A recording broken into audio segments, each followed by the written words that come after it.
Hello, everybody. Broadcasting to you live from the Orion spiral arm of the Milky Way galaxy, the solar system, planet Earth, North America, the United States of America, somewhere in between two oceans. It's not very descriptive now, is it? How about somewhere that I may have been raised a Cleveland Browns fan? That'll get you some location. Or maybe that's not specific either.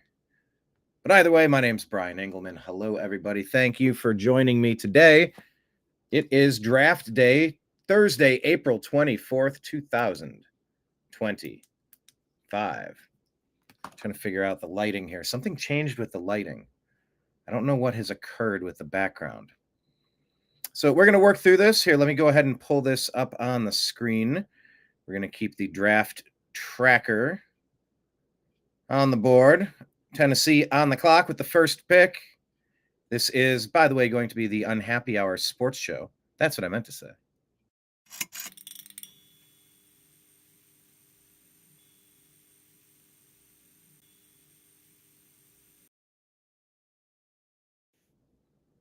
Ah, yes, that's a long intro.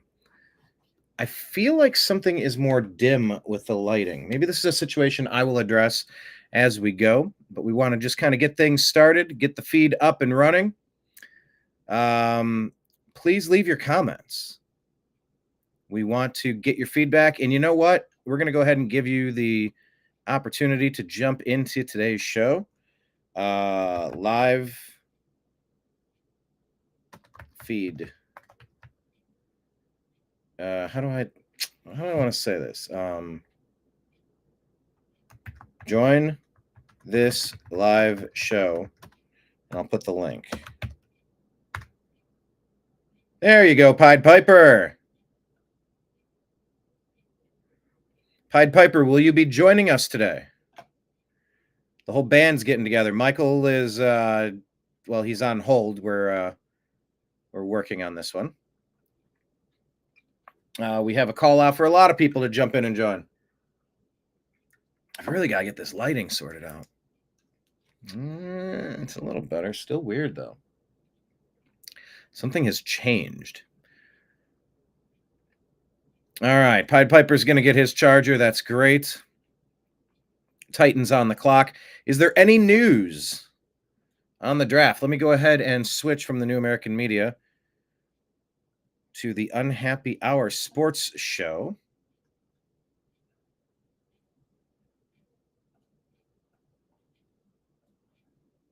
From the Browns facility in Berea, Ohio.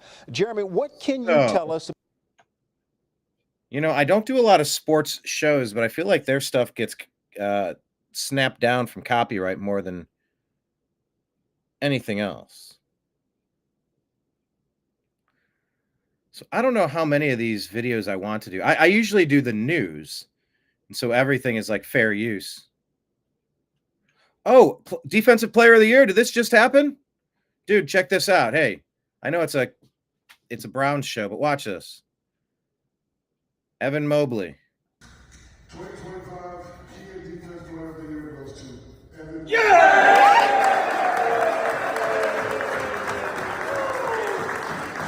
Evan Mobley, defensive player of the year. Yes, sir. Man, did he take steps forward this year? Good job. Well earned. Let's go ahead and grab the gum. Keith. Hey, Brian, how you doing? Living the dream. How are you? Yeah, just seeing what the Browns are going to do to mess things up. No, stop. We're not doing that. Stop. We haven't faced. This happened so many times. You got to expect the worst, and if something better happens, it's great. Hey, let me refresh you back to like a great moment in Browns history. Remember that time the Browns were undefeated between 1996 and 1998? Don't you remember when Cleveland was undefeated? Yeah, that's true. We were. We had a good tribe team to watch back then too. That distracted us from the missing football team. Yeah, I think I mentioned that. I think I mentioned to you before. I might not have. Jim Thome came to watch my high school football team play. Oh yeah, yeah. You went to Brunswick, right? Or Yeah, right? yeah. And Andrea Passione. Where were you at again? Strongsville. Yeah. Man, yeah. What year were you? 98. 98. Yeah. Oh, we got Uncle Sal and Super Sal. I hope they don't find a way to depress us this night. Yeah, man. Oh man. Hey, I led with this news earlier that Evan Mobley got Defensive Player of the Year. That was pretty cool, huh? It's well deserved. Yeah. Very He stepped well. up his offense this year too. Yes. Absolutely. He finally turned into the player they've been, hoping he'd turn into over the last 3 years. Yeah. Yep, that is for sure. And it's been nice to watch. I mean, the development is the most important part of this process, fellas. People are like, oh, there's not a quarterback in this draft that's worth taking. And why would you want to add a quarterback who has talents and skills to your roster? Well, because I would like to add a quarterback with talents and skills. They're 20 years old.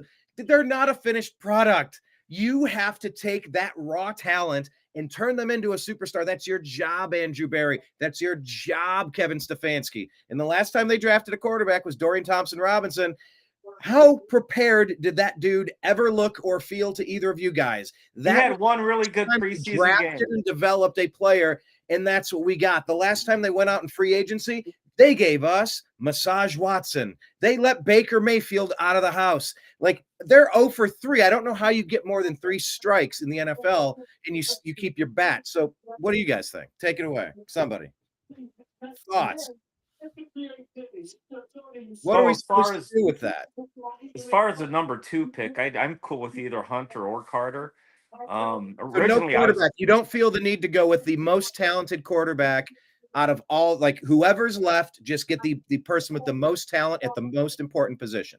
Well, I mean, at some point you need to get a quarterback in the draft. But we do have a stopgap with Flacco and Pickett. Let's put it, it's a throwaway season. As much as they try to tell you it's not, it's a throwaway season. So they're going to probably try to get Arch Manning or whoever's good in college next year. They might. All right, we'll get to Sal in 1 second. Hold on. They might. I get it. They might. And they already made a trade today. If you guys saw the details of the trade, we packaged several picks to go to Houston. We traded several sixth round picks. I think 3 6s and a 7. And then we got a 5th this year, a 5th next year, something like that. So we're consolidating our picks right now. But look, maybe we're going to be theoretically tanking for a better chance at quarterback, but there's so many team, like, it doesn't much matter. We just kind of have to get the best position players that we can, and there is no position more important than quarterback. I know that we have Joe Flacco, and he's serviceable, or at least he was 2 years ago. Serviceable. I mean, he seems to know the offense. He does. He seems to play well under Stefanski's system. So maybe it's the opposite of what I said. Maybe they know Flacco can be good enough to get some wins, and look, that is possible as well. Sal, you're biting your tongue. You had thoughts on the Browns' ability to draft and develop talent. We let Baker Mayfield get away. Dorian Thompson-Robinson was given away for next to nothing because he was such a failure. How much of that do you blame on the coaching staff and the general manager that drafted that talent? And do you have faith that this is the right group of people to analyze the talent and draft somebody new at that position? Well, I feel that the biggest thing that hurt the team was when we lost our offensive line coach, which makes sense because he want to be there with his son and develop something there in Tennessee. But I think that was the biggest thing that affected us, like, largely because we couldn't protect the quarterback. I think in most cases, the way Stefanski's scheme work, if you give the quarterback a little bit of time and the running game works with the play action, it's typically a successful thing. Now, I don't really blame them. I think that they deserve to get more time when it comes to the success of Stefanski being coach of the year and being able to get so much out of so little. So I think if we get us a offensive line coach that's there is going to be able to coach the guys up, and we're able to get, we already got the placeholders for the quarterback, so we should be fine. When it comes to getting a quarterback, I understand people want to tank for Manning, but all I can say about that is Brock Purdy. Brock Purdy was that guy that was talented enough and fit in that system in San Francisco that made everything work correctly. That might be the Dart. That might be Monroe. That might be all these other quarterbacks that's out there. The thing that sparked my mind was the possibility of us getting those two guys from Buffalo.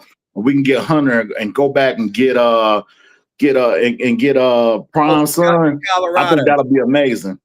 Yeah, I'm hearing. Look, they have chemistry together. Yeah, they do. I'm gonna give you an example. Look at what they did, and look what happened in Cincinnati.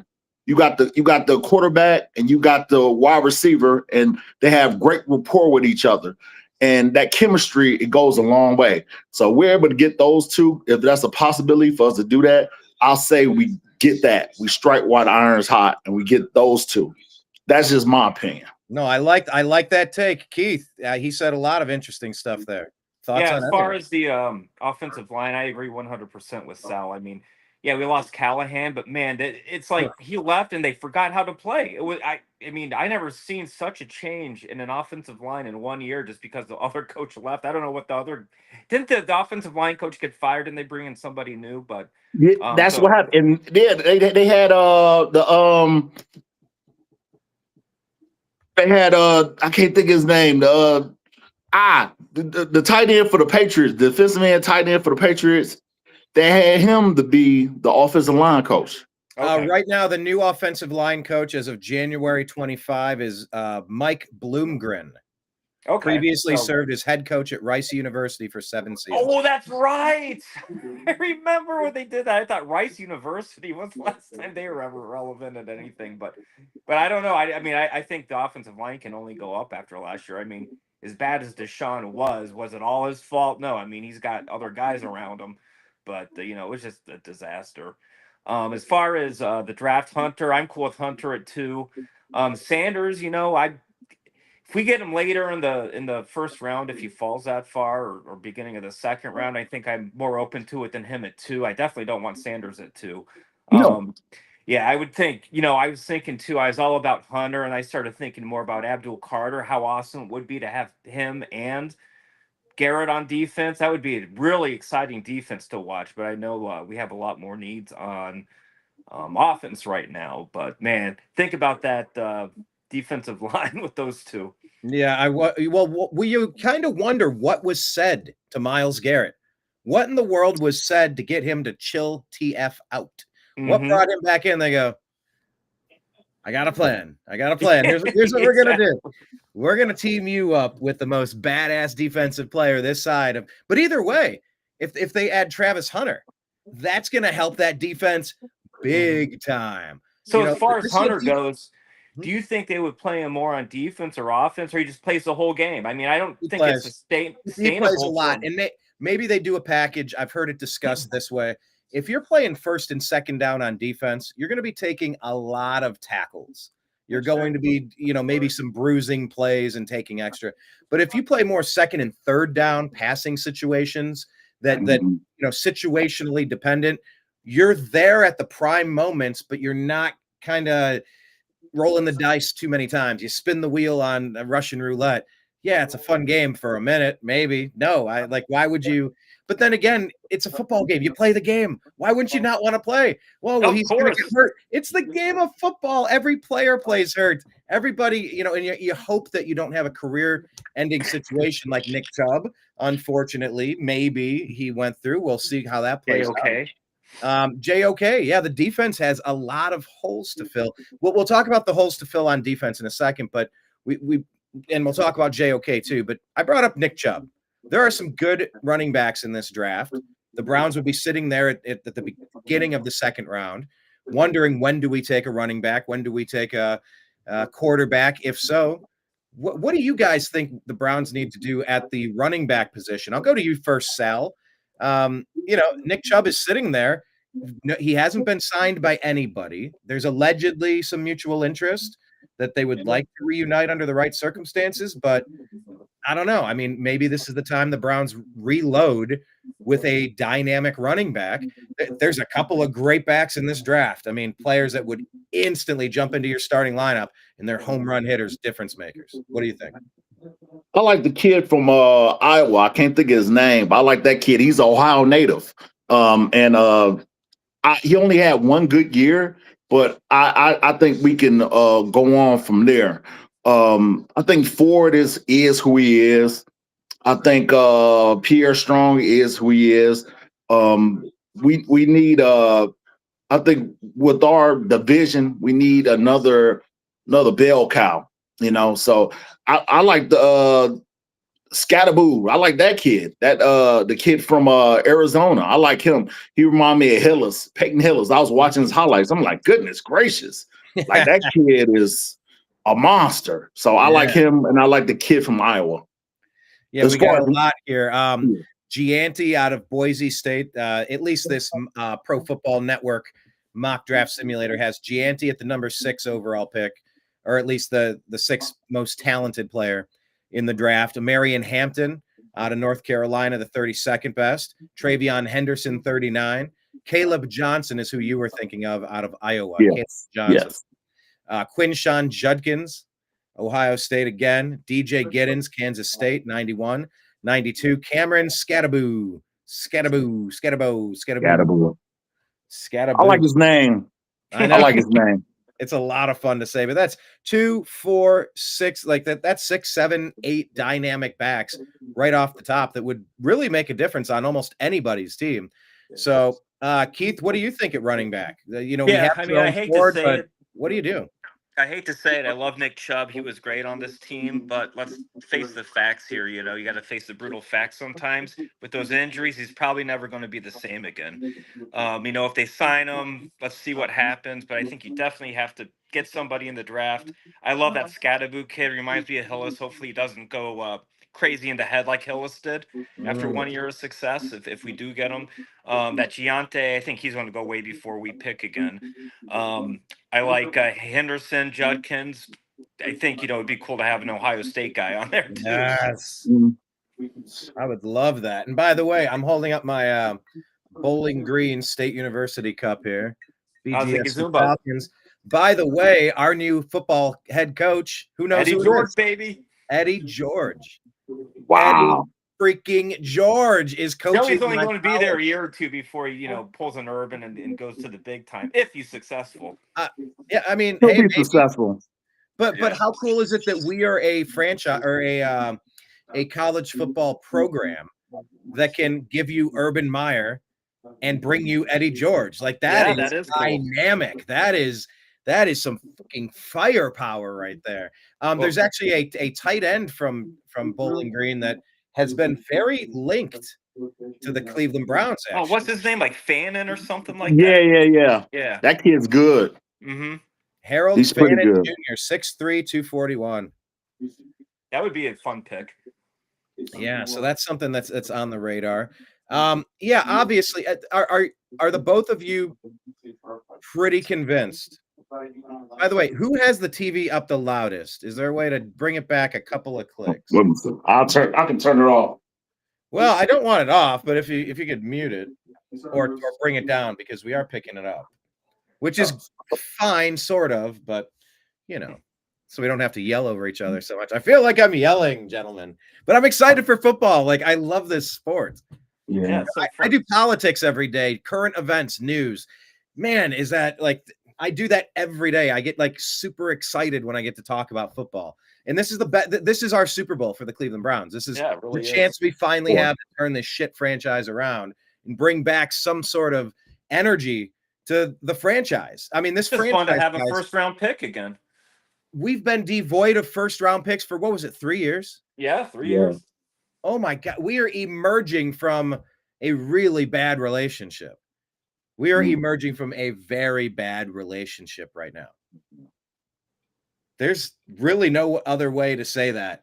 This has been a brutal stretch for the Browns in the draft, like, because this is where you can turn things around, and you only get so many darts to throw. We're all guessing, but every dart that's thrown, the next person has to throw from further away. It gets tougher and tougher to aim, hit the mark that you're going for. So just having this draft capital, I am just excited to see what the Browns do, because let me talk about the past for a second. You guys, they changed the statistics. They changed how they count the NFL history now to include several more Cleveland Browns NFL championships. And we just reconfigured who is one of the most dominant franchises in league history, despite being trashed since Bill Belichick. I mean, a couple of bright spots, a couple of playoff moments, but nothing sustainable. Guys, how cool is that? Sal, let me start with you. What do you make of the NFL awarding Cleveland essentially several new championships? It's similar to how Major League Baseball said we're going to count Negro League statistics. You're like, okay, I guess we're doing this now. And it just totally changes the record books. What do you make of what happened for the Browns? I think that it's a bright spot. It's a bright spot. I think that the guys in that time era, they deserve that. I feel it was unfair for those guys to not be represented by the NFL when the NFL is like the only league. You know what I'm saying? So because they did it in other leagues, I think that it only makes sense for them to do it for those guys. And it's sad that a lot of these guys won't be put in the Hall of Fame like they probably should be, because of the fact that, it's, the records probably were like not known of or whatever. But those guys, hopefully they get the chance to be in the Hall of Fame also. Yeah, it's been very interesting watching Steeler fans. They have their number in their head for total championships, and they had the Browns. Those don't count. And then bam, guess what, little brother? They count. Keith, what do you make of that? Like, because we're just reevaluating our franchise. Like, why are we so diehard as fans? There's something generationally in our blood that's making us give a shit, because we haven't had a great product very consistently, very often, for almost 100% of our lives. Brief flashes here or there, whether it was Kozar or Mayfield or Otto Graham. There's still people who remember going to see Otto Graham win these championships, but it's been slow going. Keith, what does it mean to you? Yeah, as far as merging the AAFC records in, I think it's a good thing. I mean, as a Browns fan, I do. I mean, I'm kind of borderline on the whole idea of changing it up, but as a Browns fan, I like it. But when I go take a look, when I step away from that, look at the bigger pictures, I don't like messing with stuff like that too much. But the AAFC was a solid league back in the 40s. I listened to a great podcast on it. And Brian and Sally, you guys might like this. It's called Good Seats Still Available. And it's about leagues and teams that no longer exist, basically. And they did an episode of an expert on the AAFC, and they talked about how good these guys really were. Of course, the two dominant teams were the Cleveland Browns and the San Francisco 49ers, who moved over to the NFL. I want to say there was another team that moved in to the NFL from there. Was it maybe the Colts or something? I don't remember, but as a Browns fan, I love it. But it's just stepping back without my bias. I'm kind of like, well, it was a separate league. Why do that? But at least it's one more thing we can rub into the Steelers' face. As far as the bloodlines, my dad loved the Browns, and when I was a kid, I've always been, and Brian, you probably can tell this, I've always been kind of a contrarian. So at first, I'd always root against the Browns because it was who my dad was rooting for. I mean, as a young kid, this was like 5, 6 years old. But then you were doing that. No. Well, obviously, now it's different. And then I started watching. I started enjoying watching the Browns players. The Kosar. I remember Brian Brennan and Webster Slaughter and all that. I'm like, those guys are exciting to watch. And then about 7, 8 years old, I'm like, I'm going to root for the team my dad does. And my dad was watching football, so I always wanted to hang out with him. So from there, I picked a team, and I guess I wouldn't picked it. I guess it was generational. But what's weird? I was at a I stopped. I was on my way to Cincinnati for work about a month or two ago, and I stopped at this baseball card shop where I watched the guys' YouTube videos. and the kids are in there talking to the workers, and this is in Columbus, and you figure in Columbus it's pretty safe to say you're either a Browns, Bengals, or maybe Steelers fan, right? Maybe These Colts. kids, Colts are bigger than you'd think, and Tennessee's not far away. There's a lot of teams over here, actually. yeah, but in Columbus, these kids are talking. Oh, I like the Seahawks. I like the Patriots. I'm thinking, are you just randomly throwing darts and picking a team, or just whoever you did to me? It's just I root for the local teams. My dad always rooted for the Browns, Indians, Cavs. So that's kind of where I fell in. College, it didn't really take. My parents went to Purdue, but I always liked Ohio State because they always had a better football team, except for the Drew Brees era. Mhm. Um, but yeah, so I do think there's some generation, and I just remember a lot of family get-togethers specifically to watch the games, especially when they had the blackout rules. My Mm. uncle had an antenna. He'd point it towards Toledo to get the Toledo broadcast. So we'd go to his house and watch it on a fuzzy screen if it wasn't aired here locally. Man, at 2025, it's still kind of tough to find your favorite teams from time to time, isn't it? Seems like it should be the easiest thing ever. You're just trying to sell us the advertising revenue, but Well, I didn't know where I'd be able to watch the Indians until the day of the first game this year. Yeah. yeah, I understand why we've gone the direction we have. I understand why there's the deals in place with the teams that there are. But, we have to remember a world that used to have cable that just had everything in it, and it was just pretty straightforward. And now when everyone gets $15 for everyone's app, you're going, I'm spending like 5 times the amount of what I used to. Like, this is getting a little ridiculous. Uh, maybe it's just me, but I feel like it should be just as easy as tapping it on your phone and having it. Sell me the Pepsi Cola, sell me the Ford truck. Mhm. Sell me whatever. Like, a Taco Bell commercial, surprise.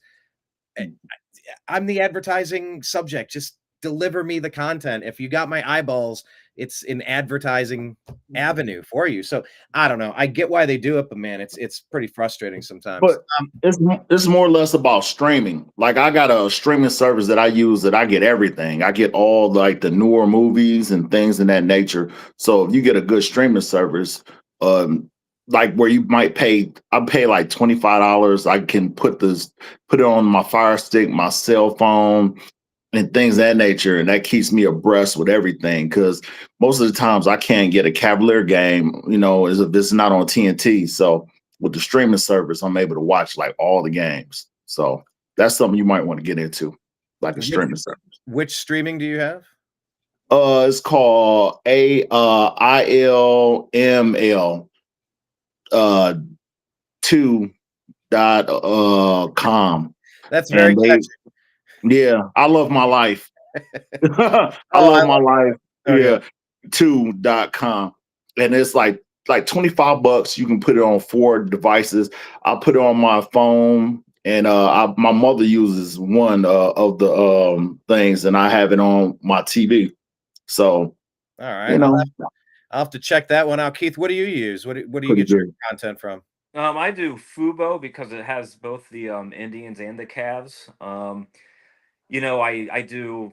Ohio State's always on like a Peacock game, so I always justify. Well, it's only $5 for the month, and I used to rent movies for more than that. But then I always forget to cancel the damn subscription. That part. Yeah.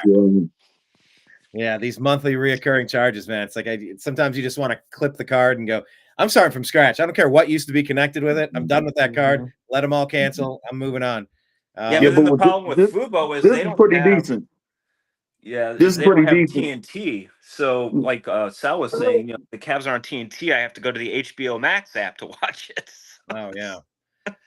Let's see if I can. All right. Okay, so that's that. What are you watching? Cricket? What are you watching? Sal, what are you doing? No, go back to Sal. Show me. Was that an Indian wedding? No. Those was that cricket? Hold on. Was that the Olympic break dancing?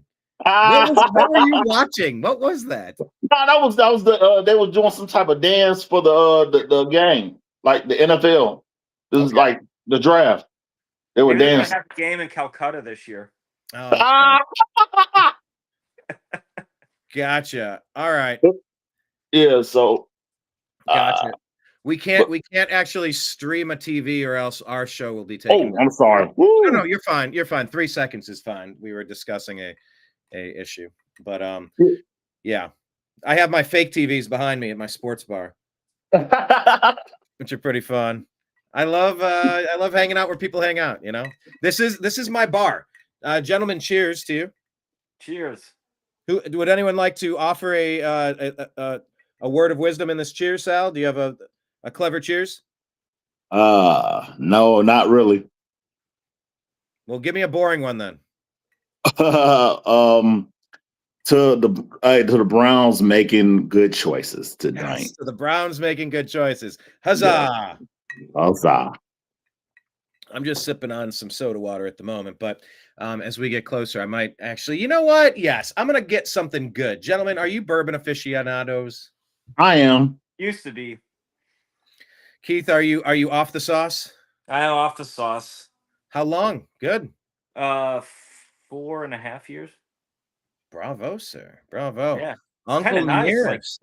Yeah, I actually kind of like it, believe it or not. I mean, at first it was kind of hard, but now it's kind of, at first I didn't like going to bars and stuff, but now I'm fine with it. It's, I just get a fake beer and I don't feel like shit for 3 days after the fact.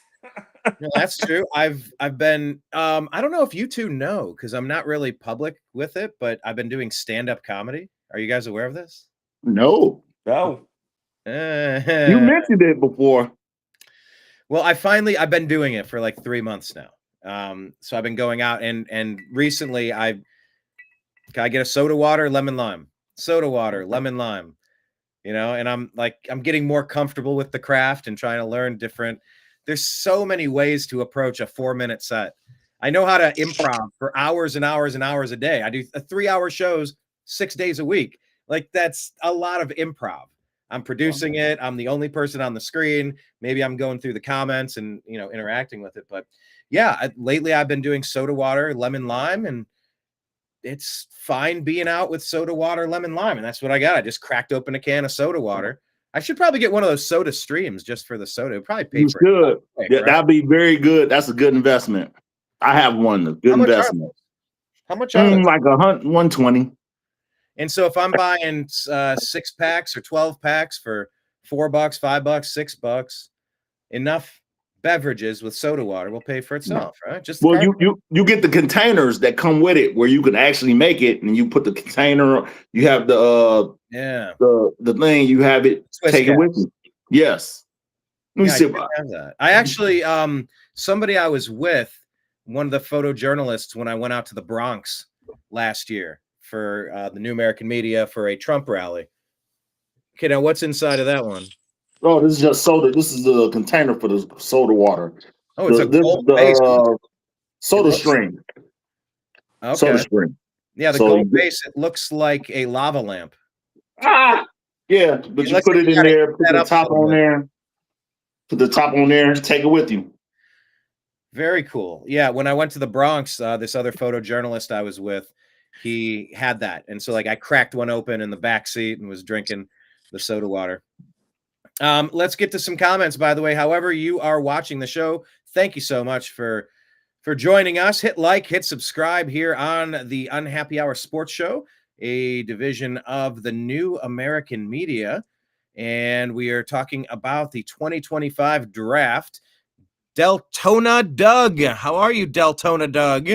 Saying it would be so classic of the Jaguars to pick 2 running backs in the first round within a 4-year span. Yeah, you're Jaguars. You're Jaguars. You're Jaguars. By the way, I was listening to Quincy Carrier earlier. Quincy Carrier is telling me that there's a rumor that the Jacksonville Jaguars are actively pursuing trading for the number 2 pick from the Cleveland Browns. Keith, you're nodding your head. You're familiar with this rumor? I heard it on the radio a little earlier, and I also heard something about the Vikings might be interested in trading up. So we'll see. I mean, if they want to trade up, fine. If they're not taking the Browns guy, and then the Browns can save a couple $1 million by drafting him a couple picks later. Why not? Hey, right? Right. Yeah, I need to save the time we can get after that Deshaun debacle. Well, hey, let me do this. Let me just for fun here share this tab. Let's do this. Ready? Oh, wait, hold on. I gotta go to all. Here we go. Let me go full screen on this. They said that they gave the picks that they would get for that. They said that the Browns allegedly the Browns would get their first round pick this year. And they said the players they would get will be like the 2 offensive linemen and the running back. Then they said that they would do. Hold on. What They would about do, the 2 offensive linemen? What about 2 offensive line and a running back? What was that? with the 2 offensive linemen, like with their pick, I think they're like the 5th pick. They said the players that we will be interested in is the 2 offensive linemen. Oh, okay. And the running back and the kid from Boston College. I'm not Boston College, but Boise State. The running back from Boise State and the 2 yeah, they said those will be like the players that would be, where we'll be able to, we'll be able to pick from those 3 players that as far as a need that we have. They said they'd also throw in a 2nd round pick this year and a 1st round pick next year, allegedly. Gentlemen. Well, you definitely need offensive linemen. I mean, I wouldn't be mad at that. I mean, it's not as sexy as a pick as a Travis Hunter or Abdul Carter, but as we talked about the offensive line earlier, it's definitely yes. Absolutely. I don't think Jones is going to be able to hold up that much longer. Yeah, I really liked him his rookie year, and then those injuries, he just gets hurt. I mean, that guy's a freak of nature. Like when I go to the games, his head is so far above, taller than everybody else. It's hilarious. David, but yeah, David Van over here, by the way. Thank you, David, for jumping in. Good to see you. He's waiting till his number 30 pick, the Buffalo Bills. David was in our Strictly Football. We did an episode with Mike Barra and Jim Mitchell, and a whole bunch of guests were jumping in and out, and we did a mock draft of the first 2 rounds. But just for fun, gentlemen, I don't know, maybe we could try this on the fly. I have this screen here pulled up. Let me just go back and forth between you, starting with Sal. We'll start with Super Sal. If you're the Tennessee Titans, who do you take at number 1? You're the GM. Tell me who you take. We taking the quarterback. We taking Cameron Ward. Yeah. All right. Browns on the clock. Keith, who would you take for the Browns?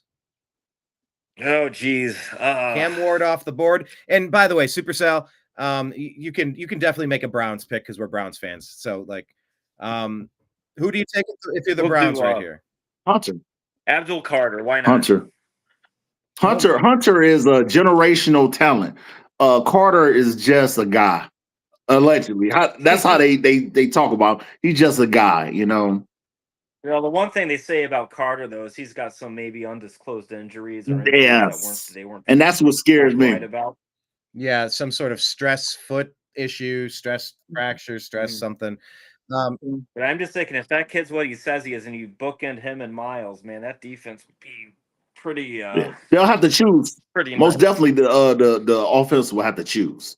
Well, but I think this Hunter is just such a good. We got Ward, we got Hunter. I think that would be even better. I think it'll help to make the guys up front. They definitely it'll make things easy for the guys up front.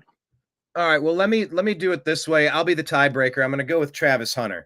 I will be the tiebreaker. I think they've sort of kind of tipped their hand that they're going to take him. But here's the cap. Here's the catch about that, though. I do fully expect the Browns to either draft a player and immediately include that player and other players for other picks instantly, because that's something that Andrew Berry slipped out with a couple of days ago. And I'm also fully prepared for the Browns to fall backward and accumulate further talent. So I think if we keep the pick, we'll take Hunter there. But I'm completely at ease, gentlemen. I am I've never been more at ease, because this is the last chance that Andrew Berry and Kevin Stefanski get. This is it. This is it. 3 strikes and they should be out. It's okay. We're trying to go with that continuity that the Pittsburgh Steelers have had. I get it. Okay, fine. But I really cannot see them continuing if they can't make the giant strides that we need to already, because this 2 steps forward, 1 step back. We're doing the Paula Abdul thing. It's maddening, fellas. I'd say it's more than one step back. Yeah, 1,000 steps back. What it feels like. Okay, let me go back to the draft. I just kind of have fun with this. I took Travis Hunter. Sal, are you still with us? Yes, I'm still with you. I New got York Giants. I want to plug in my computer so I can get a better view of what you guys are looking at. Perfect. If you're the New York Giants with Hunter and Ward off the board, and just imagine everybody stays in the spots they are, who do you take if you're the Giants? Do you get Shadur Sanders? Do you go after No. Abdul Carter? No, they got too many quarterbacks. That'd be crazy. So who would you go with if you were the Giants here? Get that defense, sure up that defense, get Abdul Carter. Carter. Yeah, get Carter.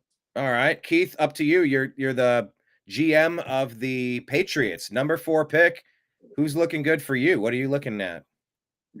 Oh, geez. I have no idea, to be honest. Once it goes beyond the Browns, I really don't know I too know. much as far as the draft picks. Because I really just been paying attention to what the Browns' plans are. And obviously Tennessee. So I'll defer to you guys on the on the draft picks here. No, we played this game yesterday, and if we had it on your screen as well, it'd be easy to kind of sift and look through it. But yeah, some of the higher ranked. Yeah, I'm on players, my phone right now, so it's kind of hard to see the exactly. screen, Yeah, but, some of the. Oh, actually, I could just do this if you wanted to pull up another, just for the fun of it, because while we do this, here, let me just put it in the chat in case anybody wants to enter this. You just go on this mock draft, and during the first round, it'll give you this exact screen. And so you can kind of keep track of who's going where and who's left on the board. It's a pretty fun tool to use. But yeah, we played around with this. We did the first 2 rounds of the draft yesterday with Mike Barra and Jim Mitchell and everybody. But yeah, I mean, there's some big names out there, but it's not the superstar power after the first couple of players that we've heard a million things about. There's a lot of people saying that there's not much of a difference between players number 4 and number 25. You're going to get roughly the same. They're good, not great. They're good. They're very good. They could be, like, who knows? There's not that much of a difference, so don't sweat it. Just draft who you want. What do you guys think? I feel the same way. I feel after Abdul Carter, you getting a guy. So that's the reason why I feel that if we were to trade back with Jacksonville, they'd have to sweeten the pot very nicely for us to get rid. Because I in my heart, I feel that Hunter is a generational talent. I think he's going to be that guy. He's that guy. I feel he's going to be that guy, and it's going to hurt my soul to see us do something foolish. Outthink everybody. Try to be the smart guys in the room. Analytics, blah blah blah. Sometimes you got to go with your gut. All right. Now, I had heard about Hunter, that he's not all that, just with his size and with him as a receiver, that he's not a top receiver, and that with his size, he's not a top, defender, cornerback, whatever they're going to play him at, free safety, whatever position technically he'll settle into in the defensive backfield, that he's not really a number 1 at either of those. So you can't pay a premium for it. And then I heard someone else say, well, you wouldn't take that position. You don't take a wide receiver at number 2, just based on position. And by the way, you don't take just a cornerback or a defensive back at number 2. Like, you just don't do that. And then I've also heard it said, well, wait, you're getting 2 players. You draft 2 players with 1 pick. Holy shit, the mathematics of this is just obvious. Well, he might not play forever. You run him as hard as you can for that 5-year contract. And this guy wants to play every snap. That's all he wants, is to play every play. He's a bookworm. He loves the game. He's holding a Heisman. Don't overthink this. Take the guy. Let him play. So what do you guys think? What of those theories lands most accurately to you? See, I like Hunter a lot. I mean, my main concern with him is, a little small, but I think, he can start pumping the weights and get there. But, so the Browns draft him. Do they use him at corner or wide receiver more? Or I just don't think it's sustainable. I mean, to use him every play, every game, I mean, you only have so much time to study the defensive back stuff. You only have so much time to study the wide receiver stuff, with your meetings and all that. So my thought is put him at corner most of the time, put him in the offense, not so little that the other team knows something's up, but enough, maybe a little more sparingly on offense and defense, I guess is my thought. Yeah, and I on it. kind of like the idea of second and third downs. Maybe leave a lot of those, potentially heavy bruising plays, to the tight ends or running back. I don't know if there's any sense to that at all. But the guy just wants to play. Let him play. He's a horse. Let him run. We're in more of a passing league. We're not in a running league, but he's lucky that he's in this division. He'll be in this division where they run it. So more or less, we can sparingly use him as the guy when we know it's going to be a pass. We can put him in there because you know it's going to be a pass. You got Schwartz. He's a mastermind when it comes to the defense. For him to have that type of player, that would be great. For us, him on offense, I think that he'll have a package. I'm pretty sure he'll have a package, and we'll set him up with those certain plays where, because we need that guy that's going to be that speedster, that guy that's going to be, they got reliable hands. One thing about him, he's going to get bigger. He's still a kid, practically. He's still a kid, but he's going to get bigger. You know what I'm saying? He's going to get size on him. It's just going to take a little while, but he'll be fine. He'll be fine. Yeah. Does he do kick and punt returns? Yes. Too? Okay. He does everything. I'd like to see him on the return The team. kid's good. That's why I'm tripping out, because I wonder who said that he wasn't good. He's good. Like people say that he's a generational talent. This is not something I'm making up. This is what people say about the kid. He's very bright. The guy, he had, well, I don't know if you take a basket weaving, but he got a 3.9 GPA. He had to learn offensive plays and defensive plays in college. So it won't be something that he'd be new to. So that's why I say that, And then just to have that type of excitement back with us, to have a player that's exciting. We need that. Well, Jerry Judy's pretty exciting. Who else did we add? Cedric Tillman. I liked Cedric Tillman until he got hurt. He was having a decent year until his injury. Agreed. He was. He got a concussion, right? That was his. Yeah. I think so. Yeah, he had a concussion. I thought there was something else that I don't remember, but but I thought he was having what I'm saying is that new guy coming in, that guy that we picked to come in with excitement, just like how Baker, we picked Baker. So when Baker came in, it was all about Baker. You know what I'm saying? Although I don't agree with what the coach did as far, congratulations, you're number 2. That's wild. But other than that, it's like when we get that type of player, the energy that we have, it's almost like when LeBron was in Cleveland. It's that energy that we had. It was exciting. You had something to talk about. You had, we got this good player. Our secondary is going to be looking pretty nice. The wide receiver room is going to look pretty nice. With the player like Hunter. Yeah, I'd be happy with Hunter or Carter. Yeah. So we'll see. But hey, guys, I'm going to jump off for a little bit. I'll join you after the Browns pick, and we'll talk about it. Okay. Sounds great, Keith. By the way, right. before you bounce, check this out. Do you have a second? Sure. Yeah. Check this out. Sal, have you ever seen this? Oh, yeah. All right, here, for the people that haven't, give it a second here. Let it. And he rattles off a laundry list of things that he anticipates the other guy's going to make fun of him for. When he ends, he says, "Here, tell these people something they don't know about me." Hands the microphone back. And what he's done is he seized control of the situation. He's made fun of himself so that nobody else can. And that's kind of what this Cleveland Browns perfect season parody parade and protest was really all about. I don't believe this has ever been done before in the NFL. Okay. Sad Santa. We own the road all the way around First Energy Stadium. Go Browns! Go Browns! Cleveland Browns fans own the road all the way around, something that we built with our taxpayer money in the city of Cleveland. True story. That's absolutely true. That's the syntax. Right now, We took ownership of it at 9 a.m. this morning, and we're not giving it back until 3 in the afternoon. That is ours.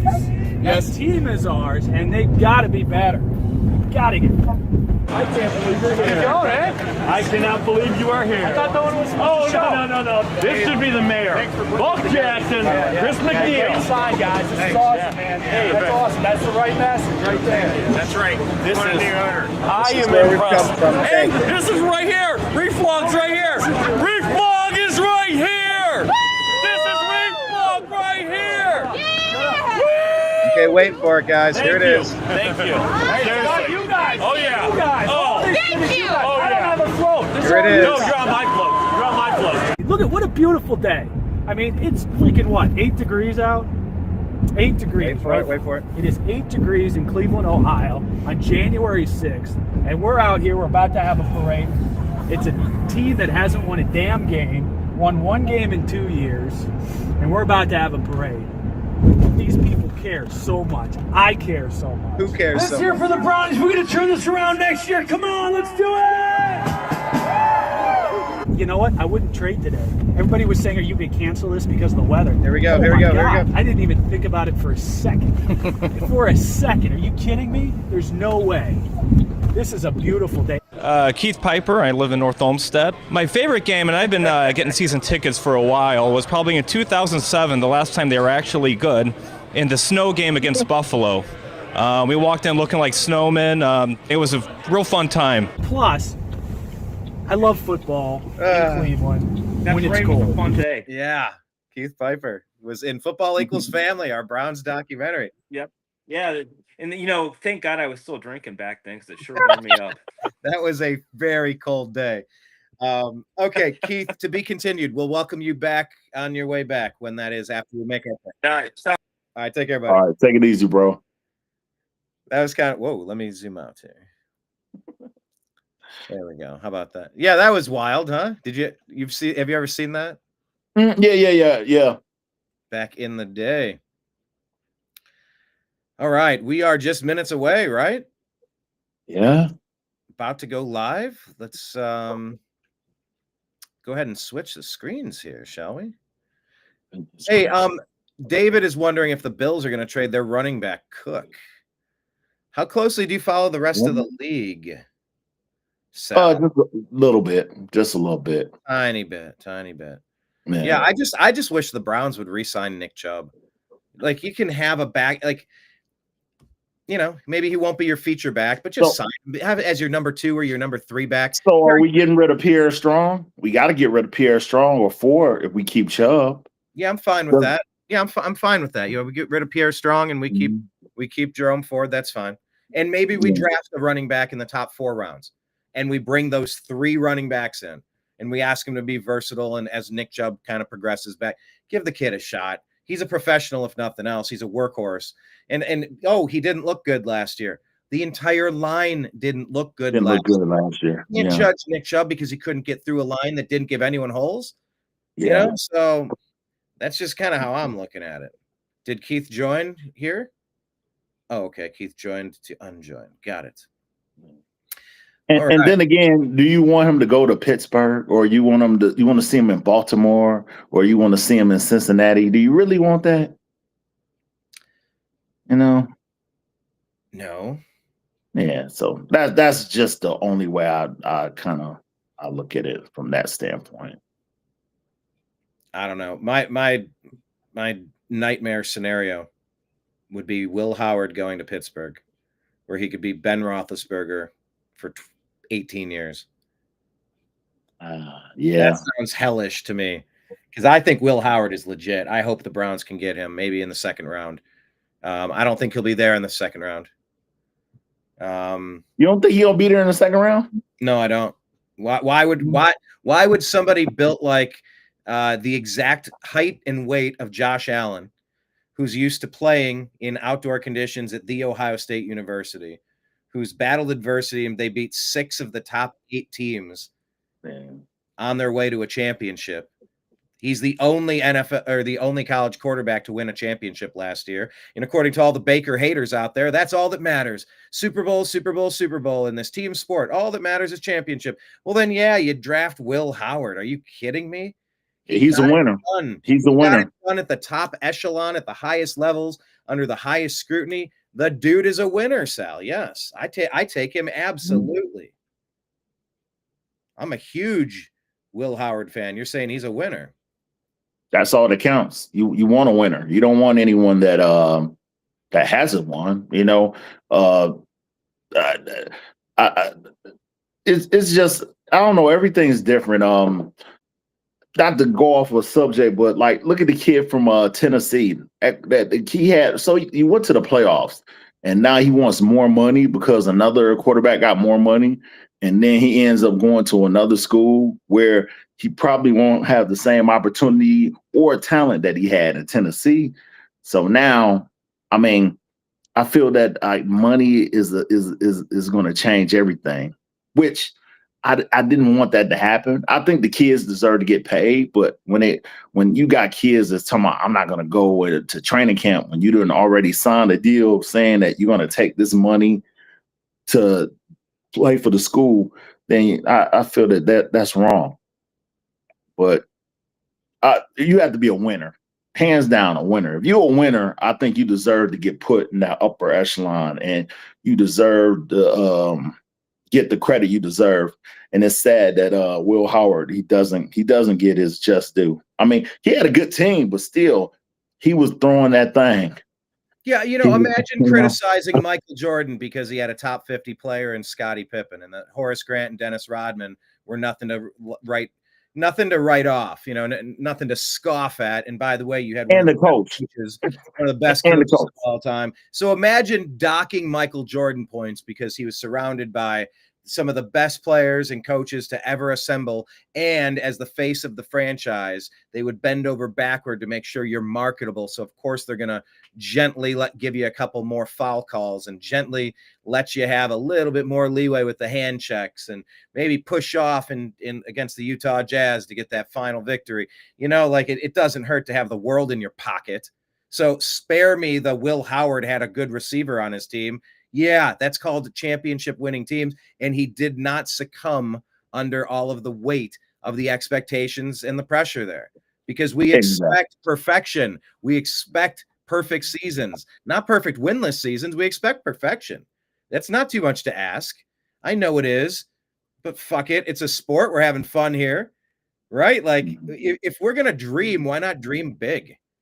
That's where I'm at. So the bounce back from Michigan, come on, give it to him. That bounce back from Michigan, any other player that lost to Michigan, from what I heard, they was giving this kid death threats and stuff. That kid bounced back from that Michigan loss and beat 4 of the best teams in the country, avenged the loss that he had before, then beat the SEC. Silly. And then gave it to Notre Dame, which everybody wanted Notre Dame to win, but gave it to Notre Dame. I don't know if everybody wanted them to win. No way. Yeah. No. You don't know how much people hate Ohio State. But look, I live where I live at right now. Oh man, you should have heard how crazy these folks were talking about Ohio State. Oh, the SEC gonna kill them, this, that, and other. They're not built. And I'm like, you'll see. I was like, you'll see. I was like, Ohio State is good. I was like, when they beat Tennessee, don't say nothing. I like what Will Howard said. He was like, yeah, Tennessee came out there. They were at the horseshoe. They came out there with their shirts off and, running over there. And he was like, yeah, they came there thinking they're going to intimidate somebody. But that air hit them. They had to put on the clothes. Yeah. He was like, once I saw that, I knew they were going to lose. That's hilarious. By the way, we're just a minute away from things getting started. So just run through this real quick here. David Ban asks, is Chubb going to be reliable? Sal, answer that question. Will Nick Chubb be reliable this year? Yes, he will be very reliable. I think that he has that je ne sais quoi about him. He has heart. You know, he loves Cleveland, so that's why I love him. Yeah, we should ride or die with our players that we draft. Yes.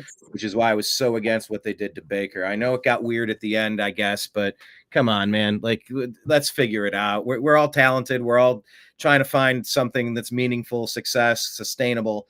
Come on. We don't need to do what they did. So I'm over it. Not really, but I don't talk about it as much as I feel like talking about it. Shockingly, I would talk about it 10 times more once you get me going, but today's not that day. Exactly. I'm looking forward through the windshield today. I'll glance at the rear view, but I'm really focused forward. Deltona Doug says Will Howard will be there in the second round. I guarantee you, Sal, if Deltona Doug would bet you 1 Ethereum coin, if Will Howard would be there in the second round, what would Sal say to that hypothetically? Do you think Will Howard will be there in the second round? Would you take that bet? I'm kind of scared. I think that Pittsburgh, I don't know why. I think that Pittsburgh is gonna. I think it's 2 players they'll take. I think they'll either take the kid that got hurt, that played for Louisville. Shook. Yeah, Shook. They'll either take Shook or they'll take Will Howard. Those are the 2 I see that they're built that way. You know, Shook, he can throw the ball. He's a big guy. I was watching him play. You know, I don't think he has he just caught freak accident. It wasn't like he got hurt, like a actual injury that is going to stop him from playing. But he you know, his durability might be a question, but I think it's just bad luck. But he can throw the ball, and he's a big guy. Same thing with Will Howard. You know, I think he's a winner. You can't go judge a person without judging that heart, man. And I feel that he got heart, man. Yeah, everybody says, "Oh, get him in the 3rd or 4th or 5th round." I'm like, he's going to be gone in the 1st. Now maybe he won't, but I'm telling you, they're making a big mistake. He's right there. I didn't like him after. Look, he flubbed under the bright lights of the Oregon game. It was all on him screwing up. Remember, he didn't get down with 1 second to spare, and the clock didn't stop, and we couldn't make the field goal. Get the field goal. He couldn't make it happen. That was Will Howard. That was the guy that was unable to defeat that team up north somehow. I wasn't all in on him. I wasn't all in on Coach Ryan Day. And they both won me over. You know, make no mistake about it. They won me over. They're legit. They are absolutely legit. So I don't know, man. I couldn't envision a world where the NFL would watch what I watched and allow Will Howard to be available on the second day. If he is, oh my God, Cleveland Browns take Travis Hunter and take Will Howard as their second pick. Good. Completely. Now you have a face for the future. Now you have dynamic players. Oh my gosh, that's what I'm hoping for. That sounds really exciting to me. But of course, I'll see. And I watched the Gruden quarterback club, and I liked him. Out of the guys I saw, I liked him the most. Who did he remind you of? Did he remind you of anyone? By the way, Tennessee is on the clock right now. We fully expect them to take. Okay, why am I zoomed in on that? What in the hell is happening? That is not targeted to my demographic. You know, well, you can't win, right? So if I'm thinking about Tahiti, but I never say it out loud, and then I get an ad for Tahiti, I'm not a fan of that. Right. On the flip side, I've never shopped for that a single time on Amazon. That makes no sense being in my basket. I'm like, well, it would make more sense if you were advertising a Cleveland Browns like custom jersey. Right. Anyway, all right. The NFL draft. Yeah, look, this is the NFL draft. Why is ESPN advertising this content on this page at this time? Is a bigger money. Come on, man. Money. What dads want to see that? No one, but it doesn't matter. They try to get money, man. That's what I noticed about everything. even with the woke generation, they got to make a decision. You can't be woke and then want to be a capitalist. You got to choose. You got to choose your God. Okay, either you're gonna be the God of money or the God of woke. Okay, make a decision. That's the way that works. Money or woke. Money. Yeah. Yeah, it's hard to Mhm. get both, right? Yeah. Tennessee on the clock. It's just a no-brainer for Cam Ward. I know. I guess. How about they shock the world and do something different? Man, there's no way they do it. If they do that, this is gonna go down. Hey. What if the Browns offer something to move up one spot and go, look, you'll get your second best person. You've evaluated this draft more than anyone because it's so crucial. We'll give you extra draft capital for one spot.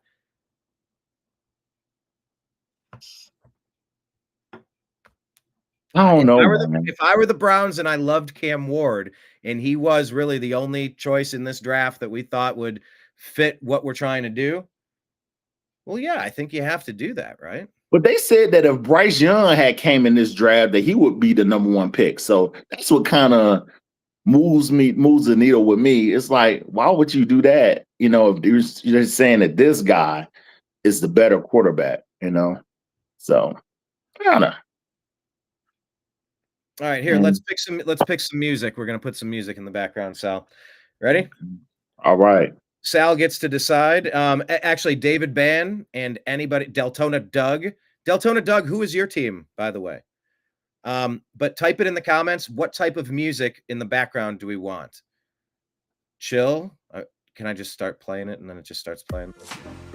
Can you hear the music? Okay, so I could turn the volume of this down. There's down tempo.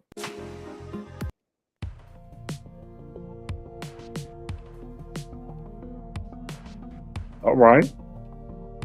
It's actually not bad. Maybe. Oh yeah. All right, that's the leader right now. This is called chill hop. I like that. It's better than the music you hear when they put you on hold.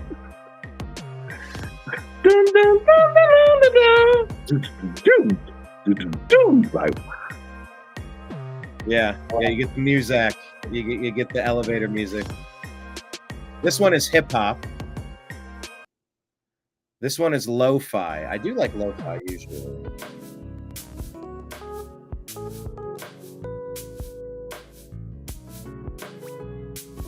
Sal, could you live with this one? oh yeah. Okay. I'll bring it down in the feed a little bit. We'll keep it up here, though, just kind of while we're hanging out. Okay, good. Some background music. Titans on the clock. How much do you think it would cost for the Browns to move up one spot in this draft? Probably the number one pick. Next year's number one? Yeah. If Cam Ward was your guy, would you do it? No. What if you're No. Kevin Stefanski and you're Andrew Berry and this is your last chance and you're willing to sacrifice next year because you need the most talented player and it's clearly Cam Ward and you can win. Too much of a risk. We got too many holes. We got too many holes. Too much of a They will risk. lose their job if they don't get the quarterback position right with the future. And that's why you don't pick him, because if it don't work out, you going within, because the Ward has to start. If you get Ward, he starts. Okay, that's one thing. He starts if you get Ward because he's number one. That's why I wouldn't get a quarterback with the number two pick. Get you a guy that you kind of got to develop a little bit, and maybe in mid-season you put him in there. You get what I'm saying? But if you get Ward, that means that he starts game one. What's you getting Flacco? Why get Flacco? Why get Joe if we going because he has to start. He's the number one pick, man. He has to start. It's too much. They better off going get Will Howard. He end up being the next Brock Purdy, and that be the situation compared to it being you going for the number one pick. Because if it don't work out, they are gone. Hey, let me ask Delta Doug real quick. His team is it a he or a she? I'm sorry. I Deltona Doug, do you want to jump in the show? You want to talk about the draft as it unfolds? We brought in somebody yesterday, and they were fantastic. They were really good. They were really good. But yeah, if you scroll up to the top of the Sal on your side, can you scroll and get the comments? Can you go up to the top? Do you see what's pinned in the comment section? Are you watching on a laptop? Yeah, yes. I'm watching it. The Bengals is Doug's team. Yes. You said Will Howard will be there in the second round. I guarantee you. Well, let me say this. Deltona Doug, would you like to join the show? Let me just ask you that real quick. So that is the link. If you scroll up, it should be pinned to the comments section at the top somewhere. However, it's pinned. But this is open to anybody watching. Like, we're all going to watch what happens in the draft and talk about it. You know, Keith might jump out. Someone might come in. Someone might jump in. Everyone's welcome to jump in, you know? That's what we're doing here. All right, they got how many minutes left here? They got 5 minutes. Where are they at? 6 minutes. They're fielding offers. Take them this long. Goodness gracious. Are you surprised? I guess they're trying to be suspenseful. All right, Sal, give me a moment. I'm going to refresh my beverage while we await the Tennessee Titans on the clock. 5 minutes, 51 seconds left in the 2025 NFL Draft here on the Unhappy Hour with the New American Media.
All right.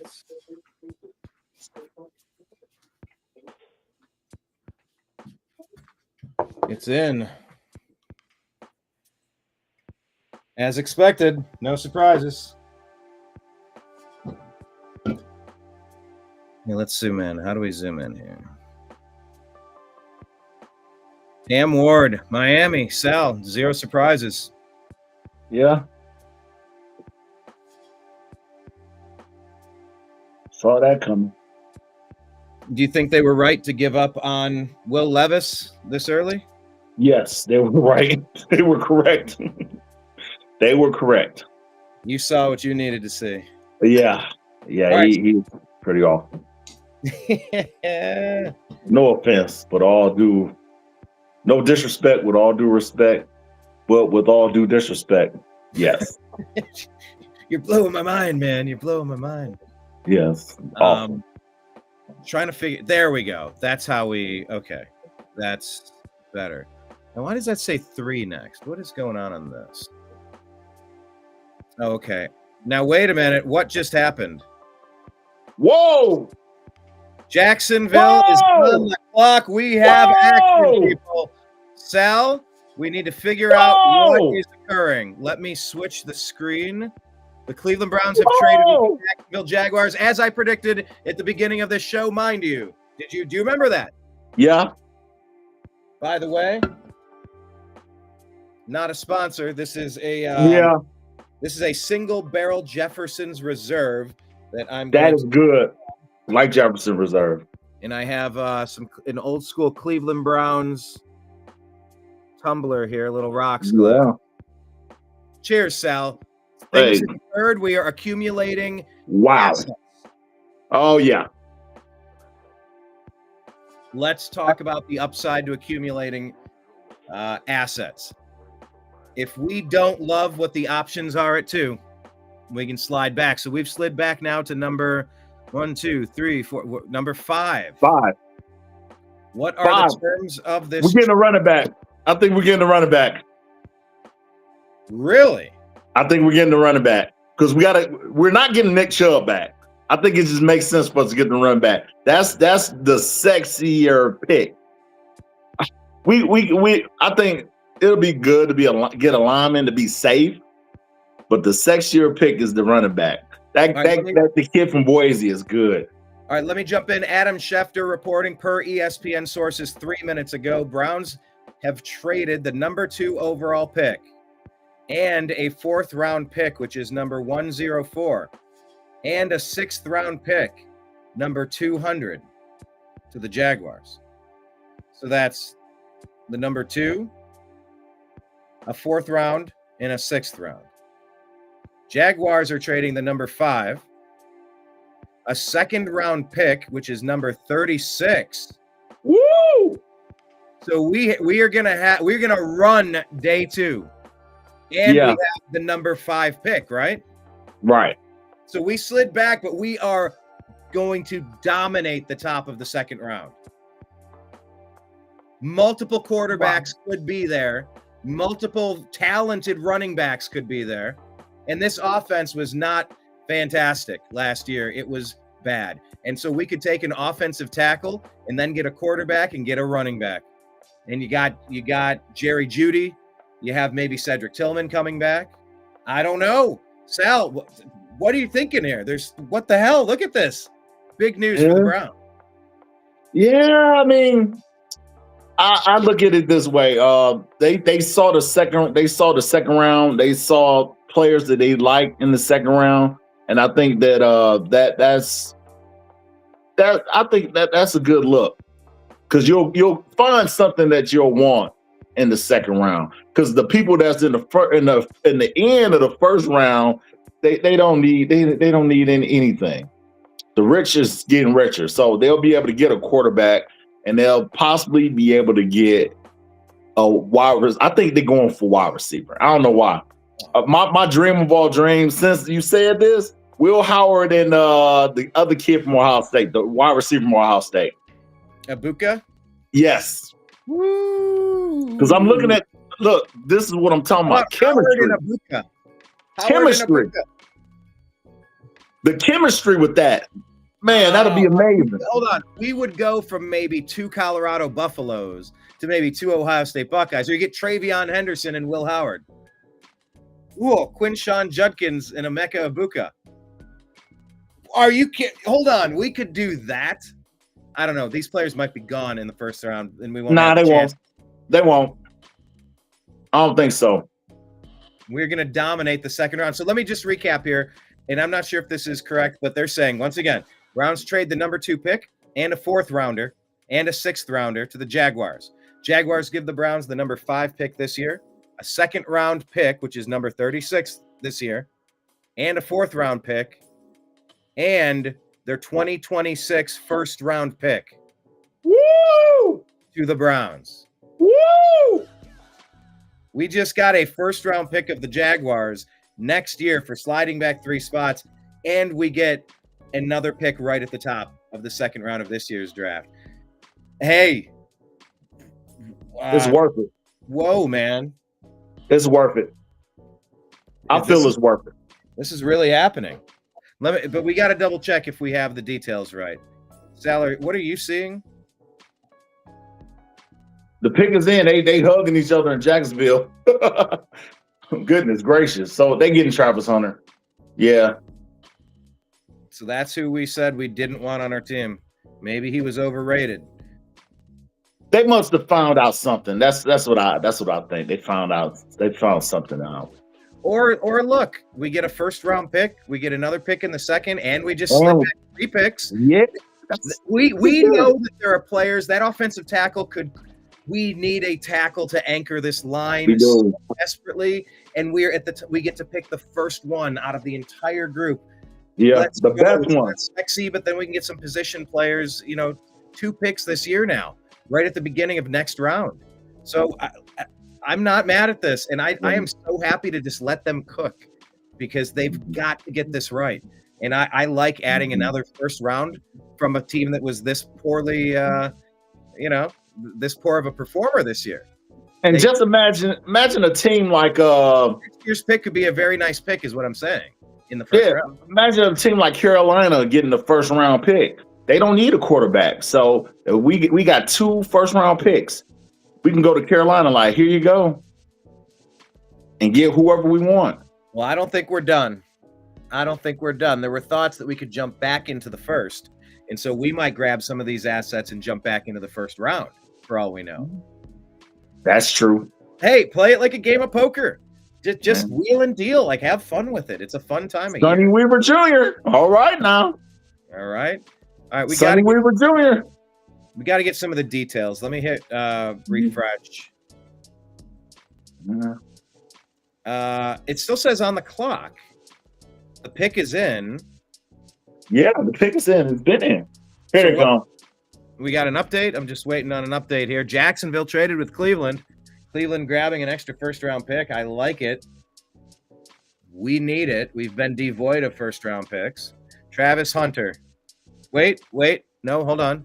Travis Hunter is the pick. That is who the Browns will forever be linked with giving up. Travis Hunter. Yeah. So you wonder what type of career he's going to have. And are we going to always look back and go, man, that could have been us? Yeah. That could have been us, Sal. I mean, I heard people say he's not elite at either corner or wide receiver. Or just he's solid. He's solid. He's a solid athlete. He's a little undersized. Yeah. I heard a lot of good things about his character and his work ethic, though. That's what won me over. He's a smart guy. We appreciate. Sal, can you explain to people that have maybe never talked to Cleveland Browns football before, why does that matter to us based on the people we've drafted in the past? Why would you say this is so important for a Cleveland football player when they come in here? We've seen where it doesn't work because of what's in the ear holes of the helmet. But when I think about it, I'll use this as the best example. Johnny Manziel. Yeah. And Josh Gordon. Those two were supposed to be the future of our team. And Josh Gordon, for some reason, couldn't he couldn't function without having some type of narcotic in his system. Same thing with Johnny Manziel. Then when you got Johnny Manziel as the leader of the team, and you see you have to have someone that's smart, but you have to have someone that's responsible. We haven't had that. We choose Deshaun Watson, for Christ's sake, to be our quarterback. You have to have someone that's smart and someone that's accountable. They hold self accountable and the rest of the team accountable. From what I hear about Deshaun Watson, he wasn't held accountable when he came here. And for that to be the case, you know, you got a locker room full of people, full of men. They know what he's done, and they're not judging him on that. But it's the fact that he's not being successful. When you're not successful on a team, it don't matter what happened. You seem pretty guilty. That's just what it is. And it hurts the team. You know, what's the other guy? The wide receiver that we had, Corey Coleman. He's another guy, not smart, emotional. Justin, the cornerback. He was the same way. Justin Gilbert. Yeah, Justin Gilbert. He was supposed to be the top guy. Mentally, he wasn't there. Physically, he had all the physical attributes to be successful in the league, but he wasn't a smart guy. And, you know, he just wasn't willing to put in the work. And I think ultimately that's the biggest problem you run into when it comes to these guys. They're not willing to put in the work and do what they need to do to succeed in the league. Then that's what made everything problematic. It's very important what's between the ears. Yes. You know, and the Browns just said, look, there's a lot of good players here, but we have some needs that have to be addressed. If we can accumulate additional talent to help us address other positions, we're going to do that because, you know, but, you know, the thing about Hunter is you're getting two players for one. That would address two different positions. And it's like the mathematics of that is so obvious. It is so, you know, that is, of course, if he's going to play the correct number of plays. By the way, Nimbus seems to approve of this trade. If you're seeing him grooming on my Cleveland Browns hat, trying to step on the keyboard here. He approves of the trade, Mr. Nimbus. Hey, we have to, this might go down in history, man. This is cool. We have to remember this. This might go down in history. Well, it's the reshaping of the franchise. Yeah. We're always going to be linked. You know, so what does this mean? Would we root against the success of Travis Hunter? Because then that would mean that we made a terrible decision to pass on a generational talent, a horrible reminder of what we could have done if we didn't outthink ourselves? Or is this going to be a chance to really get the assets we need to relaunch, because we've been so depleted of resources based on trading away 3 first-round picks for Deshaun Watson? We've just been in purgatory, and it finally caught up with us. All the 3 talented players we couldn't draft to fill holes on our team, and it's just they all wanted paid at the same time. You know, they all tried to cash their checks on the same day. Wow. And now we're trying to make up for that.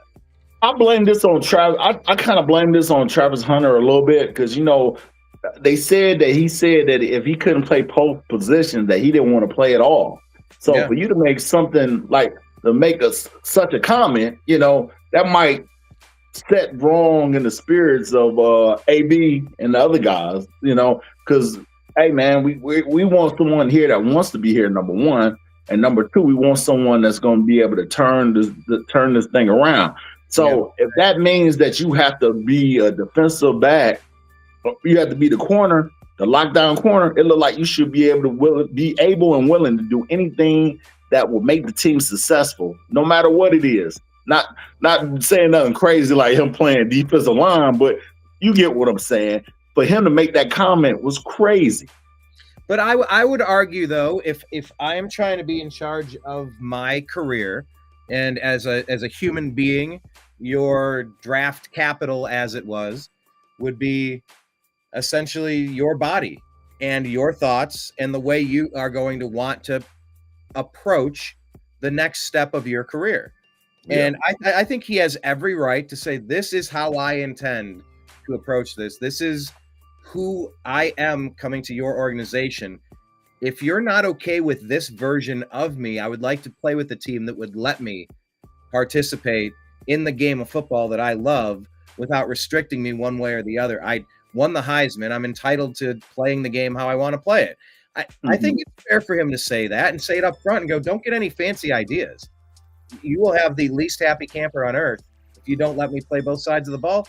And I think he has the right to say that. And I'm not saying you're saying he doesn't have the right to. Right. But I know, it rubs some people the wrong way.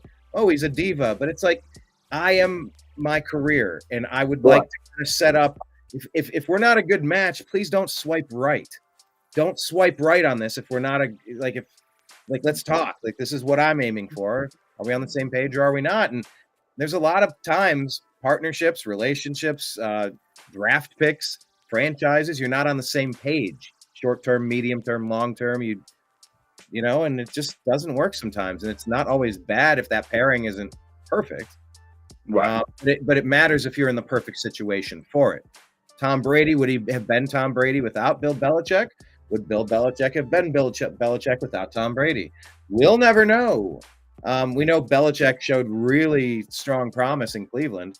And then, of course, Brady. But, yeah, it's all about... Hey, not only that, when you look at the coaching staff of that team, like, look at all those Hall of Fame coaches that was on that team.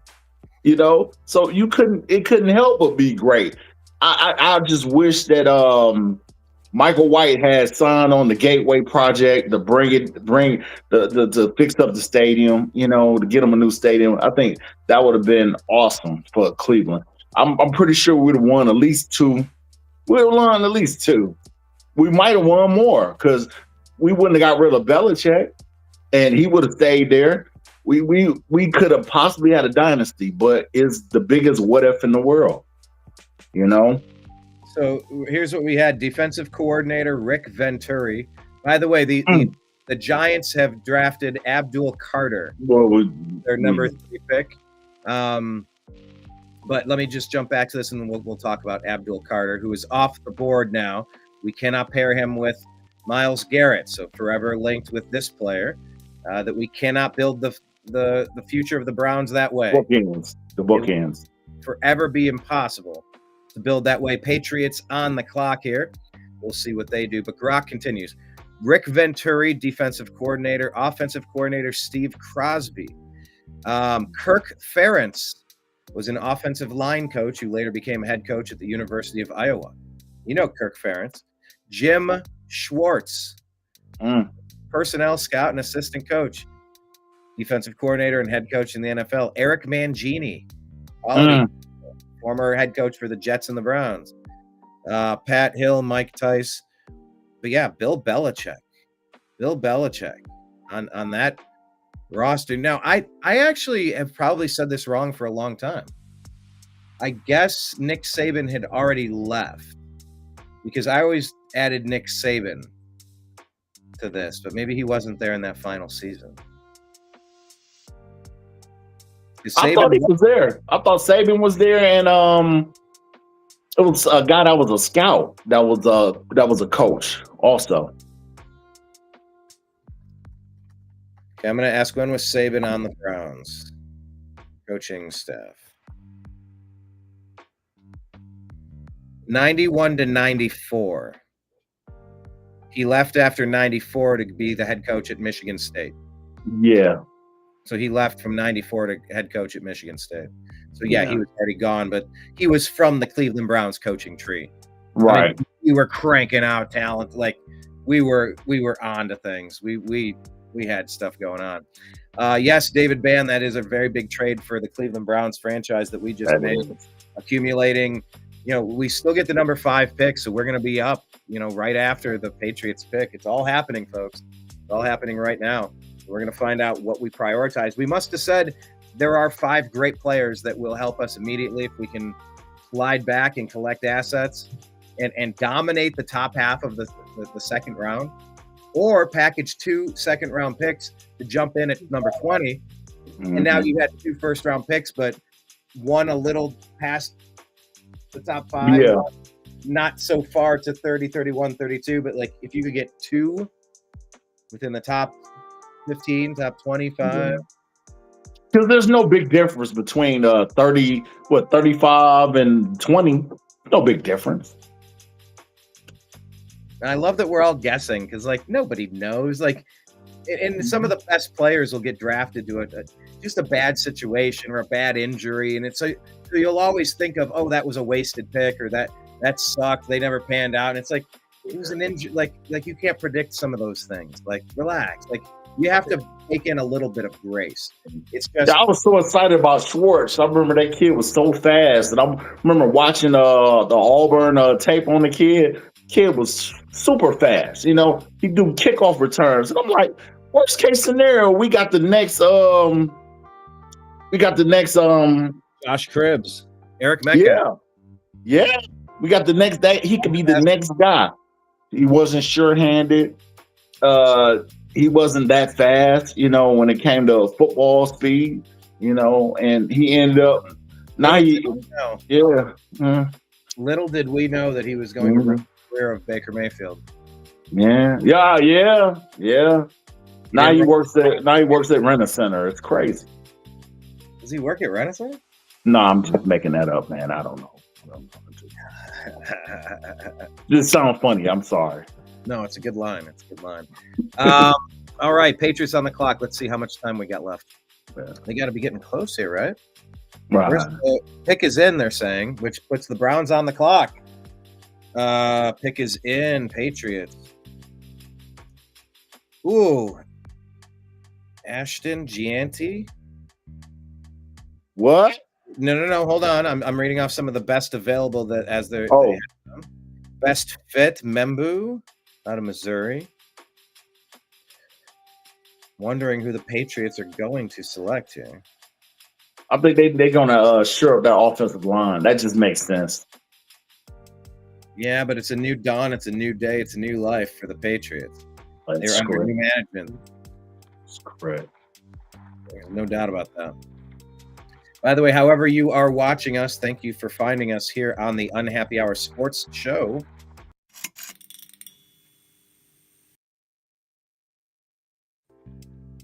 And this, of course, is a division of the New American Media.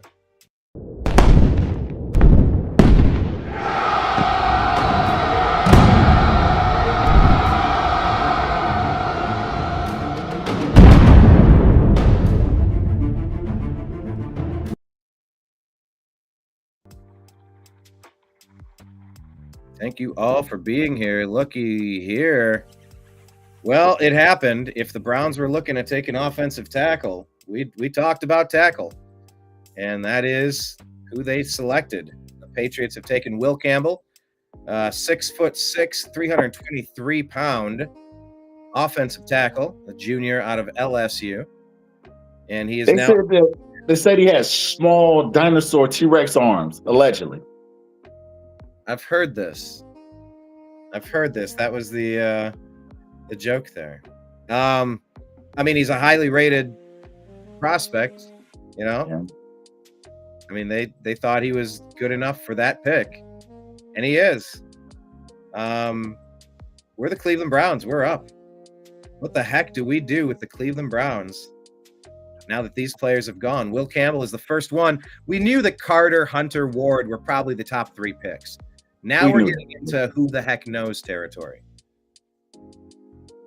We'd still have the chance to take Shadur Sanders if we wanted.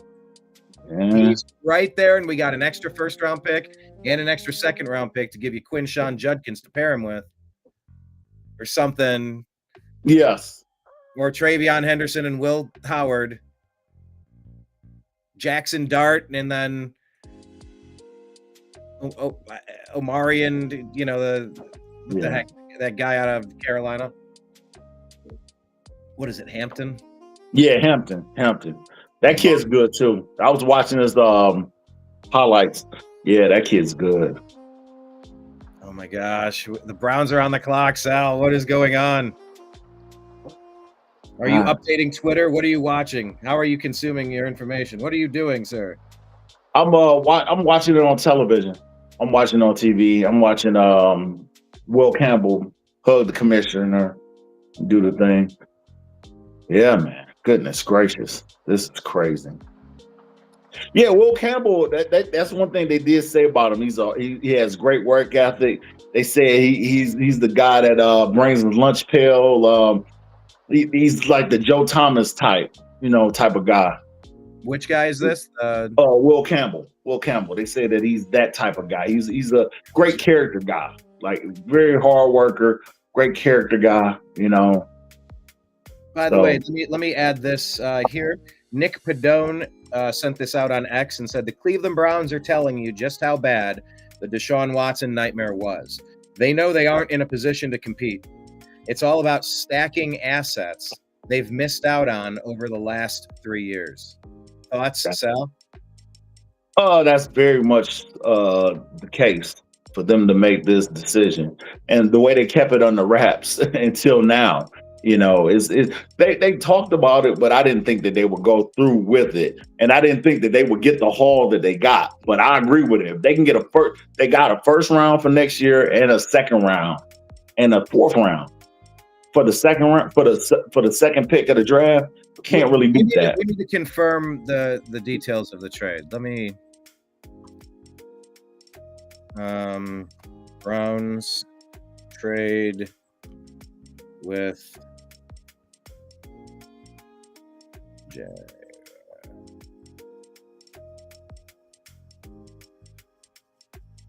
All right. The Browns traded number 2 in a 4th round and a 6th round in the 2025 NFL Draft. Browns received the number 5, a 2nd round pick, number 36, a 4th round pick, 126, and a 2026 1st round pick from the Jaguars. We could have taken Travis Hunter. That's who the Jaguars selected, wide receiver cornerback Travis Hunter. And now the Cleveland Browns gained additional draft capital to address multiple roster needs. We have multiple roster needs. The O-line is atrocious. You said the O-line is atrocious? Yes. Who do you like? We need to fix that up fast. And I mean, the coach from Rice, hopefully he's our guy. And he can get those guys in the system.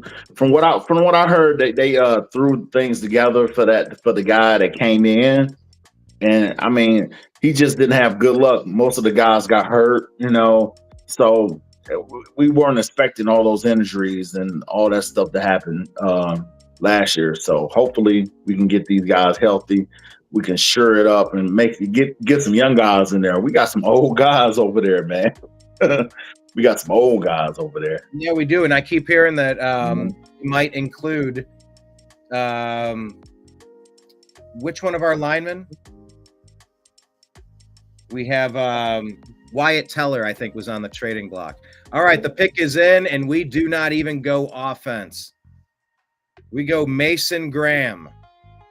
Latest from Adam Schefter says, with tonight's trade, the Browns are now armed to select a quarterback in this or next year's draft. They currently own 3 of the top 36 picks, number 5, 33, and 36. Then they own the Jaguars' 2026 first-round pick. So that's who we have there. And defensive tackle, Mason Graham from the University of Michigan. 6'3", 320. This is the pick. Defensive tackle. Was this part of the plan that the Cleveland Browns told Myles Garrett, I'm going to get you the most badass tackle in all of the land? He is an absolute wrecking ball. He's a monster. He will vacuum the pressure off of you in a way that you've never seen in your career. We believe in him that much. We want to do that for you because you're getting triple teamed and you're sick of it. And we're finally listening to you now that you threatened to walk out that door. Baby, don't leave. Baby, we'll be great. Baby, I'll be good again. I swear, I'll never act like that again. Come on, baby. You turned to Ike and Tina Turner from the old skits. Oh, come on, baby. Yeah, come on. Like that. Oh, come on. So let's talk about Mason Graham. What do you know about him? What do you think about the value pick at this position now that we slid back a few picks and will not get Travis Hunter? Well, I watched the Ohio State game. That kid's a freaking monster. He's a double team, triple team type of guy. And when you get in the league, he I think he's going to wreak a little havoc in the league. Yeah, he's not a little guy at all. No, he is not. His card once again is 6'3", 320. Dude is a beast. I was hoping we were going offense though, Sal. Yeah, little bummed. I don't know if you're going to be selling season tickets because you have Mason Graham and you had Shedeur Sanderson right there, but you didn't take him. We'll be fine. I think we'll be fine. I think Schwartz. I think Schwartz would. He'll be able to work wonders with this kid. We need to retool the defense also, but the offense need help. We need. We can hold on. Like I told you, with what we have now, we don't need to really worry about a quarterback. I mean, and that's especially if we're going to get one next year, where it's going to be very plentiful when it comes to the quarterback talent that's going to be for next year. But if we were to pick someone, like I said, Will Howard, Monroe, those would be the two that I would. Me personally, I like those two. And some people like Jackson Dart. Some people are just sleeping on Kyle McCord. I mean, who just very quietly balled out. His major crime at Ohio State was not beating that team up north and not being able to be promised the starting spot after so many people were frustrated with that end of year performance and letdown. There's a lot of players that bring certain talents to the table. Are they the tallest, the fastest, the best arm strength? Are they the smartest? Look, you're drafting a very unfinished product. It's about making it work. Anybody should work. If you're a program that can work, it should work for everybody. You should just be able to bring in the right type of person and have a system that will put them in a position for success. I don't know. I mean, I get that there's injuries and I get that things happen and there are talent differences on teams, but I don't know, man. I just want to be a stable, successful franchise, and this is giving us more assets to do that. But what fits the fancy type of offense when it comes to that type of quarterback is what I'm looking at, and I'm also looking at our division. What we have in our division, as far as having someone that's going to be able to compete against their contemporaries. I know you like Baker. I love Baker, but he wasn't being competitive against his contemporaries. All the other guys that was there with him, he lost to him. He lost to Herbert. He lost to all those guys. The only person that he had their number was Burrow. Yeah, the Cincinnati quarterback, Burrow. Other than that, it's like it'll always be some type of way where we lose. You know what I'm saying? The game that really made me feel shaky on Baker, which you probably know this, is that Green Bay game. That Green Bay game, he played good enough.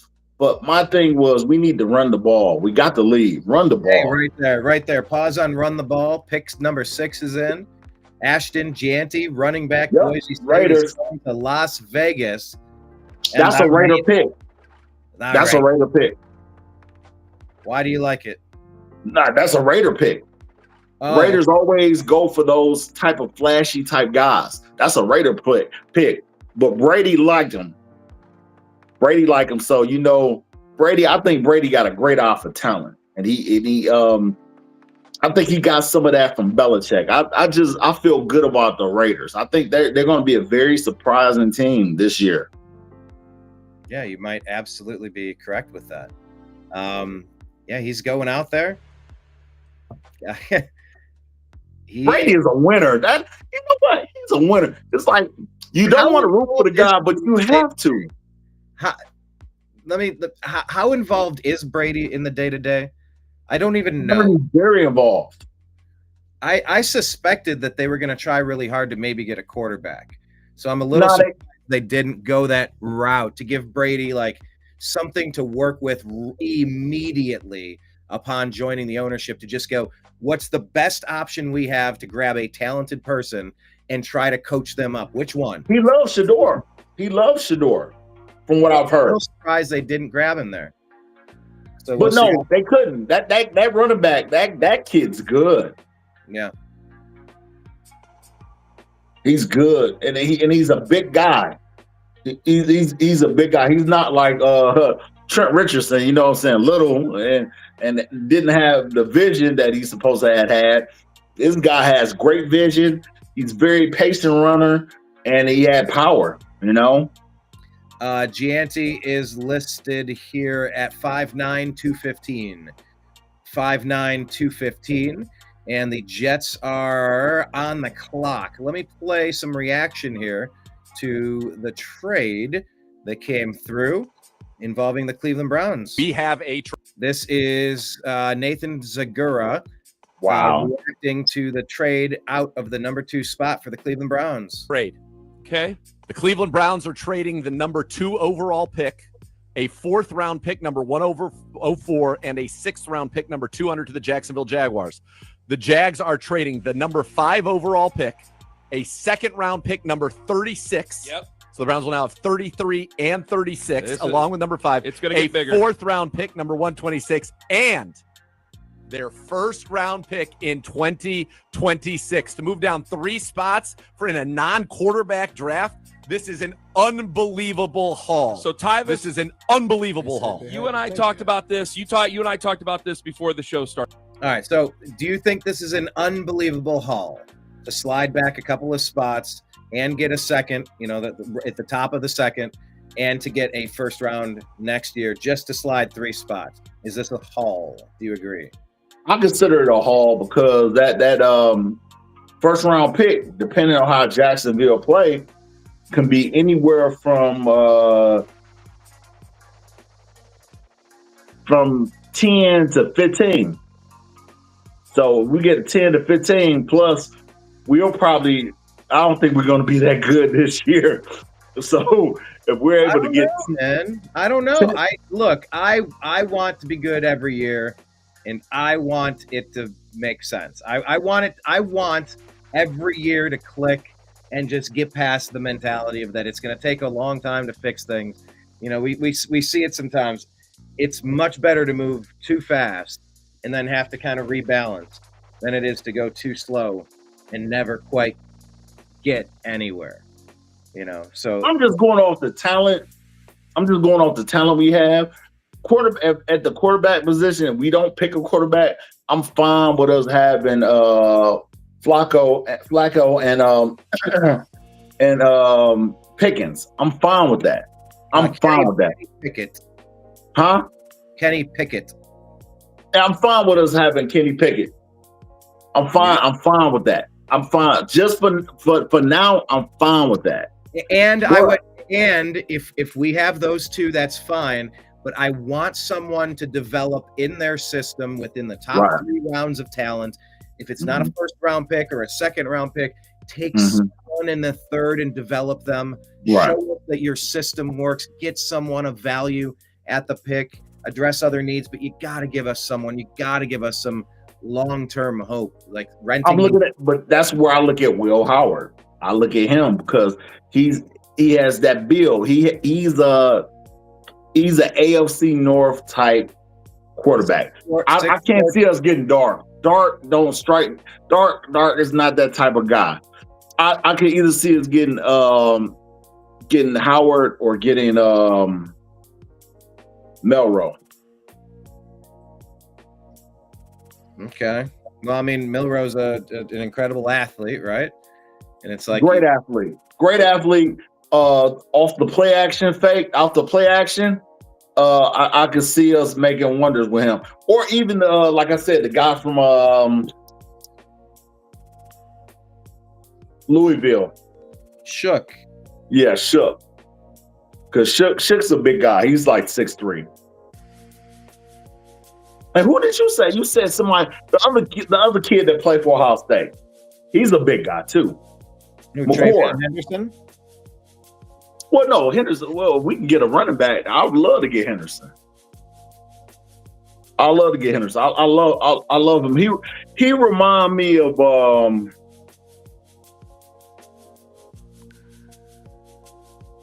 what's the Ohio State running back he remind me of? He remind me of Pepe Pearson. Oh my God.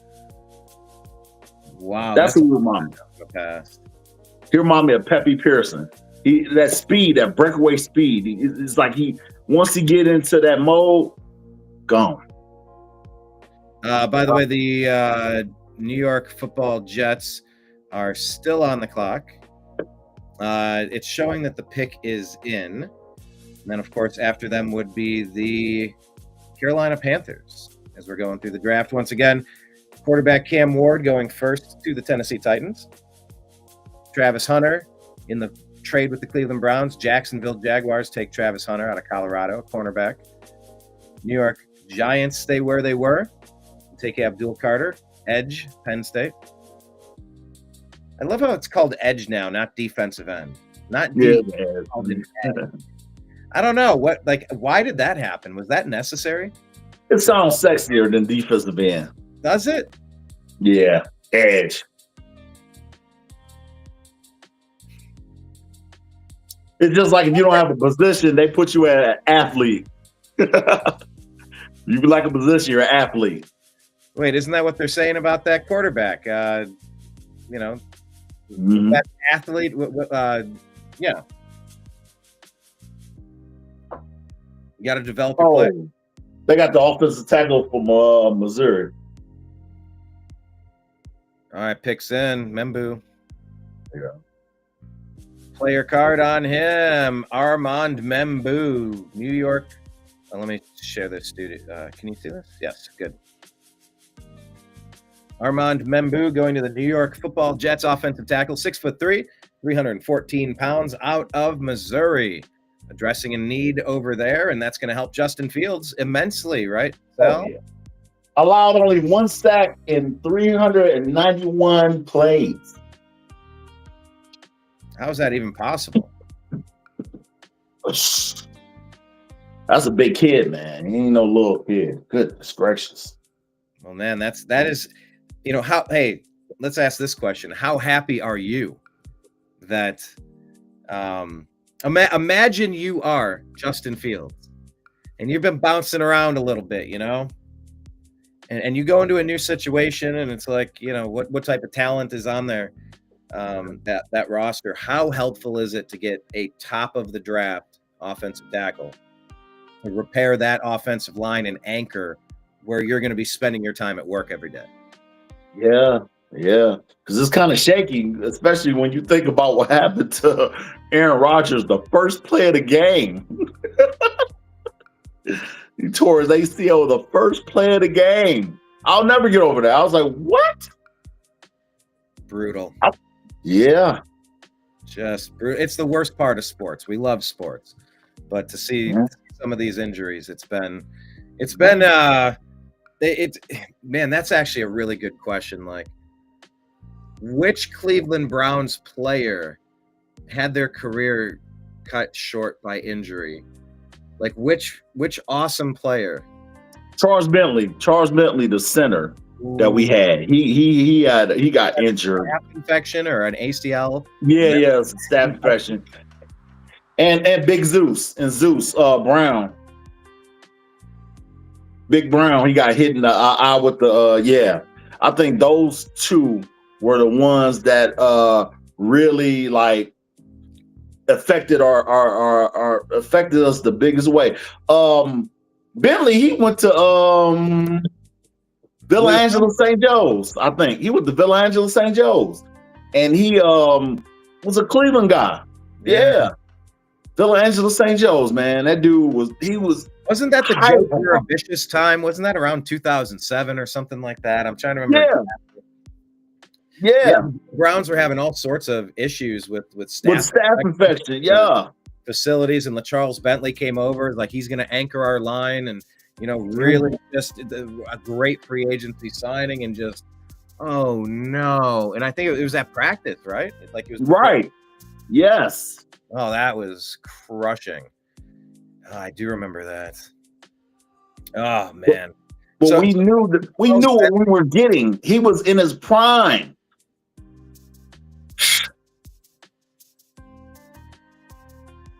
Brutal. Brutal.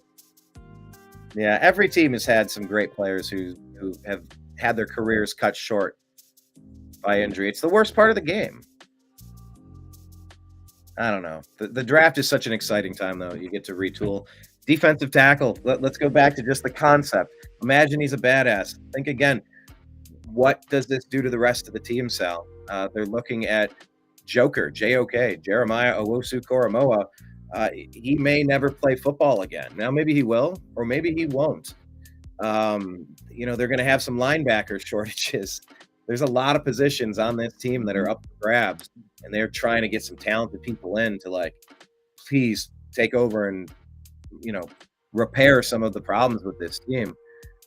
Defensive tackle. I didn't see it coming. We need running back. We need quarterback. We need a lot of things, and I just didn't see defensive tackle. Talk me into it. Hype me up. No, okay. We need defensive tackle because of the fact that our best player is getting freaking triple teamed, and we couldn't stop the run. And that would be what caused most of the drives to continue. If you look at when we played teams like Pittsburgh, we played teams like the Ravens that actually had good running back play. So we weren't able to stop those teams from being able to gash and get certain type of plays out. Now, when we got a player like Graham, we can clog that hole up and force them to go to either Miles or go to what's the other guy name? I can't think of his name, but the other guy that we got, Harris, I think. Go to Harris. So we'll put ourselves in that type of position. That kid from Michigan is really good, man. I mean, he's really good. And when the lights are bright, he show up. Like he showed up against Ohio State. He showed up against Penn State. You know what I'm saying? And they didn't have the best team, but they put in the work and did what they needed to do. Look what they did to Alabama. That defense, they have a stout defense. And the offense was horrible, but the defense is what kept them in most games. And it's what killed Ohio State with their defense. So let's pivot over to this. The Carolina Panthers have selected somebody to help out their young quarterback. They are going to get McMillan. How do you pronounce his first name? T-Mac. They call him T-Mac. T-Mac? That's what they call him? Yeah. The kid's he's pretty good. I was watching his highlights. That kid's good. I'm talking about 50-50 balls, he's mossing guys, just catching over everybody. Yeah, he's good. He's a big kid too. Well, I think it's a good idea. When you have a quarterback that you want to succeed, my God, you got to give him some talent.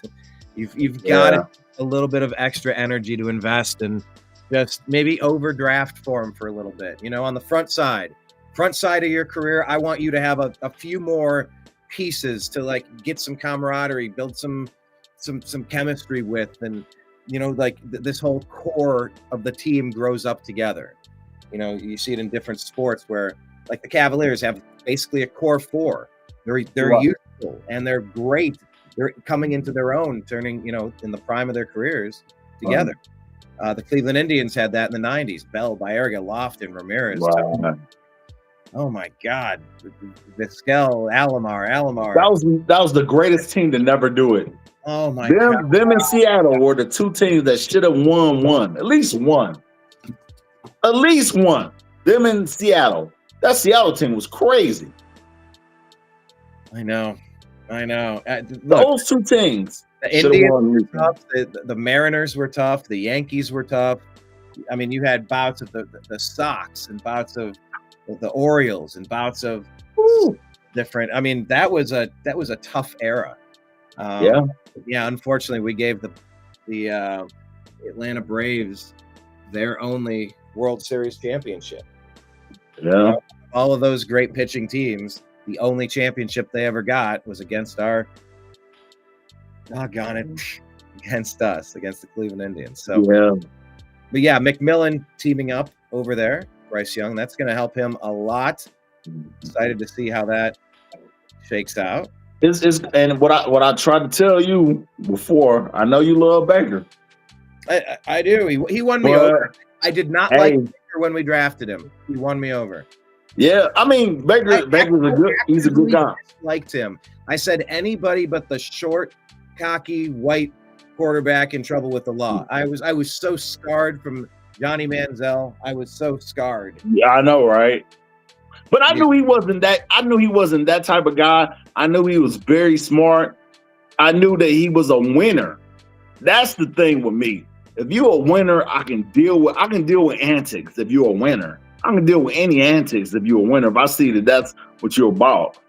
But the thing with me was the fact, the way everything happened. I'm not saying what I want you to understand is I'm not saying that Cleveland didn't take any part in this, but it was just the fact that everything happened the way it did. I'm glad it worked out for Baker because he's where he's accepted. But I'm like I keep on telling you, like a move like this is gonna be so good for Carolina because Carolina is gonna they only can go up from here.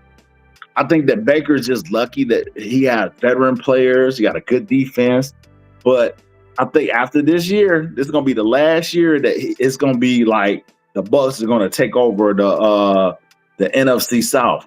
After this year, it's gonna be real shaky for him because I think that I got a feeling that Shador is going to the New Orleans Saints, so they'll have a quarterback, a very confident quarterback, and they'll be able to bring that good feeling back to New Orleans.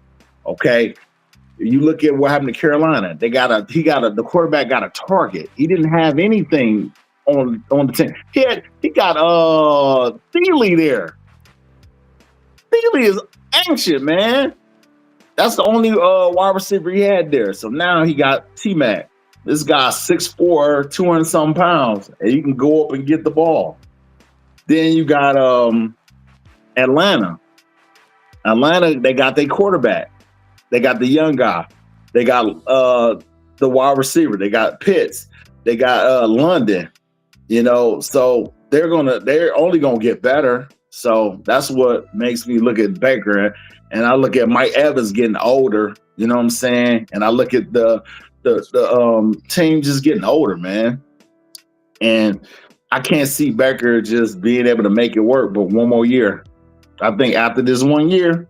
I don't know why I think Atlanta might take it this year, but I think Baker got one more competitive year where he can be awesome. But after that, it's going to be up for grabs. You've said that before. You're not wrong in your analysis. Yeah, I don't know. I just wish we could have made it work because the talent was there. But we don't need to re-legislate it. I'm looking forward. Let's talk to Deltona Doug. You and I, we've gone so far into the Baker weeds. Like I am actually like I'm content, but we've had that talk before. We can catch up on that later. I did invite Deltona Doug into the show if they want to jump in. Click the link that was pinned in the chat. Just scroll up. It says you never know. Look how quickly the Commanders turn things around. But you will likely need a quarterback for that to happen. So, Sal, can the Browns still find a quarterback at the top of the second round? Or should they have taken Sanders when they had the chance? Or is Sanders even the top pick? Will it be Jackson Dart? Whoa! The Saints took an offensive lineman, Calvin Banks Jr. The pick is in. I didn't see that happening. I thought they was going to take Shador. Wow. Shador is slipping. The slipping Shador. Kelvin Banks Jr., Offensive tackle, 6'4", 320 pounds, out of Texas. Going to shore up that line, Kelvin Banks Jr. You're shocked. Wow. Wow. By the way, this puts the Bears on the board. In a lot of mock drafts, we're hoping that Gianti would be available to the Bears, and that would be a nice match for them. So now that he's off, we'll see Hampton. what they're doing. They're gonna get Hampton. I think he's the second best running back in the draft. Oh, I love me some Travion Henderson, though. Oh, I love me some Travion I Henderson. do too. I do too. I'll bet you they're both superstars. And Jenkins, yeah, Jenkins is good a too. lot of opportunities to showcase, but when they did what you're supposed to do. Oh yeah. You know, like they're as good as anybody else I've seen out there. They just didn't get as many reps because they split their time. And by the way, how often are you running it when you're throwing it to Ibuka? When you're throwing it to, Jeremiah Smith? Like, what are you like? Everybody's just doing a tiny little audition for you. So, yeah, Kelvin Banks and Shedeur is slipping. Let's see if the Browns have any jumping back up. Now they have resources. I mean, look, why couldn't the Browns take that number 1 pick and package it and just send a 5th or something and go, hey, I'll slide back a couple picks. I'll give you that first rounder.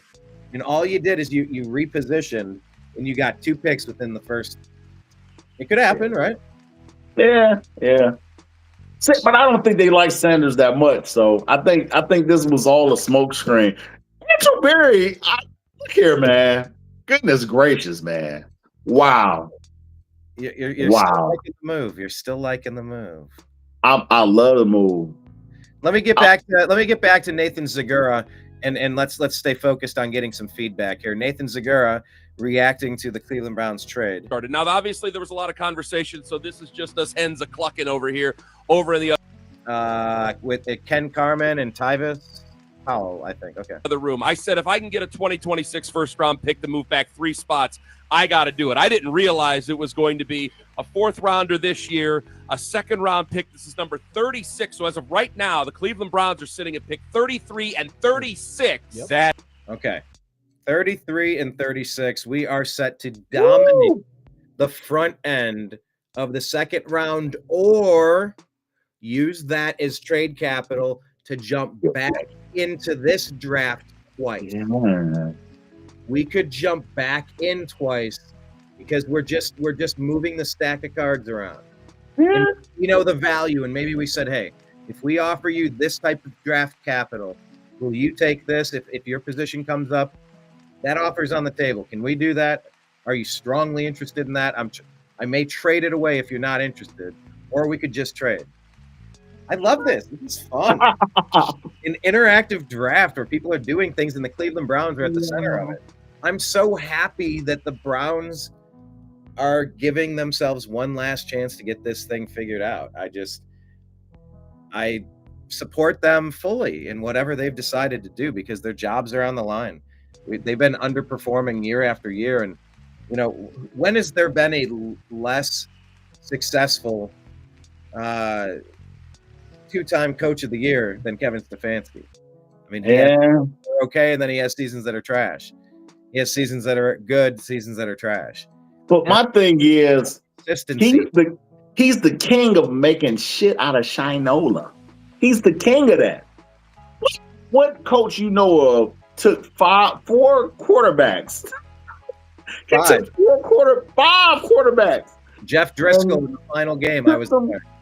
And took them to the playoffs with 5 different quarterbacks.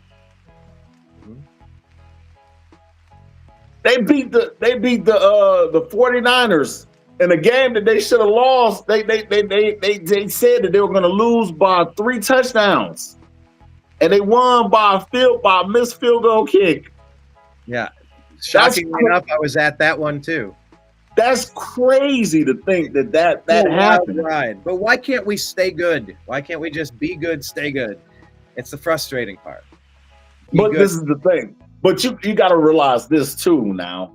When it comes to players, you just like what you mentioned. When it comes to players, you have to really hit the jackpot and get these players that are actually players that have the heart and they have the mind for the game. But if you don't get that, You end up with the Corey Comans of the world. You end up with these guys that, the Justin Gilberts of the world that have all this world talent. But when it comes to the game, they're not ready for the game. And they end up working at Payless Shoe Store after doing 2 to 3 years in the league. I love your references. You got Payless Shoe Store. You got Rent-A-Center. Yeah, Loving it. But then if you got a player that got heart, guess what? He could work at the grocery store. But if he got heart, he understands the game. He ends up being he ends up being a champion. So that's just the difference. Yeah. All right, let's go back, check in with the draft here. There is a pick in tight end out of Michigan. Man, Michigan players getting some appreciation. Colston Loveland, tight end. Yeah, they are giving, and I think we put Colston Loveland into our mock draft as well. We'll have to pull up and compare. Actually, we need to compare our mock draft, see how close we are. Look, hey, talk about what it's going to mean for this 6'5", 245-pound tight end from Michigan, going right down the road from Michigan to the Chicago Bears. And he's going to give Caleb Williams a massive opportunity to, make his performance much more likely to be successful now. He need that security blanket, man. It's just like when Michael Vick was playing for the Falcons, he had Algie Crumpler. That guy was a good tight end. He was able to help him when he was able to check down. He didn't see anybody. He tossed to that tight end, and he'd be able to make magic happen. That's how this kid is. This kid's good. He runs decent routes to be so big, and he can block. You got a good guy over there. And then you in Chicago, so he's used to that type of weather. So it's a good pick for them. All right, I'm on two separate screens here. Walk me through who did. Why don't you recap the top of the draft for us, Sal? Are you able to do that? Do you have that list? No. My computer, my son destroyed my computer. It's not even working. Well, that's fantastic. Yeah, we're gonna have to have a conversation about that. But yeah. All right, Loveland is going to Michigan. This puts the San Francisco 49ers on the clock here. San Francisco 49ers. All right, here's what I'm going to do. I'm going to reload this. Will Campbell went number 4. Right. With this other screen.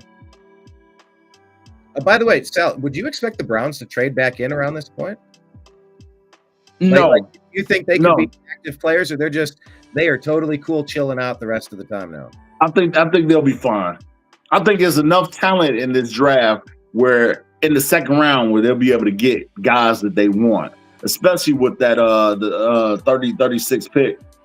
With the 36, 33 and 36, they'll be fine. They'll be able to get the talent they need to fill in those holes. I think ultimately that's what they're looking to do. Get the best player to fill in those holes that they have. Okay. They still needed a defensive tackle. So they got the best defensive tackle that they can get in this draft. So now they need an offensive tackle. They need a running back. They need a quarterback. So I think that they can do well with those picks, unless they're able to get, if it's somebody that they really, really, really want, which I can't see it being that. I think Shador is going to fall into the second round. I don't know why. I got a feeling that he's going to go to the second round. I can't see Pittsburgh picking him up. I can't see Miami picking him up. Although I think Miami need to get a quarterback because Tua, I don't trust him. So I think they need a quarterback, and I think that Pittsburgh need a quarterback. So those will be the two teams that I think that'll take a quarterback. So I think that the Browns will be fine in the second round. Like you said, if they can. If anything, I think that they will probably try to get back in the second round or get into the third round and pick up a guy that they want. But I think they're fine. I think they'll be fine. All right, let's recap here. Here's what we got. How are we sharing this? This is the draft board that I am doing, my own mock draft. But I'm just following along. Cam Ward, quarterback, goes to Miami. Travis Hunter, well, I guess I had to switch around. This went to Jacksonville, moved up with the Cleveland Browns, and went there. Abdul Carter went to the New York Giants. Nimbus is trying to run my computer here. Will Campbell, offensive tackle LSU, went to the New England Patriots. Mason Graham was selected by the Cleveland Browns, defensive tackle, Michigan. Ashton Gianti, running back, Boise State. Armand Membu, offensive tackle, Missouri, went to the Jets. And, of course, Gianti went to the Raiders.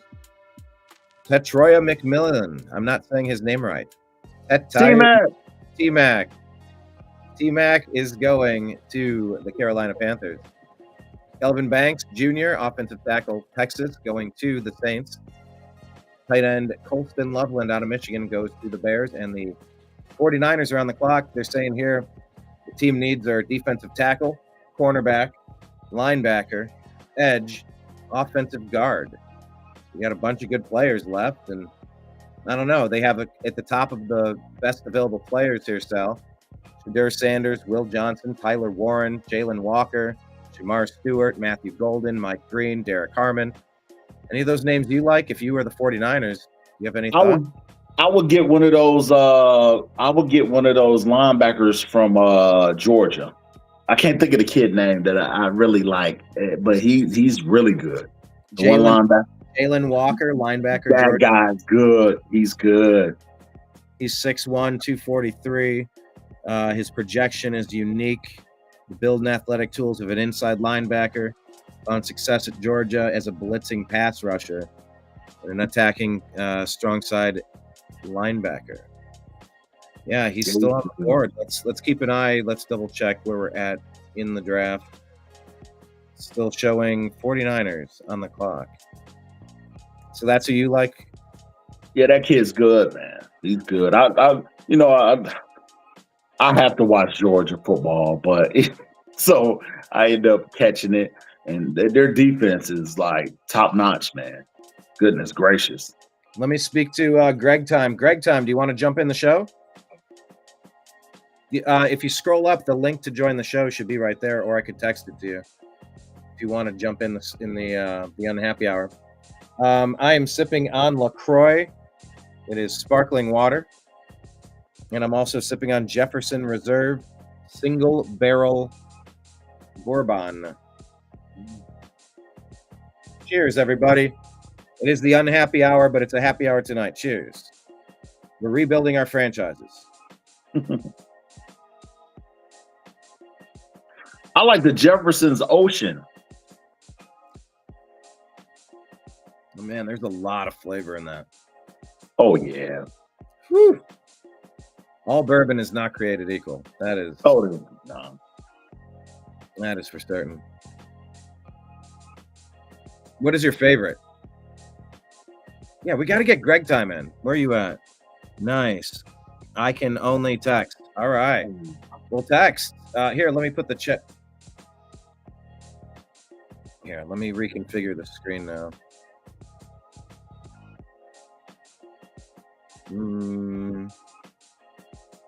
There, we'll get the comments going. This way could work. All right, where are we at? Any action from the 49ers yet? No action. Oh, yes, we do. Edge, Georgia. They took the edge out of Georgia. There's out of Georgia. Yeah, that kid's good too. Is it Mikel or Michael Williams? Edge. Mikel. Yeah. Williams Jr. 6'5", 265. Edge, Georgia. Are they getting a good one? That's your backyard, yeah? Yeah. That kid's good. He's good too. That kid's good too. Their defense was stellar, man. They had a stellar defense, man. Yeah. Georgia, yeah, their defense is pretty good. Oh, getting back to what you said, when I was a contractor overseas, Pappy Mason. I mean, not Pappy Mason, but Happy Pearson. What was that? What was that bourbon I had? Oh, I don't know. You're gonna have to tell me. I know I'm looking. Pappy? Yeah, Pappy. Pappy made me happy. Pappy made you happy? Yeah, Pappy's nice. That's the smoothest bourbon I ever had. Pappy Van Winkle. Mm-hmm. Pappy Van Winkle. Yep. Thank you. Thanks, Pappy. Greg Tom. Yeah. I want to say it was crazy. I'll never buy that again. I want to say it was like maybe like $40 for a shot of that, for a shot. Yeah. Oh yeah, and you sip on it. You kind of let it open up. Oh yeah. We went to a place. I think we went to the W Hotel. They had cigars. They had like a cigar bar. Very nice. It was a great experience.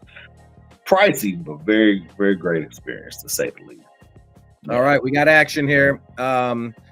The Dallas Cowboys have made a selection. Good. They are taking Tyler Booker, offensive guard, Alabama, 6'5", 325. They're getting a large man to play guard. What do you think about this? An Alabama boy scooting over to Dallas. I thought they would have went offense. I thought they would have either got a running back or a wide receiver. Well, I mean, offensive guard makes all your positions better. Yeah, but I think that's a smart move. But with Jerry Jones, he's about the panache. That's why I thought that they would have got a wide receiver. I thought they were going to get our guy from Ohio State, Mbuka. Emeka Ibuka, man, yeah. He's a really good player. Miami Dolphins on the clock. Now they get Shador. That wouldn't shock me. Oh my gosh, that could be the perfect fit. Except, I mean, Tua's going to want to play, and Tua's getting paid, right? Yeah, well, he'll get paid regardless, but Tua is a liability. What scared me was when he got hit. I think they went against Jacksonville, and he got hit, and he was twitching, and I was like, "Oh my god!" And I was like, "They're going to kill this young man." Yeah, that was not a great look. And like I said, it's a theme. Injuries are the worst part of this game. You like to see aggressive plays, you like to see physical plays, but there's dirty plays too. Yeah. We've been on the wrong side of Nick Chubb. We've been on the wrong side of some injuries before, and it's like I said, similar situation to what you were just talking about. Yes, Pappy Van Winkle is very rare. Greg time. Oh yeah, Greg, what are you sipping on tonight? What are you sipping on? What are you having, Super Sal? What are you sipping on, by the way?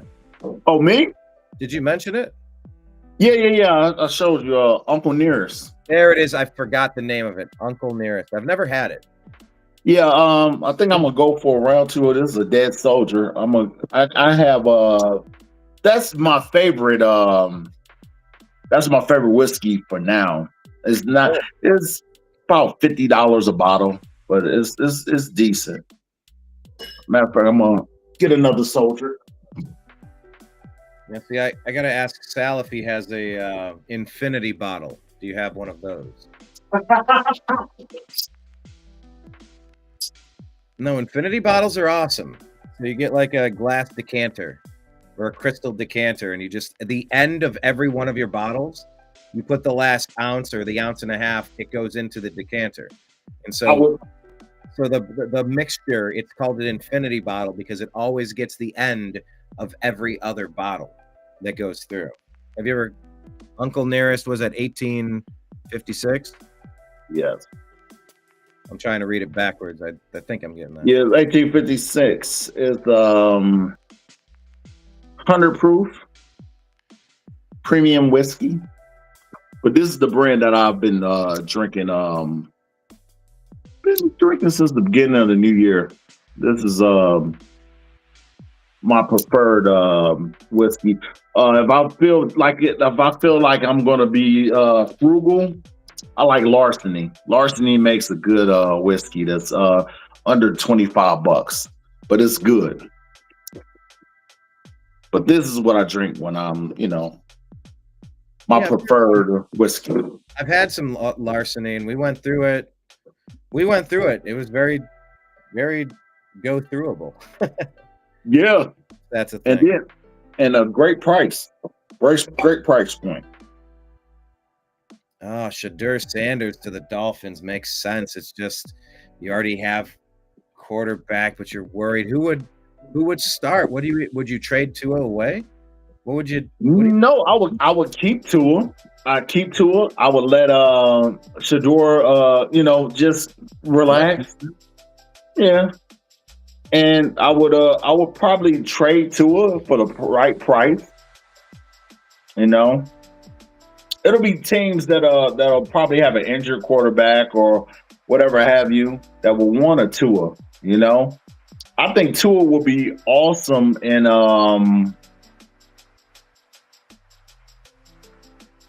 I think he'd be awesome in Minnesota. There's a dome stadium. I think he'd do well in a dome stadium.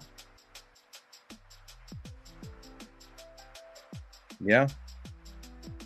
I mean, are they going with McCarthy?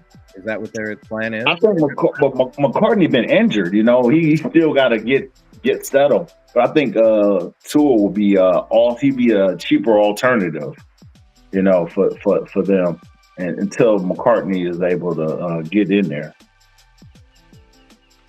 But right. I heard so much crazy stuff. I heard that Harbaugh wanted to get McCartney. Don't know who he would trade to get McCartney, but I heard he didn't care for Herbert too much. Well, hey, why? Look, you could move him. There's plenty of teams that would go in on Justin Herbert. You could get some draft capital, and why not go with somebody that knows your system, and you don't have to why shouldn't you have the right to build the team the way that's going to work the best, right? I don't know. I mean, if you're not listening to the best people on your team about the best ways to win the games, why couldn't you just say, go get me this guy? Go trade for this guy. Ask what the price is. Let me work with you and see if it's something we'd want to do. Yeah. You want to listen to your people. You got to give your right players and your right coaches the right tools in the right systems to make them succeed. Not every system is perfect for these people. I don't know. What is it? Greg is saying, my guess is Miami takes the first cornerback with Ramsey wanting out. That Ramsey is a heck of a interesting character, isn't he? I think that he isn't what he used to be. What the problem with cornerbacks is their ego. I think that's the number one thing that's wrong with them is their ego. He's not willing to work become a safety. Rod Woodson in his career, Rod Woodson was a cornerback. He was one of the best cornerbacks, but he had to become a safety, because he lost a step. No one wants to admit that he lost a step, but it's just what comes with the game, and can't let your ego take over. Ultimately, you have to just know what is, and that's what is. You can't, Father Thomas 99-0. So when you lost a step as a cornerback, either you become a safety or you get out of the league. That's what typically happens. Yep. Dolphins still on the clock. I feel like they've had a lot of time here to make a pick. The pick is in, they're saying. Waiting to get an update on that. Sanders would be a great pick for them. It makes a little bit of sense. And he would fit into that whole Miami lifestyle. No, this is another Michigan pick, defensive tackle. Kenneth Grant, 6'4", 331. Man, the Michigan players, they all right. Jim Harbaugh being vindicated. Some of the players he brought into that program coming into their own now. Yeah. You know, even without him being around, like he was able to recruit well. This is a big pickup. What do you think, so? Yeah. Yeah. I mean, I think that fills a need for the team. You know, I'm all about the need for the team, but I think that I don't know why I think Shador's gonna be in the second round. And I think that if we want him, we'll pick him. If we really want him, we'll get him. And I think Shador in the second round will be a good pick because of that chip on his shoulder. Because he thought he was going to be one of the top 5 picks.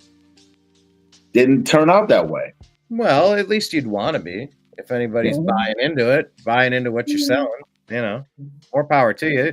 Like I don't fault the guy for trying to sell himself. It's all right. Like I got some grace for some of these things. I'm not getting too bent out of shape for some of this stuff, but yeah, Kenneth Grant, at least on this Pro Football Network mock drafts that I've been using, they had him as the 37th best player, going number 13 to the Dolphins. But that's the deal, Sal. Everybody has their own grading system. Nobody really knows. We're all just guessing. Depends on what you value. It depends on what you value, and that's what they value. They believe in Tua, and you know, hey.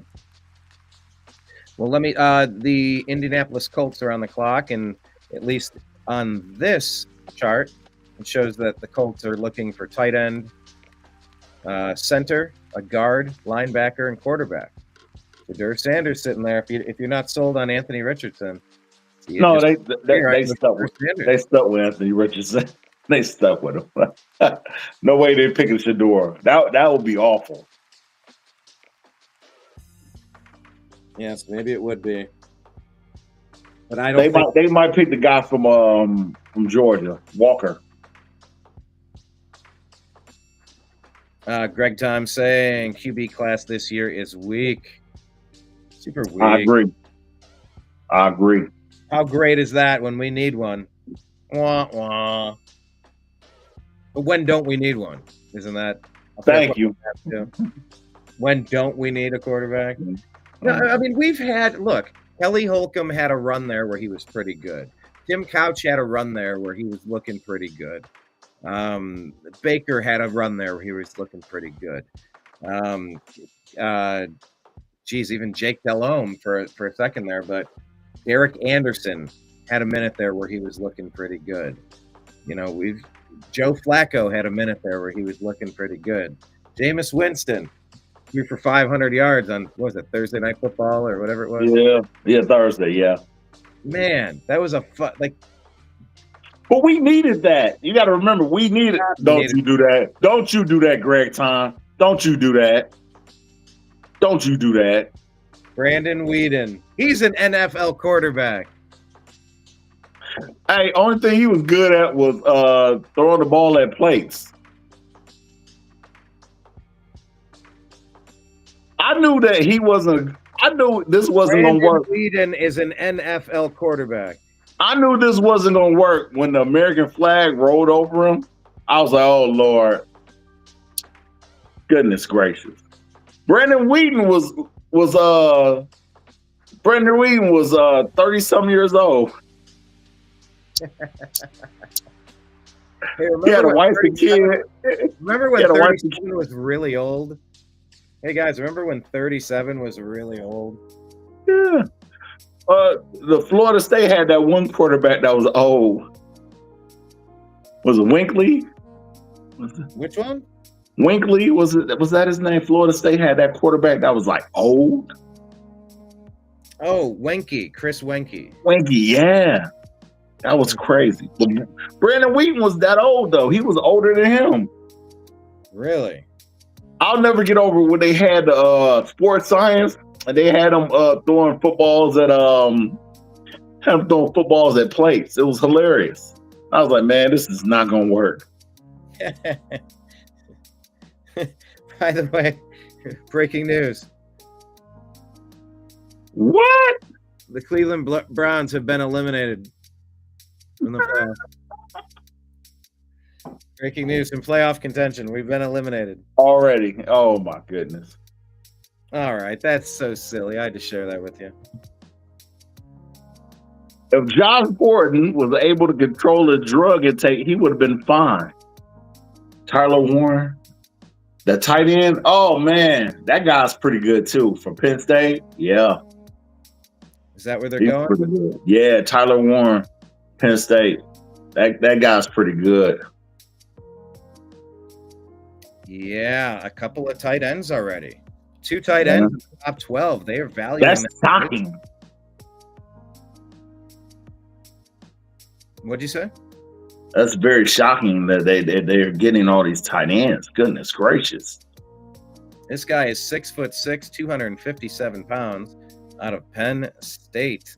Now he's the Indianapolis Colts tight end, catching passes from maybe Richardson, maybe. Yeah. Maybe. Yeah. The Atlanta Falcons on the clock. Hey, this is your neck of the woods. Yeah. They need I think they need a tight end too. I think not a tight end. They need a tight end. They're getting rid of Pitts allegedly. Pitts he doesn't like it there. But I think he's gonna stay. He's a rookie, he not a rookie, but he's a young guy. Yeah, Josh Gordon. Josh Gordon was great, man, but he just he couldn't stay off the narcotics, man. Him and Ricky. For some reason, Ricky Williams was able to work it out. I think the biggest thing with Josh Gordon, I'm trying to tell you, was Johnny Manziel. When you got a Johnny Manziel, you got someone that's enabled, that's supposed to be the leader. That's the biggest problem you could ever have. If the leader is not on point, that destroys the team. What can you tell Josh Gordon if the quarterback is not doing what he's supposed to be doing? He's going to Vegas getting drunk. Josh Gordon didn't value his situation in Cleveland. I think this would have been the best situation possible for him. I like the fact that he was able to bounce back and make a little bit of money, but it hurts me to see the talent that he had. He was the best wide receiver during the time when Megatron was in the league. And he was able to capture the yard title. Being suspended for 4 games, he captured the yard title from Megatron. That's crazy. It was, but he never was able to. Awesome things I've ever witnessed. It gave you a reason to watch, and it was just astonishingly, consistently incredible. Josh Gordon was a phenom. Yeah, 4 games over 200 plus yards. That's crazy. That's a player whose career was cut short, not through injury, but through self-inflicted. Yeah. And that's where it goes back to you having good people in your corner, man. When you have good people that see your potential, that care about you, they don't let that happen. They don't let that happen, man. But when you got people that's not good in your corner, that have your back, these are the things that happen, Let's go ahead and look at the Falcons here. It says their team needs are cornerback, defensive tackle, edge, safety, linebacker. So there's a good cornerback here, Will Johnson, Michigan. I mean, there's a lot of Michigan love in the early part of this draft. Wow. That would fit a need. Jalen Walker, linebacker, Georgia, would fit a need. Yeah. And your local guy. A&M would be an edge need. So, I don't know. Mike Green, Marshall, what would you do if you were the Falcons? I would get an SEC player or Michigan. Michigan is on the roll, man. I'll go with Michigan. Man. Can't go wrong. Hey, Greg Time says facts. What were facts? What was the part you were referencing? But awesome. I'm glad that you're agreeing with something somebody said so brilliantly and wisely, like you thought. He's So we're reminding talking about Gordon, Josh Gordon. man, so many points to make about Josh Gordon, and what an interesting time in Browns history to live through that and watch what it could have been and what it never was. And I know. very Cleveland. Greg's reminding us it's back-to-back 200-yard games. Back-to-back 200 plus yards. Oh my God. Yeah, we're spitting facts about Josh Gordon. Thank you for that. Greg Time is guessing that the pick should be Walker here if he had the chance. The Atlanta Falcons. He's an Atlanta guy. Yeah, I think he's from Atlanta. Here we go. Well, the pick is in. Let's go ahead and see what's up. Thanks for hanging out with us here on draft night on the unhappy hour. It's where did it go? Yeah, we'll try it this way.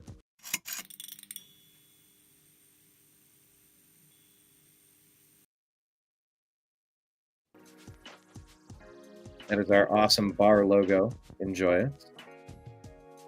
Thank you, Ted, for creating that. They're saying the pick is in, but we're waiting. Sal has nothing. Greg has nothing. We are waiting. Nice promo. Oh, I have something else. Ooh, maybe I could share this video clip. Yeah, let me get this.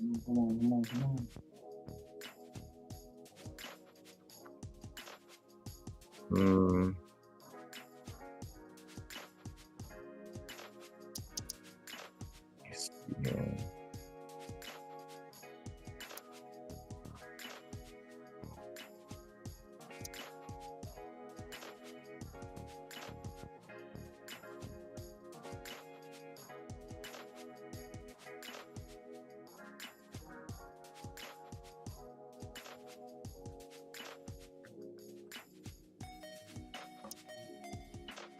All right, here it comes.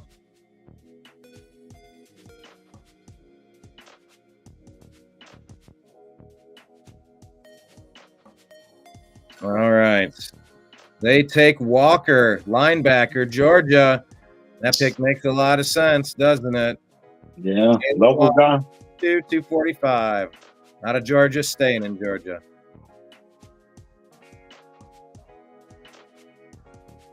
That pick makes a lot of sense. I love when a hometown player can do that. Maybe we take Jack Sawyer, Sal. Maybe Craig take Jack Sawyer and Travion Henderson. Or a That would be awesome. Or Will Howard. There are Quinshawn Judkins. There are so many great Buckeyes that you could just rebuild your team around, that you can rally around as Buckeyes. If you look, awesome. Jalen Walker from Georgia to Georgia, like he's in. That means something. That's super cool. Like those storylines, it's part of what you watch for. You like rooting for your hometown, you know? You do. You want the hometown kid because the thing is, people don't understand how that it's always the hometown guy that appreciates it more, you know? They appreciate it more. Oh yeah. Yeah, you grow up wearing those jerseys, like the Kelseys. You know, they grew up with Cleveland Browns stuff, and then you play in Cleveland Browns Stadium. It's wild. All right. The Arizona Cardinals, they have some team needs at edge, defensive tackle, wide receiver, offensive guard, and linebacker. Wow. So some notable players there that are left: Shadur Sanders, Will Johnson, Tamar Stewart, Matthew Golden, Mike Green, Derek Harmon, Jahadi Barron, Malachi Starks, and others. I'm surprised that this was supposed to be such a deep wide receiver class. I'm surprised no wide receivers have been picked. Yeah, and running back. Oh, yeah. Yeah, I mean, we're already up to, we're chugging right along. We are officially halfway through, yeah? Cardinals on the clock, and then the Bengals. All right, so yeah, they list the needs here for the team: edge, wide receiver, cornerback, guard, and defensive tackle. Yeah, they're going wide receiver. So The Bengals didn't Hendrick retire from the Bengals? Did who? Hendrick. Did he retire from the Bengals? I don't know. Why don't I know? I think he's a edge, right? Yeah, he a edge. Yeah, something's happening there. Someone wants to retire. Hubbard? Who's Hubbard, I'm sorry. Hubbard. Is it Hubbard? Hubbard retired. Hubbard retired. I think he retired. Yeah. Pretty early too, but I guess he had some injuries. Sal, do you have the oh, here, check this out. Greg said, let me go to the chat. Greg said, nice promo. And I said, oh yeah, that's cool. You think that's cool? Check this one out. Check this promo out. Hi, this is Eric Metcalf, and you're watching Unhappy. Yeah, that's awesome. I like that. I like that one. Yeah, dude. One of the best Cleveland Browns draft picks of all time. Eric Metcalf came to the Browns and electrified a city. Eric Metcalf, one of the all-time great Cleveland Browns first-round draft picks of all time. Oh, yeah. That's a great question. Who are some of the best first-round picks of the Cleveland Browns of all time? Sal, Greg, Eric Metcalf is in the upper echelon. He was great when he was here in Cleveland. Drafted to Cleveland, stayed with Cleveland, crushed it with Cleveland. Nick Chubb, till the injury. Yeah. Garrett, Denzel with injury. Some ups and downs, but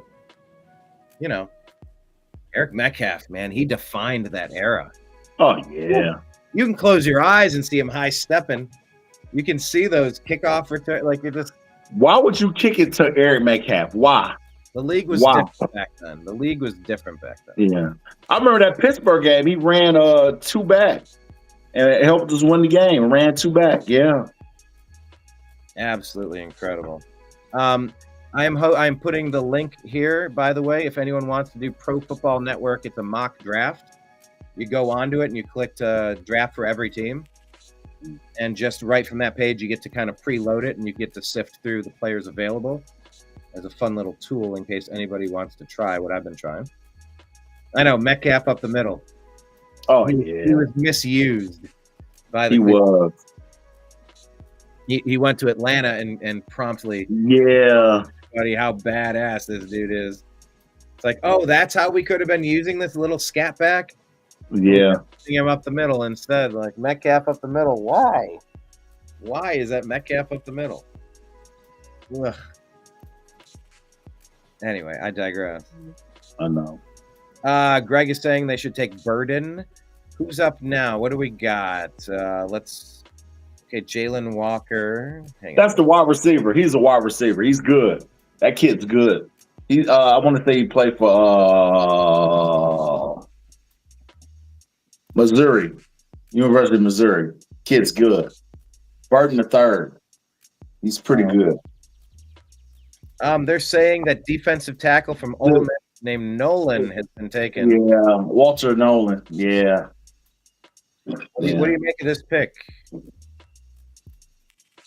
was a need.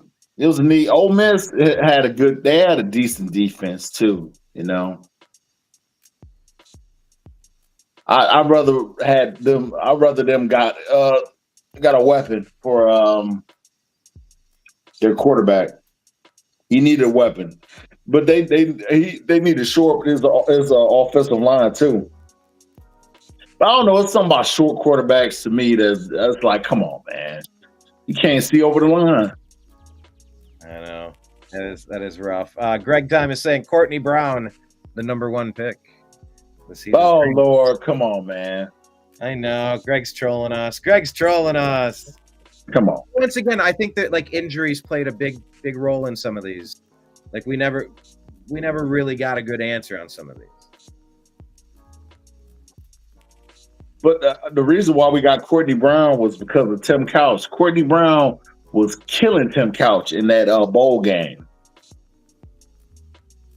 In the bowl game that Tim Couch's last game, Courtney Brown was killing him. Him and LeVar Harrington. LeVar Harrington and Courtney Brown were wow when they played for Penn State. Oh my goodness, that Penn State team had an awesome defense. Yeah, and they're seeing a lot of Michigan players that way, and they had a really tough defense. Some really tough players. What is Greg Time? You're saying I'm way behind. Is there a better link than X? What do you mean by is there a better link than X? Sal, what does the comment mean? I'm way behind, but is there a better link than X? I did put the link up there for the Pro Football mock draft. I'll also put the link if anyone wants to. Is he talking about X, like XX, like Twitter X? Maybe. Oh, it's Texas behind. Mm-hmm. By the way, if anyone wants to jump into the show, there it is right there. I'll pin that. What, Facebook? Would Facebook be sufficed? Would that suffice? As far as the unhappy hour. Oh, as far as like being live with us? So yeah, I think that's what he asked, and he said his texting is behind, so he's on X, but he want to get on something else where he'll be more proficient as far as us getting his texts. Thank you, Sal. Hey, Sal, really quick. I'm going to tell about all the places where we are streaming today. But when we were talking about having a nightly show where, maybe we could have different versions of a nightly show, but like between 9 and 10 o'clock every evening, we do it. And different people host and different people co-host, and you just kind of sign up for it and you just go. But every night somebody runs that night and kind of just meets together and we all talk about sports. Is that something you would participate in? Well, I don't know what your schedule is. I don't, or just occasionally. I'm not saying like any commitment either, but just like when it's no. I can make it like you just get with me, like ahead of time.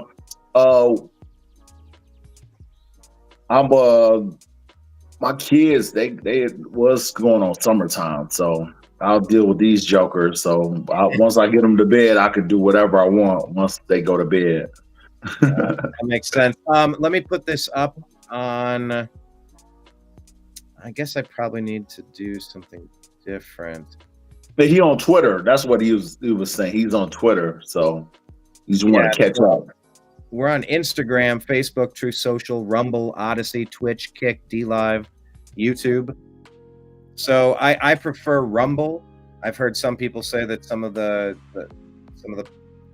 there might be some platform glitch issues like with playback. I've been experiencing something recently that it's never been a problem until recently. But yeah, I prefer people using the Rumble platform. It's like the new YouTube. They let you put your content out without hiding it. They monetize you right away. So if you let an ad play, it's like tossing a penny in the wishing well. Like let an ad play, it's like give us a penny. All right, well, a few hundred pennies, a few thousand pennies, a few million pennies. Like at some point, the tip jar fills up and you go, oh, good, that helps. So I like that Rumble's that way. YouTube is just untenable. Different. Very different. So, I do like the X platform at American_media_. So that's how we're streaming on X. That is the account that we pay for. But of course, our feed is at the unhappy hour _ on our X feed there. So yeah, all of those places, follow us in whichever place makes the most sense for you. But I like Rumble. Maybe try YouTube. We're also on Facebook, Kick, Twitch. DLive has been a real pain in the ass. It will not connect. Can't quite figure it out. But yeah, we got our first strike ever. 1,800 videos, 14 years of content. We just got a strike because we did a video on U.S. aid. Oh, Lord. Misinformation, so they struck our channel. So it's kind of ability to upload, and it's like, yeah, I'm not long for this platform. I am not long for this platform. So we kind of ramped it up on Twitch and Kick and Rumble. Yeah, Rumble. Signal at TNAM and TNAM chat. So yeah, I'd rather catch you on Rumble anyway, because it just makes more sense, That way you don't have to go through all the other politics that come along with you putting out content. You know what I'm saying? So absolutely. We have a pick in. Looks like they took an edge. Shamar Stewart is going to the Cincinnati Bengals. 6'6", 290 pounds out of Texas A&M. Shamar Stewart, edge. Cincinnati Bengals. Well, if they got rid of Hubbard retired, then that's what they needed. That's a good pick. It's a good pick. Yeah. By the way, how's the comedy thing going? Yeah. How's that going for you? Good. I will have to send you a link. Can you text me on your device real quick? One second. Yeah, I'm trying to update one page. But yeah, I was gonna say I'll send you a link to some of our stuff, some of my stuff. I probably should have put it up yesterday or the day before. Yes, you should, man. Stop it. I keep on telling you need to put out this content, man. Especially when you was making a whiskey, because I was like, man, you make me want to make whiskey now. So I was like, man, where did you get it from? Wait, say that whiskey story again. What did you mean? Remember we were talking about the whiskey. You was like, well, yeah, I bought this container, the whiskey container. But I started. I went to like one of the stores. I went to Belk or something like that, and they had infinity bottle in the decanter. Yeah. Yes, the infinity bottle. Right. So, are you using it? No, I wasn't able to get it. It was sold out once I got back. Once I got back there to get it, it was sold out. But I bought the beer. I bought the beer one where you can make beer. I bought that. It was awful, man. It was the worst thing I've ever had in my life. It was horrible. I was like, oh my God. It was awful. But that's what I said. I want whiskey. Back. I used to brew beer. I got to get back to that. Yeah, I went to a place in Atlanta. They got like a little microbreweries and stuff like that make lagers and things of that nature. It's a place that's in Atlanta. It's like a seafood restaurant next door to the brewery. And I would go there. I'll take my mom there, and we just have a good old time. They have like a Pac-Man machine, and they have like games where you can play like Uno with the large cars and stuff. Very nice place, man. Just to go and relax.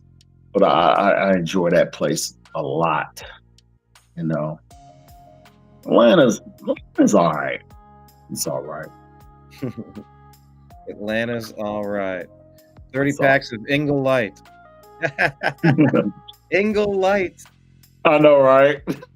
Engelman Ingle Lights. I would do that. I think I made a raspberry or blackberry ale. I tried quite a few different things. Thinking back on it, man, I haven't messed with that in so long.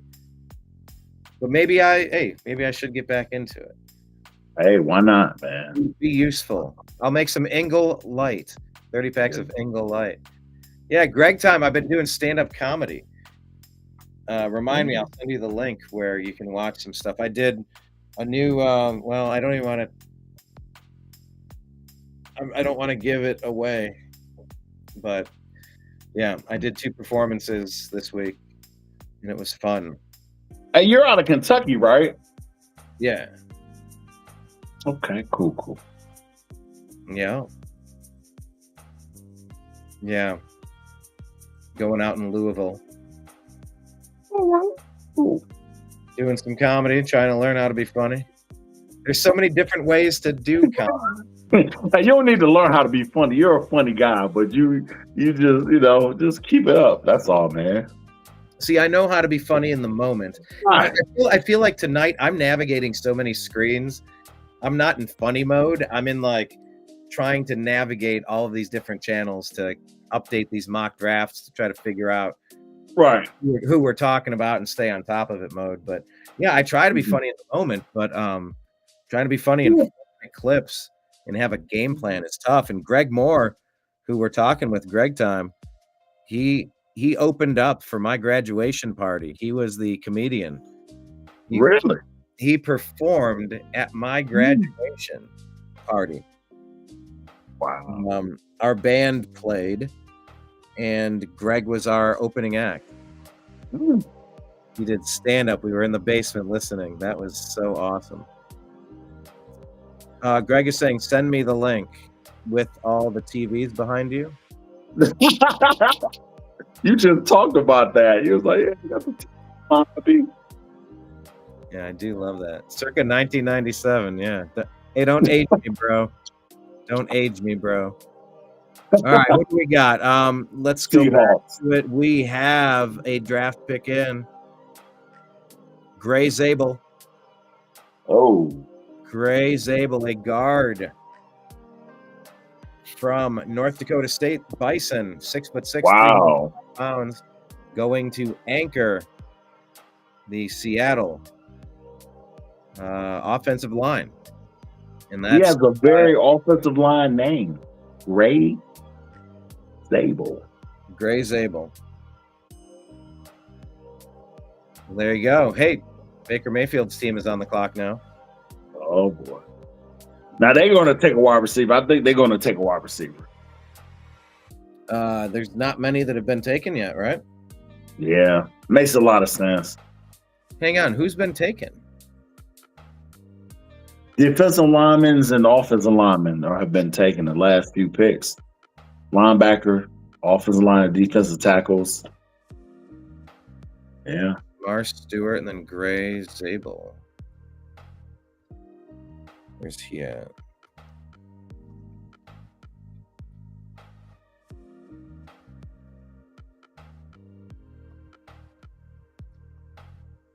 Yeah, I agree with you, Greg Tom. The second round might be quality for the Browns. I don't know why I think Shedeur he's gonna fall. He's gonna fall to the second round. I think that'll be very humbling for him, and I think that'll make him a better player. I don't know why. I just feel that'll be the situation for him. And if we were able to get him there, we were willing to take him on with the second pick, from what I heard. So if we were able to get him in the second round with the second pick, or the first pick, or the third, or third or fourth pick. Hey, that's a good question, though. Will another quarterback be taken ahead of Shedeur Sanders now? The Jackson Darts, or that's what I'm thinking. I keep hearing that name rising on the draft board, especially with Pittsburgh. I think Pittsburgh like Dart better than like Sanders. Ooh, I do. I can't see Sanders. I can't see him in Pittsburgh. I can see Dart there. I can see Will Howard. Don't let it happen. Remember Cordell Stewart, though? Remember Slab? Yeah. Not that Shedeur is that player. I'm just saying, like, a smaller, non-Ben Roethlisberger-esque. Because Ben was for a decade and a half just lumbering through that division. Like that, just this big oaf that always got the first down. You're just like, oh God, you couldn't take him down. You couldn't take him down so much. But that's why they say when you look at a prospect that's 6'4", 237 pounds, that is the exact same, or 230 pounds as Josh Allen, to play in Cleveland, you take that player and you develop them. And that's what Will Howard is. I don't want to see him forever on Pittsburgh. That would hurt my soul. That would. But we picked Kellen Winslow the second over Ben Roethlisberger. Ben Roethlisberger is from Cleveland. I'm not Cleveland, but he's from Ohio, like the Ohio area, And we didn't pick him. Yeah, I've known people that have known him, 1 degree of separation. He lit up my Bowling Green Falcons. Oh yeah, Miami, Ohio was good when he was there. They were pretty good. They're pretty good. Let me see here. Oh, they got one there. The Buccaneers, so their pick is in. All right, Gray Zabel going. All right, chugging along. Will the Browns jump back in? Do you have any other teams that you watch that you root for? Like Greg Time, do you care about the Panthers in any sort of way? What about you, Sal? You care about the Falcons or anybody else down there? What do you watch them? I'll watch them. Like sometimes I was able to get like cheap tickets to go to a Falcon game. So because of that, and their concession stand is pretty cheap. They got the cheapest concession stand in the NFL. Like you can like with $20 you can take care of 3 people with $20 in Atlanta at their concession stand. But we go and that, you know. Yeah, man. Yeah, I don't know. The cuisine at some of these places is really using that term loosely. Yeah, well, but my thing is that you spend so much money. Like I went to a Braves game, and I like you'll spend so much money. It's like ridiculous, you know. That's why I like the Falcon games. They pretty much take care of you. You are so funny, Greg Time. Kellen Winslow was a soldier until he crashed his bike at Tri-C. Wow. Yeah, he did hurt. He was riding a moped. Yeah, that's true. He was driving a moped and he got injured.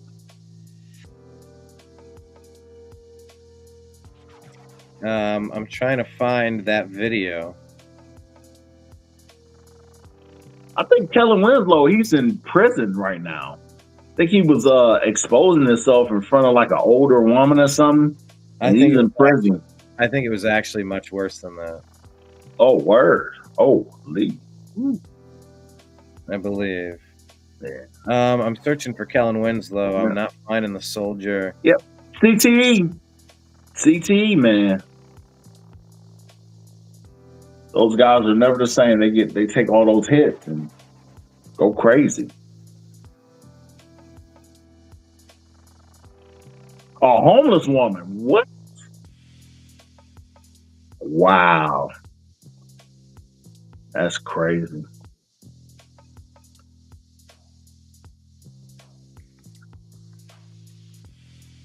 Yeah, they have to take care of those guys because their mental health is horrible. You know, they take all those hits, man. They're never the same.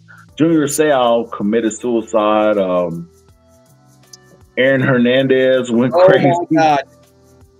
You know, I am the I am so. I knew they were gonna take a wide receiver right now.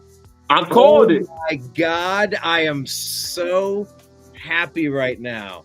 Now I am the biggest Buccaneer fan who doesn't Now they needed that. The Bucks, and I'm the Bucks, and I'm Mike Evans. Man, Mike Evans only got a couple more years left in him, man. So this is a good pickup. Yes. Baker, you know what? They might have one more year. Listen, they might have one more year. One more year. He might have one more year. You love that, Baker. Oh, I am excited about that. Oh, that is fantastic.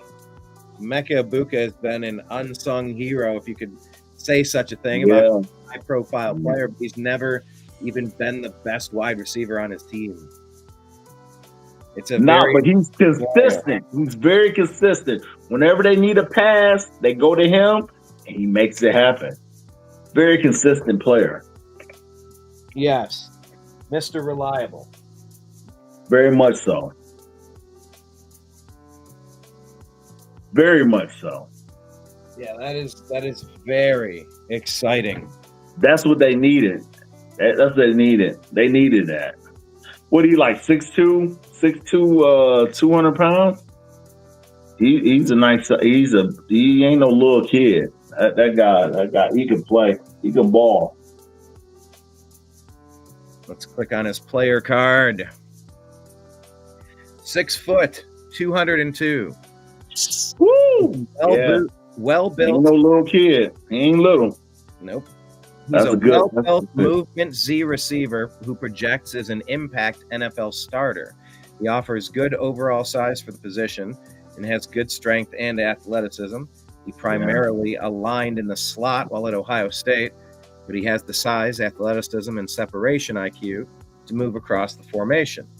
Ibuka is an excellent route runner who can use head and body fakes to create separation while also using his hands to keep his body clear through stems. He's a third down machine who consistently gets open and moves the chains. He has extremely strong hands and outstanding body control over the middle. And after the catch, he's tough and competitive with the ball in his hands. Ibuka will likely never be a home run threat at the next level, as he lacks the deep speed to stress NFL caliber corners vertically. But ultimately, he's a valuable, high volume Swiss Army knife with multi-level and blocking ability. But if you've watched Ibuka play, he's legit, man. He is just he is Jarvis Landry. He's Jarvis Landry. Ooh, decent comp. Remember when Landry was supposed to be to Baker, what he was supposed to be to Baker? You know, we had a glimpse of it, but it wasn't sustainable. You know, we couldn't really. Yeah, a Jarvis Landry, a possession receiver. Yeah, very great possession. If you need that third down, he'll get it for you. That's how Jarvis was. Jarvis strong hand. Go ahead. Say about Jarvis with strong hands. Jarvis had strong hands. He ran damn near perfect routes, man. Mm-hmm. And they knew that bad attitudes were contagious, bro. That's contagious. Contagious, bro.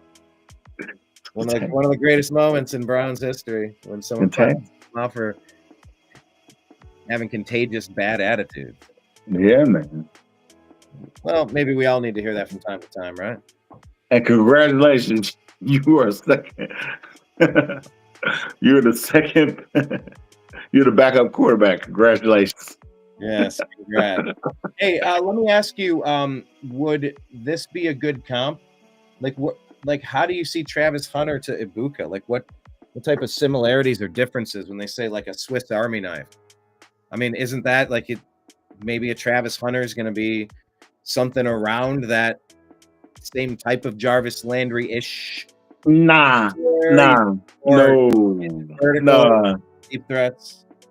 Nah, he's more of a deep threat than that kid will be. He's more of a deep threat. He can run. Henry can run. Henry can cover. So that's what make it different with him. His athleticism is different because of the fact that he can run and cover. Now, once he get the strength that he's supposed to have, as far as him becoming a pro, he'll be even better. Nah, you can't say he's injury prone because the thing is that he young. He don't have his strength yet, but once he get into the league, I think he'll be able to get with a dietitian. He'll be able to get with the trainer, you know, and they'll get him where he need to be. You know what I'm saying? He'll be fine. I think he'll be fine. I think once he start hitting the weights and he start taking supplements and doing the stuff that you have to do on the next level, he'll be even better. Prime, you know what, to be honest with you, Prime was the best thing to happen when it comes to these players because he gets them ready for what they're going to get into once they get to become a pro. So I think that's one thing that that puts him ahead of everyone. Love it. Yeah, just having playmakers is important. And Ibuka going to Baker, I'm so excited. That's a good look. I've had them as a surrogate team. You know, people say, "Oh, how dare you root for another team?" It's like I'm the biggest homer you'll find. Like I don't need to prove my credentials to anybody at all. I don't care. I like rooting for sports. My coasters are shaped in the state of Ohio for the unhappy hour.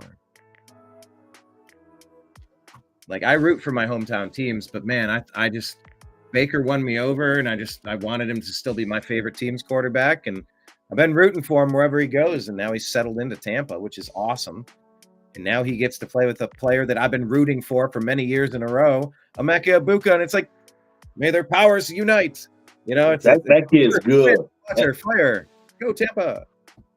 And Baker will get him the ball. He'll get him the ball. Yeah. That's what we think about it. Is Baker's a timing quarterback. And I feel like that's why, like, Hollywood Higgins, because he got it. He understood where to be. But Odell tried to freestyle it, and it's like Baker's like, you're fucking up my rhythm, dude. Like, he's like, no, man, I'm hearing a different song. And you're like, just play the drum beat. Yeah. And he couldn't do it, and then it all went weird. I don't like what his dad did, man. That's cold. You don't do that. You don't do that. If you're not in the organization, you don't put stuff out there like that. You don't. That was cold. You don't do that. I love how Greg says that Emeka Egbuka just spent 7 seasons at Ohio State. Doesn't it seem like he was on Ohio State? He's been there for a while. Yeah, but not quite 7 seasons. But yeah, he's been there for a while. Okay, he was a COVID guy, though. He was a COVID guy, I think. Oh, we have a pick in. Let's go ahead and take this off the board. It's Jaheed Barron, quarterback from Texas. Didn't we just bring Barron up? What didn't Greg say?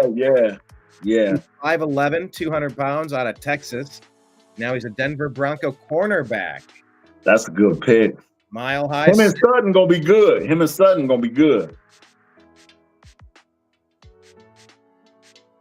Yeah, it's interesting watching that franchise rebuild now. Bo Nix gives him some identity, and a cornerback. I mean, that's really sort of like the captain of your outfield. You know, you really have to have the back end of your defense on lockdown, or else you're not really doing anything. Yeah. So that's just like they got their quarterback figured out. Cornerback can really be important there.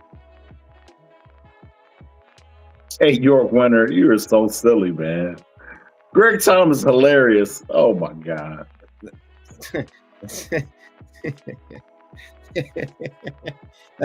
That's why he performed stand up at our party. The good old days. Pittsburgh coming up. If they get Sador, I'll lose my mind. I wouldn't be ready for that, but I think Dart is going to be Dart. But it'll be quarterback. Yeah, most definitely. It better be quarterback. Because they got all the quarterbacks other than they got all the quarterbacks.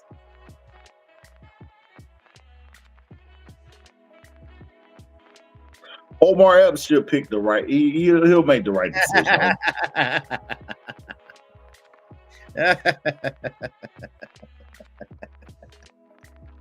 All right, Sal, tell me that everybody says that, or is it just me?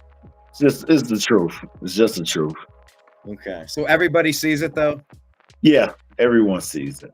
Okay, all right. I don't know. I've never actually pondered the question. Does everybody see it, or am I like the only one? They're like, who's Omar Epps? You know the guy from The Thing? What Thing? Oh, honey, you've seen The Thing. Every movie. Come on. He's been in a lot. Every movie besides House. Too many movies. All right, too many movies. That's Juice. Higher Learning. Oh my. You know, yeah, he was in Higher Learning. All right. Pittsburgh Steelers on the clock. I'm gonna be right back. Give me 1 second here. Top off this beverage. You're watching the Unhappy Hour. Major League 2. Yes. Yeah, Major League 2. Yes.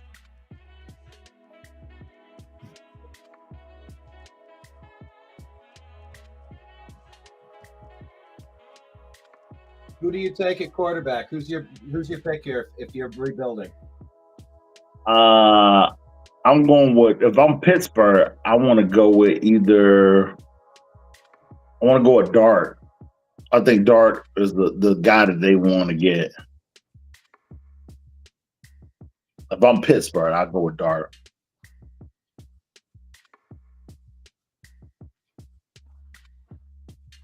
Uh-oh. Here they come. Pick yours in. I'll be shocked if Shador Sanders, though.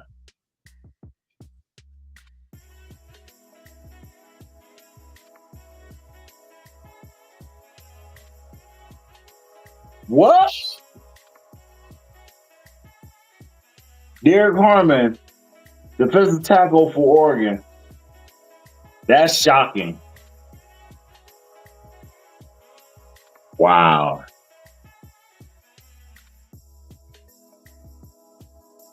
Wow. Didn't see that one coming.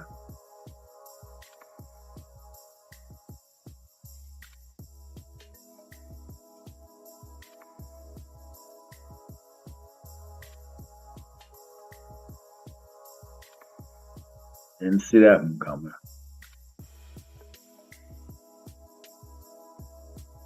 So are they going to pick Aaron Rodgers as a quarterback? Wow. Wow.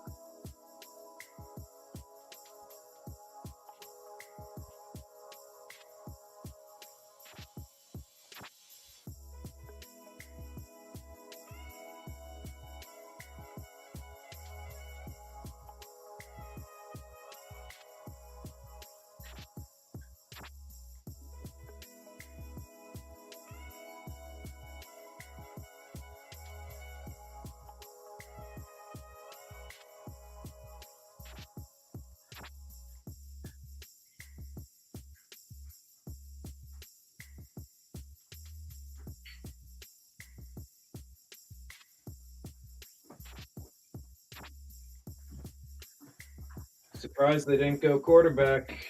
I'm surprised too. I didn't see that happening either. They defensive tackle. I mean, it's the rich getting richer when it comes to their defense. I mean, I think Aaron Rodgers. They have to get Aaron Rodgers.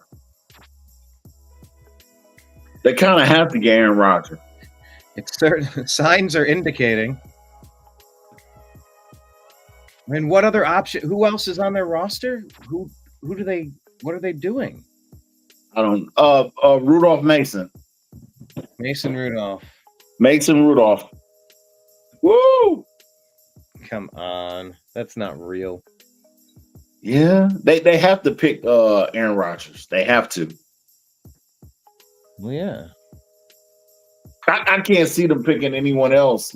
I mean, other than picking. Yeah. Yeah. That's crazy. So whoever picks Shador Sanders is going to have a good quarterback. I'm trying to tell you, I think he's going to have the biggest chip on his shoulder ever. He's going to have the biggest chip on his shoulder ever for him to be picked in the second round. Or not, might not even get picked. Hey, there's a lot of picks. There's a lot of picks right now, and I'll bet you, maybe even the Cleveland Browns are saying, we can wait till the second round for anything. Mm-hmm. But we can also pounce. We have the arsenal to pounce. If there's something right there, we don't have to wait. We can. But I don't see anything that we need to get right now where we need to pounce. Any of the wide receivers. So you still got all the wide receivers. You still got all the wide receivers. You still got all the running backs. You still got all the quarterbacks. So nobody needs a quarterback. So you can get whatever quarterback you want. That's crazy. Wow. Unless you know what might happen. What might happen? Somebody else might want to pounce, and we'll be like, "All right, we want this pick. This is the pick we want." We'll be able to get what we want. So we could possibly come out of here with 2 first-round picks. That's crazy. How about this? How about this? How about this? How about this? All right. How about this? Well, 3 first-round picks. That's crazy. We could have a standing understanding with every one of the other NFL decision-making GM teams. If somebody legitimately is handing in paperwork on a trade, before you sign it, ask us if we want to beat it. And you can know then if somebody's ready to pounce on something you might be looking for.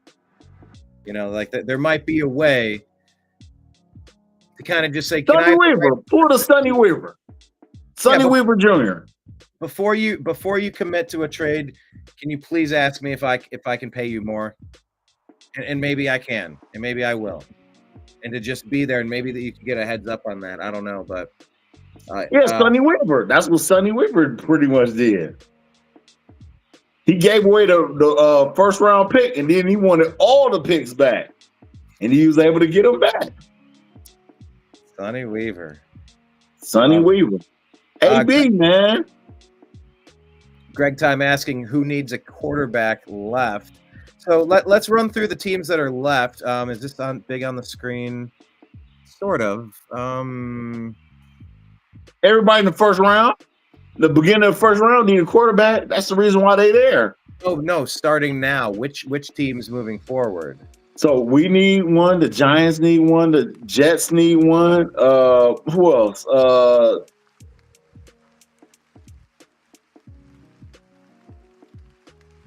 Miami need one. All right. The Raiders might need one, but I don't think that they can wait. You know what I'm saying? They got a quarterback, but they can use a guy that they can have chilling. Chargers on the clock. They're gonna pick a wide receiver. They need a wide receiver. They got rid of all their wide receivers. They got rid of Allen. They got rid of the other guy. You got Matthew Golden, the wide receiver out of Texas, sitting there. Yeah. Luther Burden from Missouri. Man, I feel bad for Shedeur Sanders. God damn. He thought he was going to go in the first round, man. He's going to be in the second round. Unless the Giants really like him or the Raiders really like him. I think those are only two teams other than us that might take him. But I don't think he'll first round take. I think we could pick him up in the second round. And then if we can't get him in the second round, I think we can. It's enough quarterbacks out there that we can get the other guy that we wanted. All right. Well, I think it's a big difference. Sorry, go ahead. No, I don't think it's a big difference. Once Ward was gone, I don't think it's a big difference between the other guys, in my humble opinion. All right, so let's look at the teams remaining. Greg was asking, out of the teams in the rest of the first round, who needs a quarterback? Chargers, they're set with Justin Herbert. The Green Bay Packers, they're set with Jordan Love, right? Maybe. Right. Are they? So the Giants. Hold on, no, hold on. We're just going through the teams that are left. Okay. Oh, that's left. All right. Remaining picks of the first round. The Vikings. Okay. Vikings. No. Are they okay just handing it over to JJ? Yeah. Because if they didn't, they would have paid Sam Darnold. The Houston Texans. They okay with CJ Stroud? They okay with CJ. The Rams. Are they okay with Matthew Stafford? They okay with Matt Stafford. Lamar Jackson. Yeah. Come on.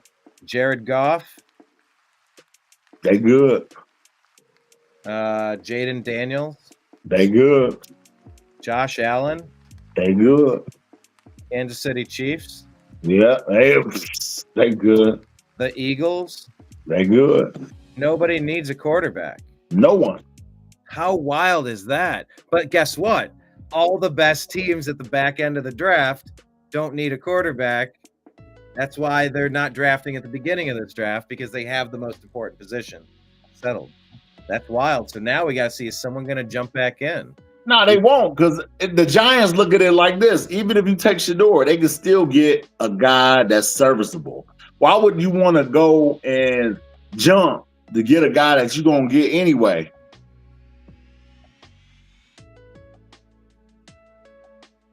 Oh, I don't know. It's a lot of guessing, though. We don't know for certain.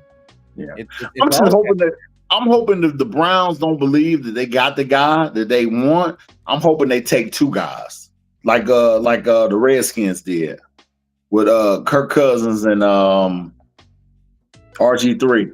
I'm hoping that they do that because they got the access to do that. So at the end of the day, if you got the guys that you want and you get them where you're able to develop them, I'd rather for you to develop the talent and make sure they fit into what you got going on than for you to pick a guy that's going to be picked with a higher pick, or you're going to take 2 first rounds to pick a guy when you can just take the first round that you got, those 2 first rounds to get 2 top talents. That's just what makes sense to me. Oh, they picked up the running back. That's a Jim Harbaugh pick. They picked Omarion Hampton. Oh my Lord. Omarion Hampton to the Los Angeles Chargers. 2-time Durham Walker Award winner. 6 foot, 220 pounds out of North Carolina, now on the Los Angeles Chargers. Omarion That's a big boy.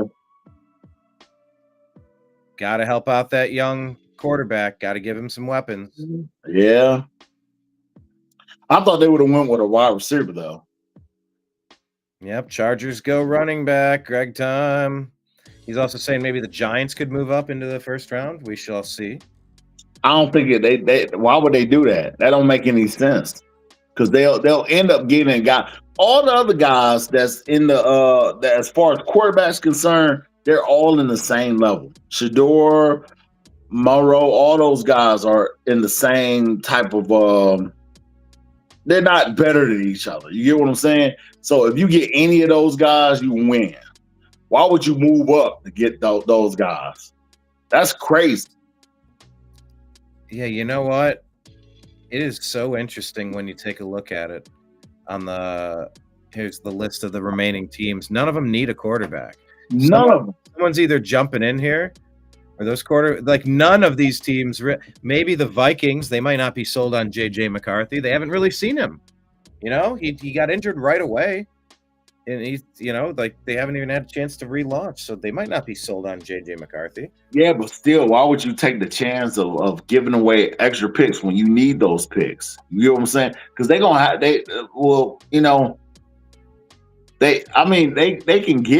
get that person, but it wouldn't be worth it because they got other holes to fill. Why would I get a quarterback to take over for JJ McCartney when I need an offensive lineman, when I need a defensive tackle, when I need a cornerback? And those are the better players will be in that range. You get what I'm saying?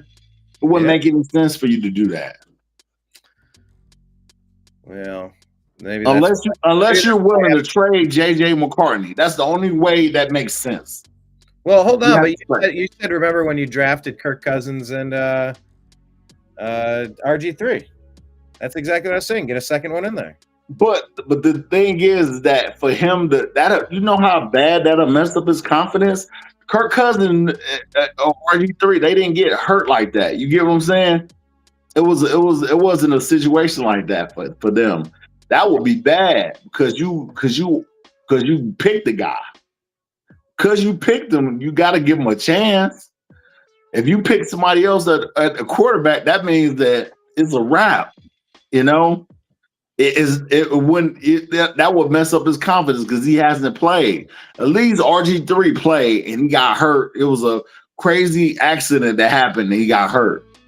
And that's what happened compared to you not playing at all and not giving a chance to play. He got hurt in preseason. So you put somebody else in there to compete with him that's a rookie. Now, I can understand you get somebody like Sam Darnold to compete with him, but if you get another rookie to compete with him, that'll be a problem. I know.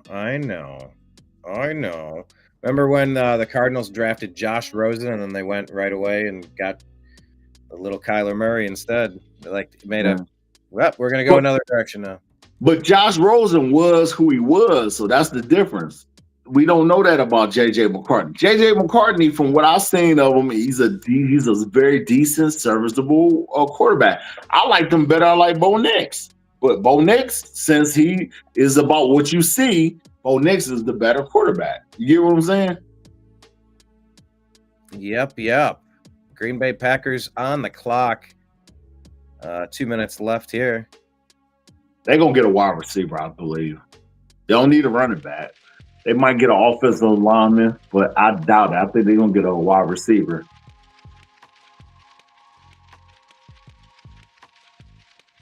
Then the other teams that's coming up, they don't need wide receivers. That's crazy. They don't need wide receivers. They don't need running backs.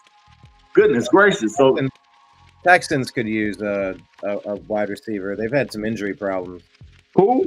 The Texans? Yeah, the Texans. Then they pick up well, they got Nico. They got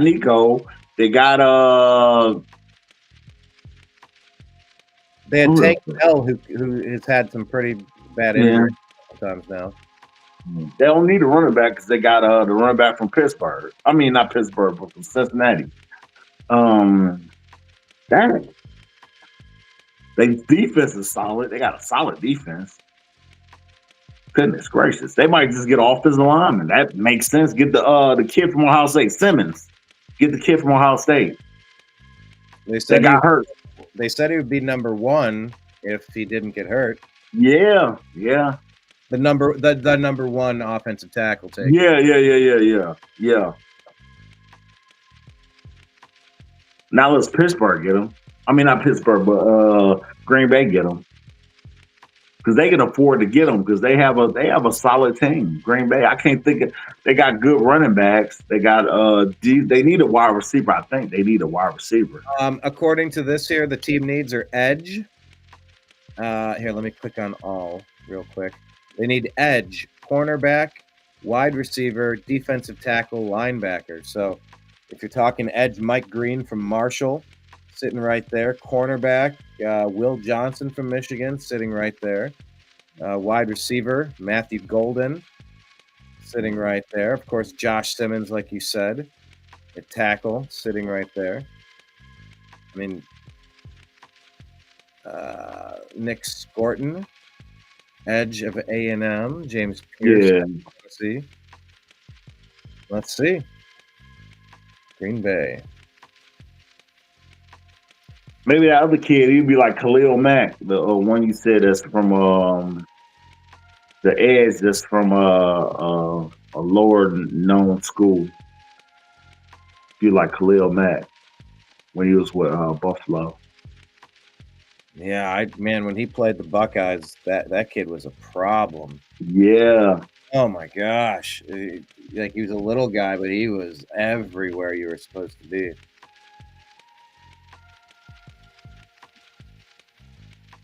People sleep on those little teams. It's funny. Those little, they always tend to have a player that people just looked over.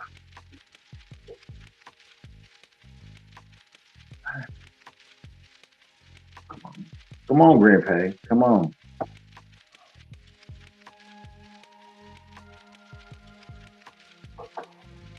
All right. Greg Time's predicting Josh Simmons. That's what I said too.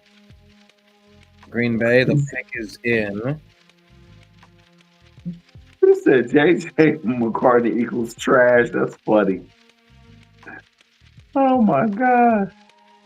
Yeah, I don't think Greg Time is a big J.J. McCarthy fan. Yeah. Equals trash. So he's saying at the next pick they would take a quarterback right here. Yeah, none of those other teams need one. Nah. Yeah, a lot of good teams coming up. Jeez. That's what I'm saying. They don't need. They pretty much everything is the rich getting richer. Do the Eagles need a defensive player? Another defensive player? Goodness gracious. They got a good team. They have a lot of picks, don't they? Yeah, they do.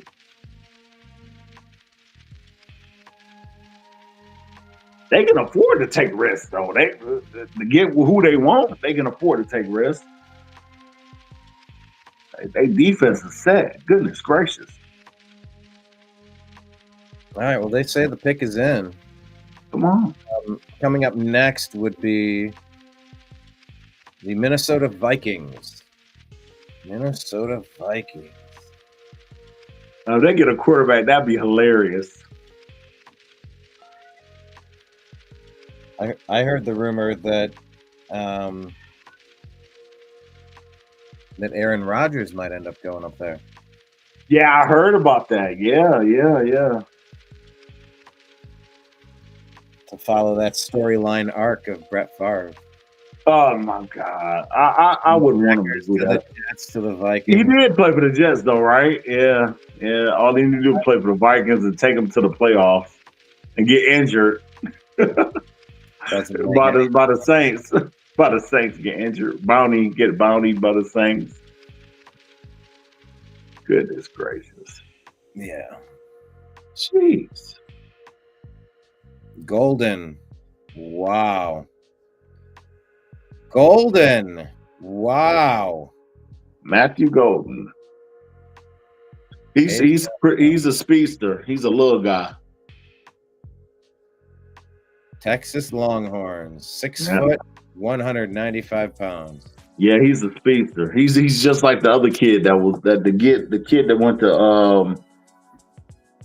went to Kansas City. He's just like that guy. But hopefully he picked the right girl. Goodness gracious.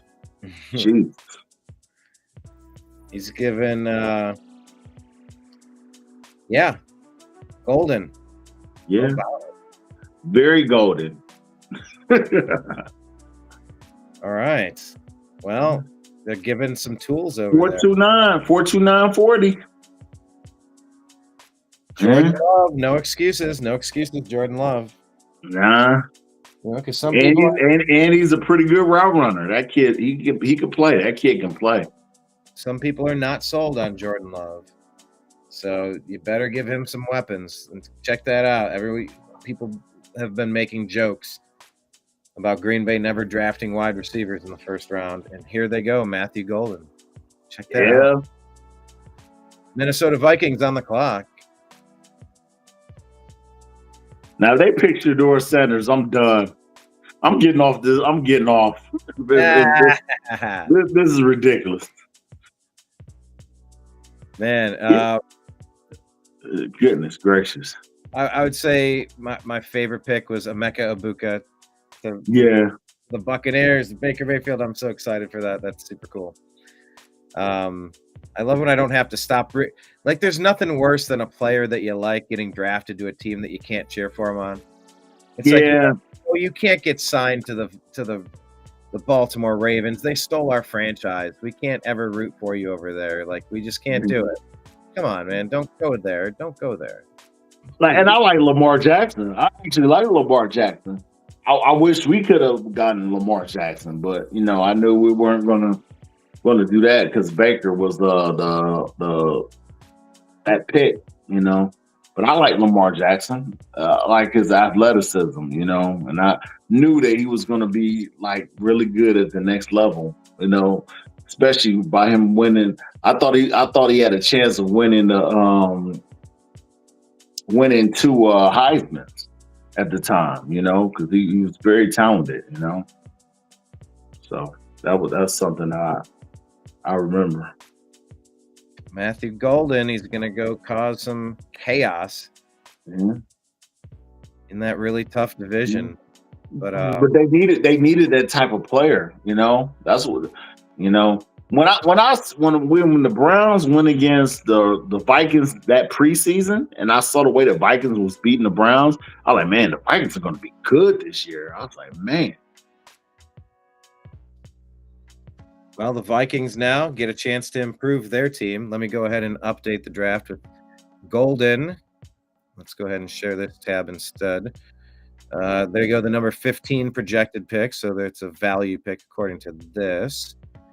Vikings up. Their needs are safety, cornerback, offensive guard, edge, running back. So there you go. There are some really nice running backs sitting around. Yeah. But yeah, They don't need wide receivers, so they good. Will Johnson's still sitting there. I think Yeah. there might have been a character issue question with Will Johnson. I'm You trying to think so? remember. I don't know. I I feel like thought it was he didn't have a good year. He only had that one good year. it might very well be. It might very well be. Yeah, I thought he was a good player. He just had that one good year. He didn't really show like improvement like how they wanted him to. Just had a good year. All right, Vikings. What pick is there?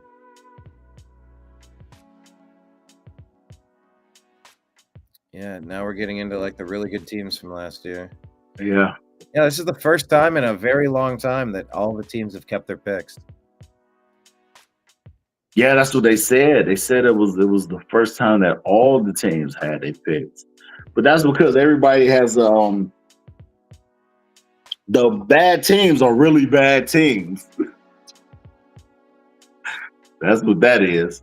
Because the last team that didn't keep their pick was Chicago, right? Chicago, they took the pick from Carolina to get Caleb Williams. Right? Yeah. Yeah. Jeez. That's crazy. My cat is like becoming infatuated with my mouse hand. Imagine that, a cat infatuated with a mouse. Wow. Sorry, I'm trying to share artwork here. I had a plan until my cat started doing this. Here, let me switch. All right, now he's calming down or something. What? They picked up Jackson. Donovan Jackson from Ohio State, the guard. That's crazy. I didn't think he was going to get picked this round. I thought he was going to get picked in the second round. This is the artwork here that Greg wanted to share with the group. That's awesome. I mean, that is a moment in history right there. That's wild. All right, let's talk about the pick. Yeah. This kid, he did the Big Fig mattress commercial. What commercial did he do? A Big Fig is a mattress for big guys. A Big Fig mattress. That's what this kid did. The commercial for the Big Fig mattress. Donovan Jackson, 6'4", 320 pounds, out of the Ohio State University, going to help repair a very broken line. I wonder if Blake Wally has any thoughts on the matter. He's a Vikings fan with an open invite to jump in, give thoughts. Like, that offensive line clearly exposed itself. Yeah. During that, really down the stretch when it mattered most. Maybe injuries, maybe this or that, but seems like the Lions exposed them. Yeah, they did. And they figured that they'll play them in the playoffs and they will win, and that did not happen. That was bad. Oh, New York is back in. Oh, is that what just happened? Yeah, New York came back in, so they're gonna take Shador. Hold on, which New York? The Giants. They either take a Shador or Dart, but I think they're gonna take Shador. Shador, that would be a perfect fit for Shador. As much as I like him, and I would want him to play for Cleveland, I think that he would fit. He's a perfect fit for New York. Yeah, he's a perfect fit for New York. All right, Donovan Jackson. Let me make sure I update here. What is it? Offensive? Yeah, offensive guard. Guard. He's a guard. Donovan Jackson. There we go. Drafted. Guard, Ohio State. So you're saying that the Texans made the trade? Yeah, with the Giants. All right. The pick is in. So that's, that's prime, son.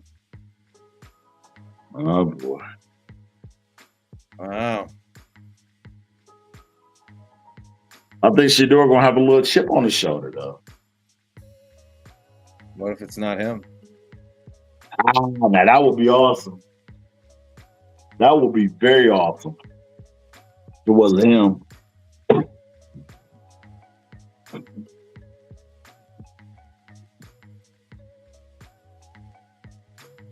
Well, we're gonna find out here.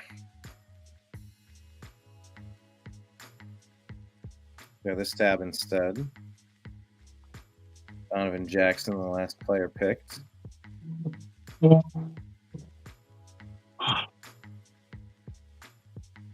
my computer working. That's good. I don't have to chastise my son. You know, the Browns have some great ammunition to just slide back a few picks, you know? Oh, yeah.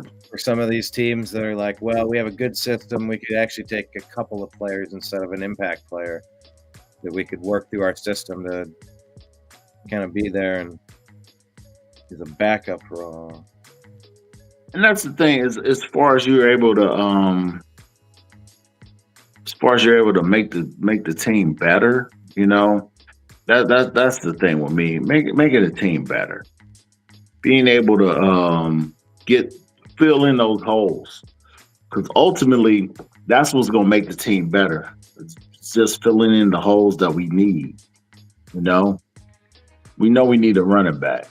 We know we need we need another wide receiver. We know we need a cornerback. You know what I'm saying? Those are the holes that we need to have filled in. You know, I think Jim Schwartz is a great defensive coordinator.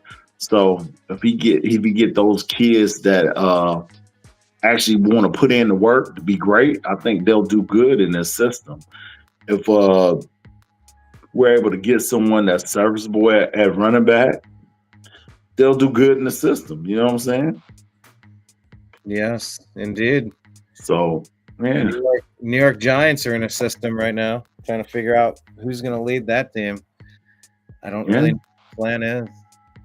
They don't Still, they got neighbors. They got the other wide receivers. So they set at wide receiver. They got a decent running back. I mean, when you look at those teams like that, I mean, you have something to work with. With us, we don't have nothing to work with because we've been in a hole for 3 whole years.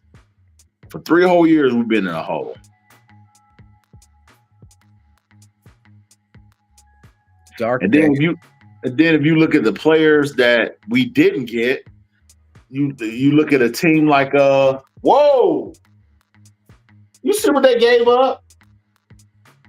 They gave up a second round in 2025 second round and third round, and another third round 2026 for that pick. So 2 second round picks. 1 year this year, 1 next year, and a third round. That's crazy. 2 seconds and a third. Yeah. And they take Jackson Dart. That's crazy. Jackson Dart, New York. That's crazy. Wow. That's crazy. 6'2", 225 from Kaysville, Utah. The Ole Miss Rebels quarterback is going. That's crazy. Over. But who's in that quarterback room? Who's going to be playing quarterback over there? Jameis Winston and Russell Wilson? Russell Wilson, Jameis Winston, and DeVito. And Jackson Dart. And Jackson Dart. All right. This Holy smokes. That's a wild quarterback room. That is going to be crazy. Jackson Dart is a personality. Oh my God. He was on the Gruden show. He was singing All-Star. He's hilarious. Like, hey, now you're an all-star. He was singing it while he was like getting prepared. He has a very big personality. He'll fit in New York. All right, Jackson Dart. Who's up now? Rams. Woo! I want Cleveland to stay pat. Stay pat. Ain't no reason to pick. So what they did was they got. There's been a trade. We don't need to trade. Hold on, We no. good. There's been a trade. The Falcons are now on the clock. What? They've traded with the Rams, so the Falcons are on the clock. They getting a wide receiver. They're getting a wide receiver.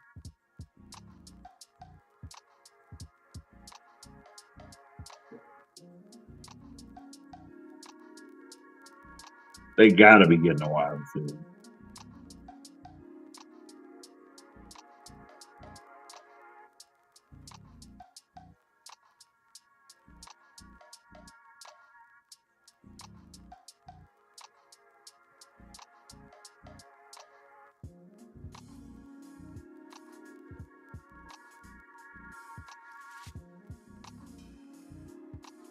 All right. Wow. Falcons on the clock, traded from the Rams. Coming up, you got the Ravens, Lions, Commanders. Jackson Dart. That's crazy. Greg said it. I mean, look, Greg's on top of it. True or false? He told you that the Giants were going to jump. Yeah, I didn't right. see that coming. Unless they thought that the Browns were going to take Dart. They must have thought the Browns were going to take Dart. Well, the Browns already had the chance to do something if they needed to do it. Yeah. Maybe there's not much of a difference in their minds. They could make a couple of different things work. And that's what I said. For those picks, so they gave away 2 second-round picks and a third. It wouldn't make any sense to do that.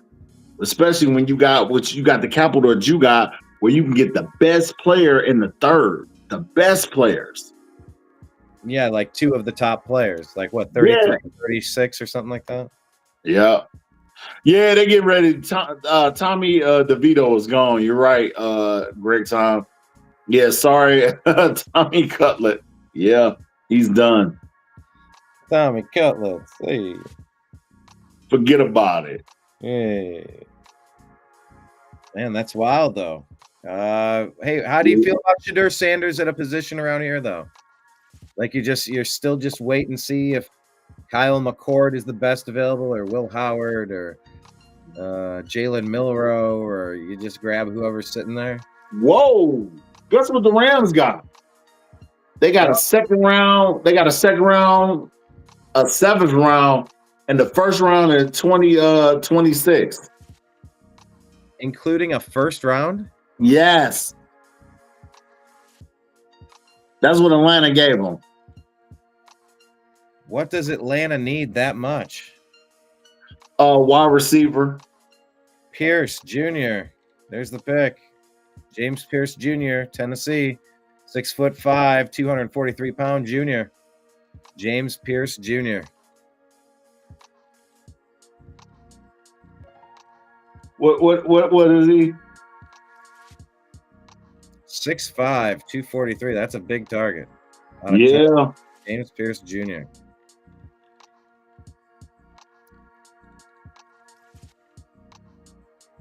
Do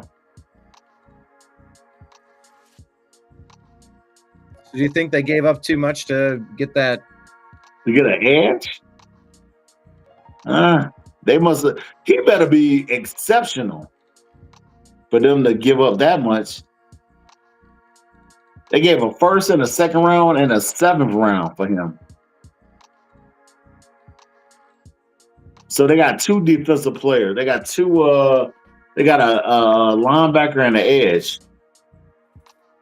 That is a revamp. Yeah, pretty much so. Yeah, you really want those players to hit. I mean, how many times did the Browns go out and get players that did not end up turning into much of anything? Bartavius Mingo. Sheldon, whatever his name, Sheldon, the big guy. Sheldon Richardson? Sheldon, no, not him. Danny Sheldon. Danny Sheldon. Irvin,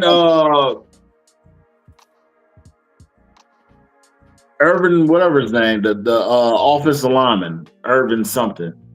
Cam Irving. Cam Irving, yeah. You know, got all these guys. They didn't work out in the first round, and they didn't work out. Then the Baltimore Ravens gonna come up. The rich gonna get richer. They might get a wide receiver. They're gonna get a wide receiver. What do Detroit really need? They need a defensive or a defensive lineman. What do they really need? They gotta set their team is set, man. The Commanders, their team is set. They give you a wide receiver, maybe, running back, maybe. Team set. Buffalo, they need a running back. They can get a running back. Oh man, could you imagine? Oh man, Travion Henderson in Buffalo. Oof. Oh man. Wow. Yeah, you're right. Yeah. Baltimore couldn't. Anyway, I don't want to. I hate that these other teams get to improve as well. The rich get richer, man. The rich get richer. Wouldn't it be great if they didn't get to have draft picks? Nah. But they don't need a running back. But I think they need a wide receiver. They who they pick up? They picked up some bum. Some wide receiver. Oh, they picked up Claypool. They picked up Claypool. Oh, okay. He's a bum. They picked him up. Thinking that it will work out with him. I don't know why they did that. They ain't learned from what Chicago did when they picked him up and gave him all that money. Yeah. They love Ohio State running backs, though. That's the truth. But they need a wide receiver. They need a wide receiver, though. That's what they need. They need a wide receiver. They need wide receiver and they need the offensive lineman. Because they line got hurt. Staley got hurt. He got hurt for like almost the whole year and he came back. They need It says that Baltimore needs guard, cornerback, edge, linebacker, and safety. So they need defense. So they're going to get somebody with defense, yeah. You got Will Johnson out of Michigan at cornerback. That could fit. Mike Green at Marshall. That could fit. Safety, Malachi Starks. That could fit. Nick Emenwari. That could fit. Josh Simmons at Ohio State, the offensive tackle. Yeah. I mean, that, They love Ohio State guys, so they might pick him. Jesus. So let's see what Baltimore ends up doing. If they pick is in. The pick is in. See, remember, Sal, there's something important about the first round now. We're getting right toward the edge where people said, look, you're the first pick of the next round. To jump back in a few spots wouldn't be the end of the world. Like, somebody would gladly slide a few to acquire a couple extra picks. What you get then is to grab a quarterback and you get a fifth extra year of controlling interest. And apparently it's a big deal. I don't know. I get what you're saying. So you think that they would get with the Eagles and get their pick, switch picks with them? Well, switch picks with them and give them like a 7th round just to get up that one pick to pick the 32nd and get Shador or whoever. Man, Shador. So what if Shador went and to the Ravens? That would never happen. It wouldn't make sense, but yeah. He's not a Baltimore guy. I could see him either going to us or going to a grandiose team. I couldn't see him like going anywhere like, man, this dude is weird. He shaved his belly. Okay, well, more power to you, pal.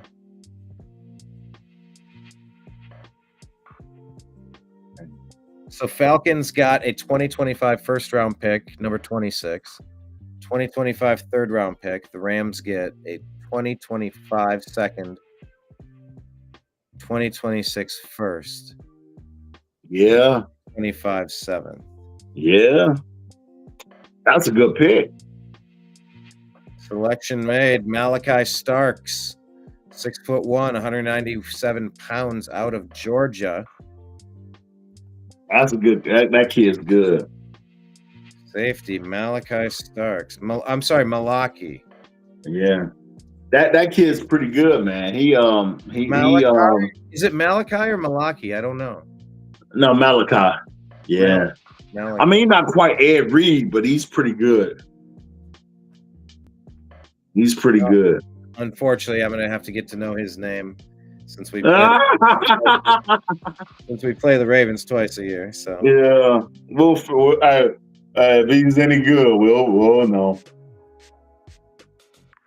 All right, Lions on the clock.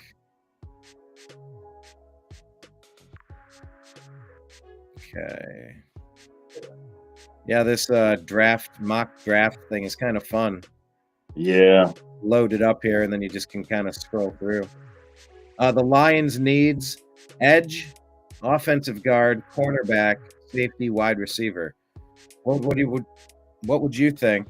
I'm going to grab a beverage, by the way. What do you think the Lions would be good doing here, Sal? There were injuries on the defense last year that hurt them. I think they need to shore up that defensive line. I think when what's his name got hurt, I think that affected the team a lot. So they need to get either a defensive tackle or a defensive edge.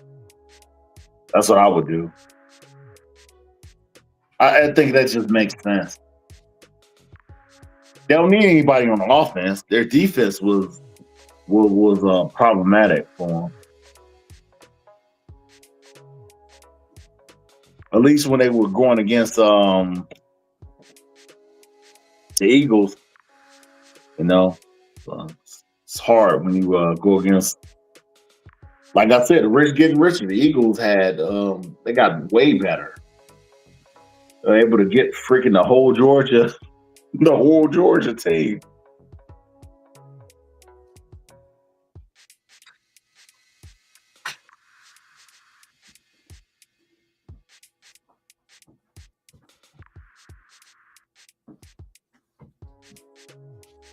All right.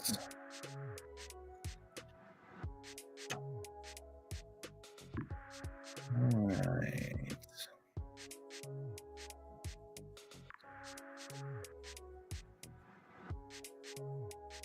Lions on the clock, and the pick is in. Commanders on deck.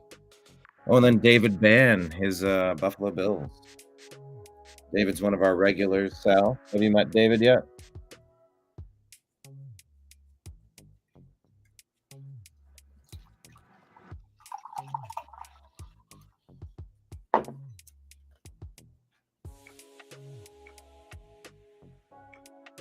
All right, Sal.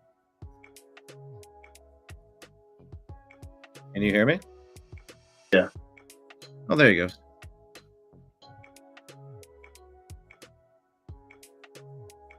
Oh, yeah. All right, Lions, the pick is in. And the Commanders up next. That's crazy. The rich getting rich. It's funny how when you have a good quarterback, you can just worry about anything else. Commanders, they don't have they can get them a running back, they can get them a wide receiver. They can work on the offensive line, which I don't think they have to work on the offensive line. They did pretty well protecting the guy. I mean, you can get luxury players instead of you having to worry about what you actually need. That's crazy. Lions, are they going to take edge, guard, cornerback, safety, or wide receiver by chance? Who knows? Offensive line, they get Simmons. I think they'll pick up Simmons. I wonder when Simmons is projected to come back. Because It It wouldn't even matter because with these teams pick him, he'll be fine. You know, they don't really need him, so he'll be fine. You get what I'm saying? You just stash him. Yeah. Make sure you're okay. You'll be fine.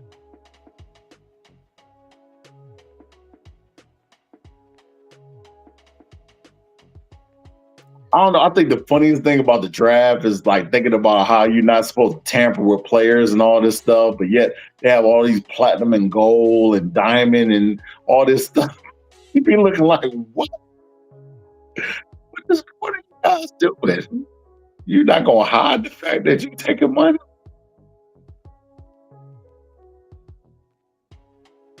Love it.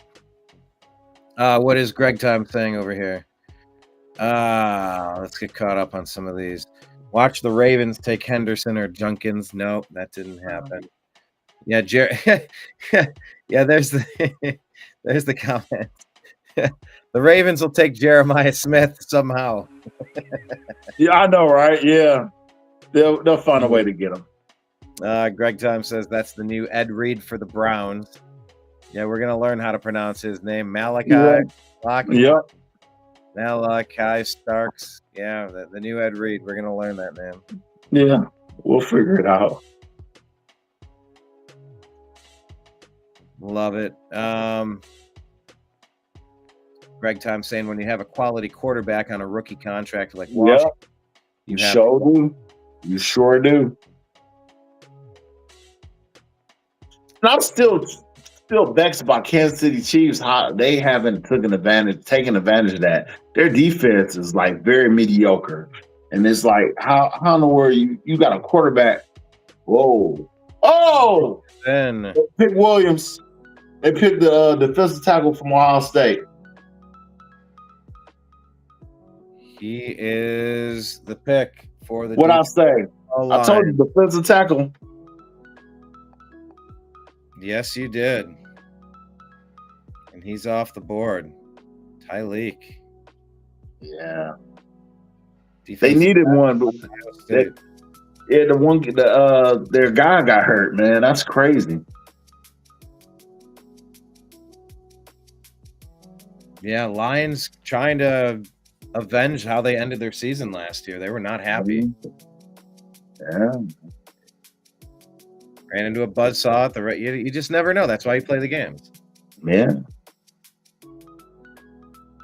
It's any given Sunday. All that jazz. All it takes for you to get healthy at the right time, be healthy, have players playing at their peak at the right time. You good. Go on a run. Good. That's what happened to the Eagles. They went on a good run,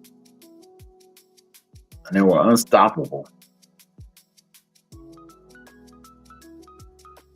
Tyleek Williams. That kid's a freaking beast, man. 6'3", 327 out of Ohio State. Defensive tackle going to the Lions. That brings up the next pick. The Washington Commanders on the clock. Then the Bills, Chiefs, Eagles. Ready to wrap this thing up and put a bow on it. How does this draft feel so far, like in general, to you? It feels unbelievable. It's like I can't believe that none of the players that I thought would come out didn't come out. None of the wide receivers, none of the running backs came out that I thought would come out. So I'm looking at it from a standpoint of like the Browns could really capitalize on this, man. And maybe that's what they had in mind the whole time. You could get a quality quarterback, you could get a quality running back, a quality tight end, offensive tackle, because they can trade back into the second round, man. With the capital they had, they can trade back into the second round, catch the back end of the second round, pick an offensive tackle. They can move backward, acquiring assets every step of the way. That's crazy. Yeah, we'll see. But I like the idea of grabbing a couple of players to come along together. You know. Yeah. And yeah, look, with Joe Flacco serviceable and Kenny Pickett, people think that he's probably going to win the job. Maybe expecting a second or third team turnaround like we've seen from Sam Darnold, Baker Mayfield, Geno Smith, this, that. Right. But I don't know. I don't know if that's going to be the case or not. I'm not sold on that. But I'm sold on it because it's just about getting the opportunity. He was around winners. I think when you're around, winning is contagious, man. When you're at it's contagious. That's contagious, bro. Contagious, bro. Contagious, bro. Yeah, man, it's contagious. So if he's able to go to that team, see the winning culture, be able to bring that along with them, as far as him saying, hey man, I help Hurt train, I helped him to develop, I helped the defense to develop. I'm coming to Cleveland because of the fact that I know that this is an opportunity for me. So I'm able to bring that along with me here. I think that would be excellent for us to be able to get put in that type of situation with him. Flacco, he's another guy that's a winner. He had a crazy run. He had a crazy Super Bowl run because they won all them games. They wasn't even supposed to be in that situation, But he got hot at the right time. That's all it takes. You get hot at the right time, get on a winning streak. That's all it takes. All right. Greg Time saying Detroit, with this addition, they could be nasty like Philadelphia. Yeah, it's really something when you get a dominant defense. Yeah. It just totally changes everyone's ability. Yeah. That defensive line, because at the end of the day, if the quarterback can't set up or get in rhythm, that's it. They can't get in rhythm, man. All right. Philly basically got the damn Georgia defensive line. Jeez. Yeah, you think of tough programs and the type of tough players that they usually roll through there. Yeah. That's one of them. Greg Time kind of saying the story of the draft is a lot of linemen, nothing flashy in the first round. # Greg Time. Yeah. Yeah. They got a lot of players that are in the trenches. It's all about the trenches. Here's another trench. Josh Connerly Jr., offensive tackle, Oregon Ducks. He is the pick. And so 6'4", 315 pounds. He is going to protect the new franchise over there in Washington. Good pick. Yeah, great pick. He was supposed to get picked earlier. That's crazy. Josh Connerly Jr. There we go. Buffalo Bills, 3 picks left in this draft. Cleveland Browns restocked the cabinets. Oh, let's go to this. I'm sorry. We totally got sidetracked. Here, can we reset to how excited Nathan Zagura is about our trade? We never finished our thought here. Let me play this for a second. That's huge. Tomorrow night, as another first rounder. Here, let me reset it. Let's just actually, that's pretty good there.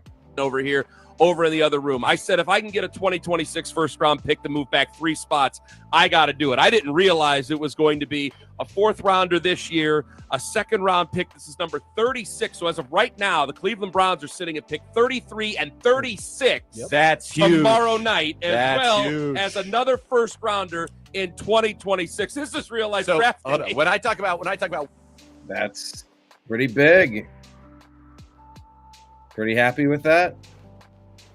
I have to agree. I'm pretty happy with it. I didn't think that they would get as much for it. I thought they'd get a 2nd round and they'll get, have to move, but I didn't think they'll also get a 1st round. Now, that's what made it worth it. That's what got me excited, that 1st round. And I don't think Jacksonville is going to be good this year, Yes, that should be a high pick. Greg Time saying Browns are still plus, what is it, 20,000? to win the Super Bowl on Panthers are plus 10,000. That's where we're at. That is where we're at, people. Some teams that need a little bit of help. Okay, they continue with their thoughts here. Weapons.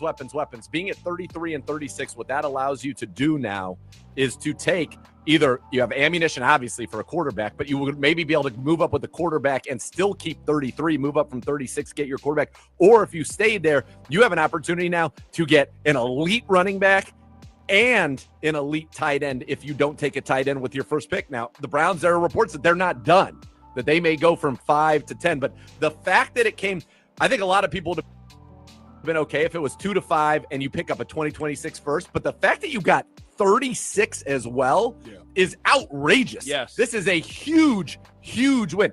They value Travis Hunter. That's what it is. They really value Travis Hunter. So if you got the guy that you value, just like you said before, you go get that guy. They went and got him. John Gruden saying, let me see. Let me zoom in a different way here. John Gruden says that's the greatest trade ever. They think that we fleeced Jacksonville. Did we fleece Jacksonville? I think we did. Getting that first round, that's what make it a fleece. Now, we didn't get the first round. I think I would have still been satisfied with the pick. I would have been satisfied with it because of the fact that we got the extra second round pick. But having that first round pick, oh my God, that's what make it a fleece. McNeil here says Cleveland drafts a defensive tackle from Michigan. Then Detroit drafts a defensive tackle from Ohio State. Ah! That's kind of wild. Yeah. That's pretty wild. All right. What else? What is this message from Joe Thomas? What's up, Browns fans? Joe Thomas here in Green Bay, Wisconsin, site of the 2025 NFL Draft. And the Browns have just selected Mason Graham, defensive tackle from Michigan, to pair him with the wrecking ball, Myles Garrett. I'm pretty excited because I don't know if you guys watched the Super Bowl this year, but that Philadelphia defensive line won the game, destroyed Patrick Mahomes. You put that Mason Graham dude next to Myles Garrett for about another 5 to 10 years. We got a lot of joy coming. Pure joy, as the great Z would say, because I cannot wait to see those guys in opponent's backfield all day long. And then tomorrow, you know what else I can't wait? Okay, first point. I mean, it's just going to be a absolute wrecking ball up front with Mason Graham and Myles Garrett. Are they going to play on the same side? They're going to do what are they doing? Are they going to do two? Nah, I think no. Myles is going to do whatever he want to do. Mason Graham is going to probably be in the middle, but I think Myles is going to do whatever he wants to do. It's Myles Garrett. Come on. Hey, Myles Garrett was dribbling the ball while he was playing defense. He was dribbling the ball. I think it's going to be amazing. It's going to be amazing. Heck yeah. All right. Our identity is about to change on defense, and that's going to really open things up at linebacker and the defensive backfield too. Greg is saying that the first round pick included in that trade is big. He agrees. It is massive, especially if Jacksonville doesn't produce. If that pick turns into a 5 to a 10 round, a 10 pick, 5 to 10 pick. Oh my God. Woo. Let's wrap this up here. As I can't wait to announce the first pick of the second round for the Cleveland Browns. Right there behind me on that stage here in Lambeau Field. So stay tuned, clevelandbrowns.com for all of it. He gets to announce the pick for the Cleveland Browns. Joe Thomas? Yeah, that's pretty cool. He's there in Green Bay. Yeah. Joe, you know what? I feel so sad that we weren't able to I know. Joe is such an awesome guy. You know what made me love Joe? When he was drafted, guess what he was doing? Fishing with his dad. In He didn't do Wisconsin. no party. Fishing with his dad. Yeah, and that was in Wisconsin, I believe. Yeah, catching walleye. Him and his dad was catching walleye. Okay, They we ain't have had no party. catching walleye. Yeah. Meet Maxwell Hairston. Yeah. Buffalo Bills. Cornerback. 6'1", 186 pounds. Buffalo Bills. Maxwell Hairston. All right, good for them. I don't know what to say about Maxwell Hairston. The Eagles traded with Philly. Wait, the Eagles are Philly. I mean, the Eagles play. Oh my god, the Eagles traded with Kansas City. I'm sorry. Yeah, Eagles traded with Kansas City. That's crazy. All right, so Eagles on the clock here. Yeah, Eagles on the clock. Oh, this is it. This is like the last chance for teams to jump in. Yeah. Why would the Eagles? So what happened? They traded to go one pick away. Yeah. They saw somebody they wanted. That's what it is. If I was them, I'd pick up Simmons. That'd be a good pick because they can keep him and he'll be able to protect. Hurt. Help him with his tush push. Oh, I forgot they counts. They don't do that anymore. Is it? Wait, has it been blocked? I believe so. No. I thought somebody brought it up, but it didn't pass, did it? Oh, it didn't pass? Oh, I don't know. Yeah, I thought it didn't pass.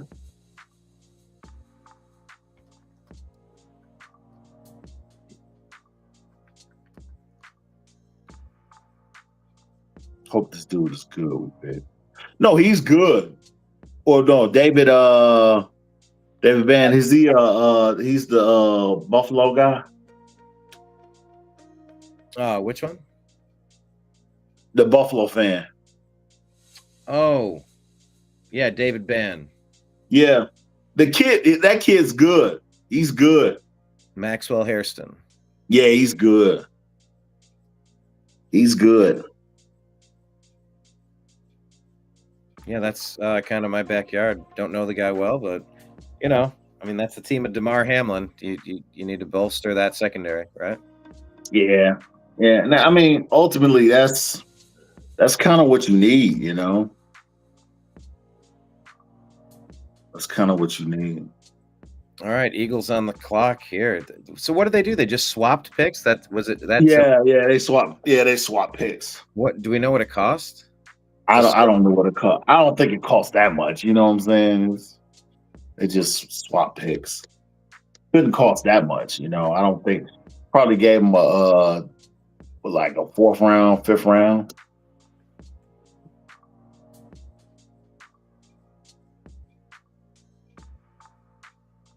Pick is in. Looking for news. It's not telling me what it was.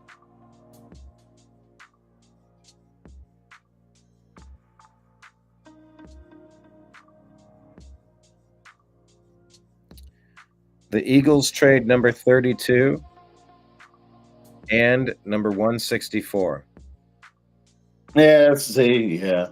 So they threw in pick number one. What is pick number 164? What number is that? 5th round. 5th round pick. 5th round? Yeah, that's what I said. 4 for a 5th round. 4 for a 5th. Yeah. Okay.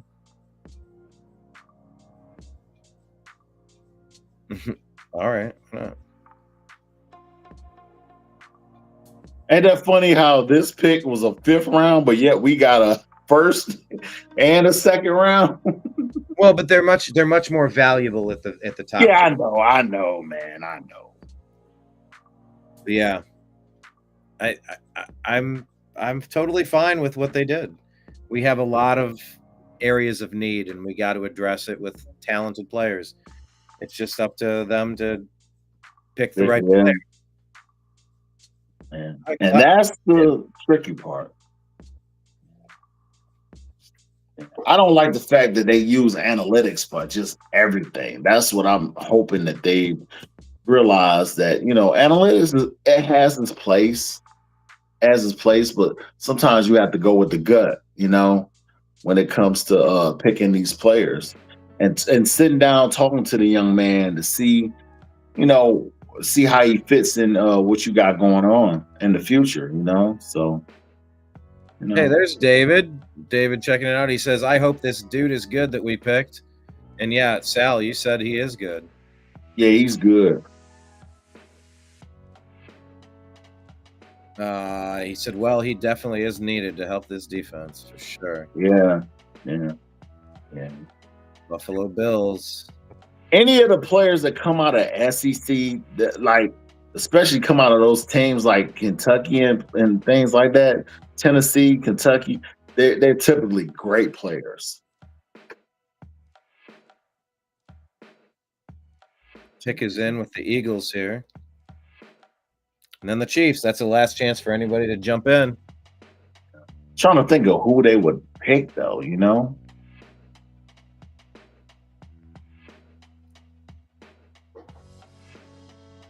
Yeah, best available or need. Yeah, what is this? Will Johnson? He was projected, at least in this one, at the number 9. Wow. That's crazy, right? Someone to be a number 9 pick and they haven't been picked in at all? Yeah, Shadur Sanders, number 7. But it's just it's all in how you evaluate. Yeah. And your need. I'm pretty sure that the Bills, they need a corner because of the fact that Pat Mahomes was able to carve them up. You know what I'm saying?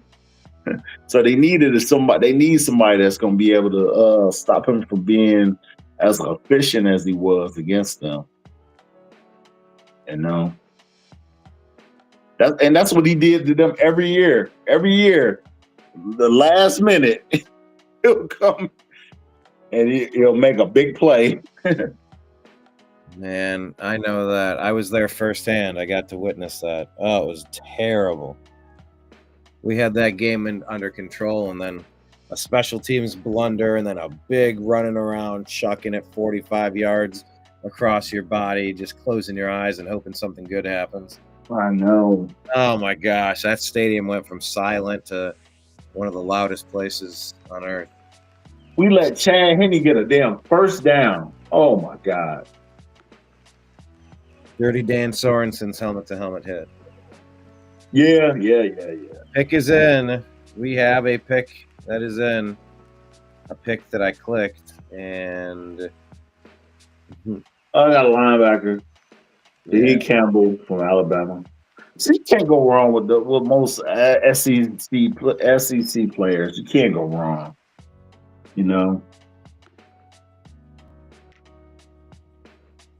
Yeah, they make them tough. I'm having complicated issues. There we go.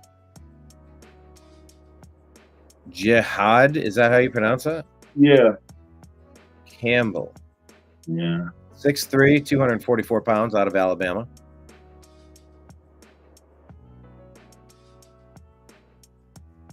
I mean, why would the Eagles feel like they need to trade right there? Was someone jump in and pay for that? No, they saw something in that guy. Yeah, but they could have taken him one pick later. Did they literally think that the Chiefs were going to take him first? The Chiefs do need a linebacker now. Right, Chiefs need a linebacker. Chiefs need a defensive tackle.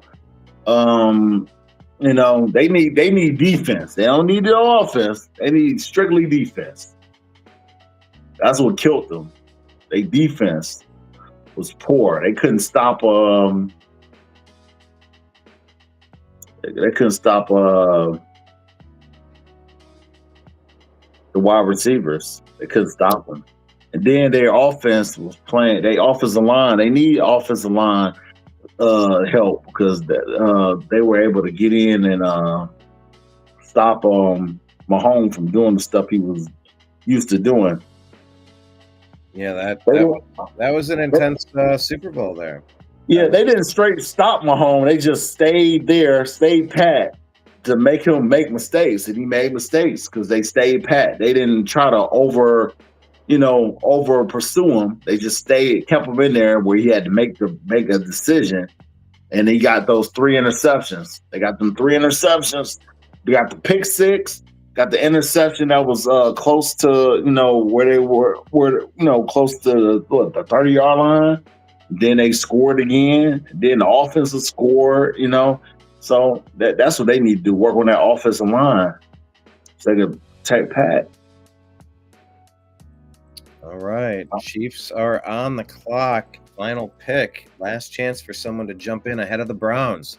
We're going to find out soon if anybody wants to pilfer the next available quarterback, knowing darn well that the Cleveland Browns are looking very heavily at quarterback. Is there any team that might want to jump the gun? I want Pittsburgh. I think that'd be funny. Like you said, Pittsburgh come here like, yeah, we want back. No. We want Will Howard. Oh, that'd be very unfunny. No, I don't claim Howard is the most. I don't claim that Will Howard is the most physically gifted player in the draft. I don't claim he's a winner. I think that he has what you need to win games, and you can build around him. Same way I said about Baker. Like, no, I mean, I don't want him to be Superman every single game, but he can do it. I've seen him do it. He can make everything. Right. Come on, just get in a rhythm, and let him cook. I've watched it. I know it happens, just not when he's injured and fighting through a stupid injury. You can build around somebody even if they're not Shohei Ohtani. Like, there's a lot of ways to build around a lot of different people. So, yeah, we're going to find out if the Cleveland Browns have the very next chance to draft the quarterback. It says the pick is in. I guess this means the Browns are going to have the first. Is there any quarterback you would like to take if you're the Cleveland Browns? Because that's what we're talking about now. They got the pick of the litter. I don't know. I think if Shador is your guy, if Shador is really the guy, I think you should go for Shador. I don't know. I think you should really go for Shador. I mean, you can wait. You don't have to take Shador. They don't, because the Giants already got their quarterback. So if they want to, they don't have to take Shador if they don't want to. If they got the best player available, we need to see who the best player available is. What we're about to see. There's one pick left, and we're going to see how it happens. Greg Time says, I think the Eagles just keep messing with the Chiefs. No. Man, the Eagles bullied him. They just got in Mahomes. They were pushing people backward into him, stepping on his feet, and so they were just all over the place. They were. David Band saying it all starts with a good quarterback. Yes, it does. And I know that Joe Flacco of 2 years ago was serviceable. He played very well and led us into the playoffs. Right. If he's capable of doing that again, that's great. If not, we got Kenny Pickett. They picked Josh Simmons. I called it, right? Offensive lineman. I told they need to get offensive lineman. They got to protect their quarterback. That's a good pick, but he ain't going to play. I don't think he's playing this year. Oh, they're going to stash him. Yeah. Josh Simmons, offensive tackle, 6'5", 310 pounds. Yeah, very unfortunate injury. Now he's going to Kansas City, and they believe in him. Pretty good pick. You're getting a ton of value there when he comes back. He's going to have really good rehab. There you go. That is the culmination of the first round of the NFL draft. Any final thoughts? Greg Time, any final thoughts? Type them in. David Bann, any final thoughts? Type them in. Sal? This was awesome. This is going to be draft together. This is great. This is going to be awesome. I'm looking at the picks now that they didn't pick up, the people that they didn't pick up. This is going to be awesome. Let's see who they have. Still available. Safety, there was he was ranked number 15, Nick Emmanuel Ward. A massive safety prospect with ideal instincts and ball skills. He fits best as a strong safety, big nickel, or a sub linebacker. He consistently undercut routes and takes the ball away in those roles. He trusts his eyes and drives on the ball. He has multiple pick sixes in games I studied. He also has a little tightness that shows up in man coverage, but he has enough speed to recover. So this guy, he was ranked number 15. He's a safety out of South Carolina, and there's another safety. He was ranked number 16. The guy from Michigan that you were talking about, Will Johnson.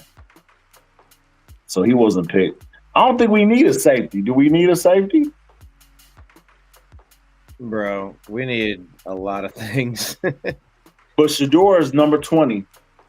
So Shador is going to be a number 20. Mike Green, the kid from Marshall that we was talking about, that's an edge rusher.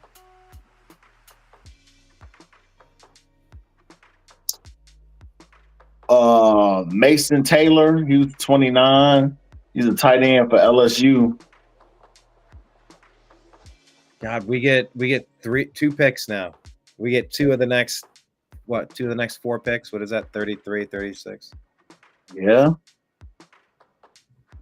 2 of the next 4 picks. Yeah. All right. I'm excited for it. Well, then let's regroup, and then we're gonna talk some more sports tomorrow, I guess. When does the draft start tomorrow? Is it 8:00 again or earlier? I don't know.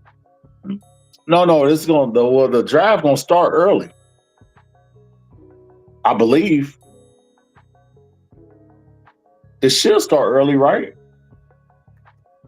It's not gonna start tonight. It's gonna start early in the morning. Let me see. Day 2 of the draft. Rounds 2 and 3 start at 7:00 on Friday, April 25th. 7:00 p.m. PM? Wow. 7:00. It must be the third. No, it'd be the third and the second, third, and fourth is tomorrow, right? Or the second and third is tomorrow. Second and third starts at 7:00 Eastern time tomorrow. Right. According to Grok. All right, David, thanks for the show. Have a good evening as well. Greg Time says go Burden 3 and Milrow. All right, interesting draft, and the Browns have put themselves in position to get everything you need, says David Van. Heck yeah, 2 or 3 tomorrow. Yeah. All right now. Sal, awesome time as usual. I appreciate you, sir. Go Browns. Go Browns. Heck yeah. We are in pole position for this round. Thank you, everybody. Take care.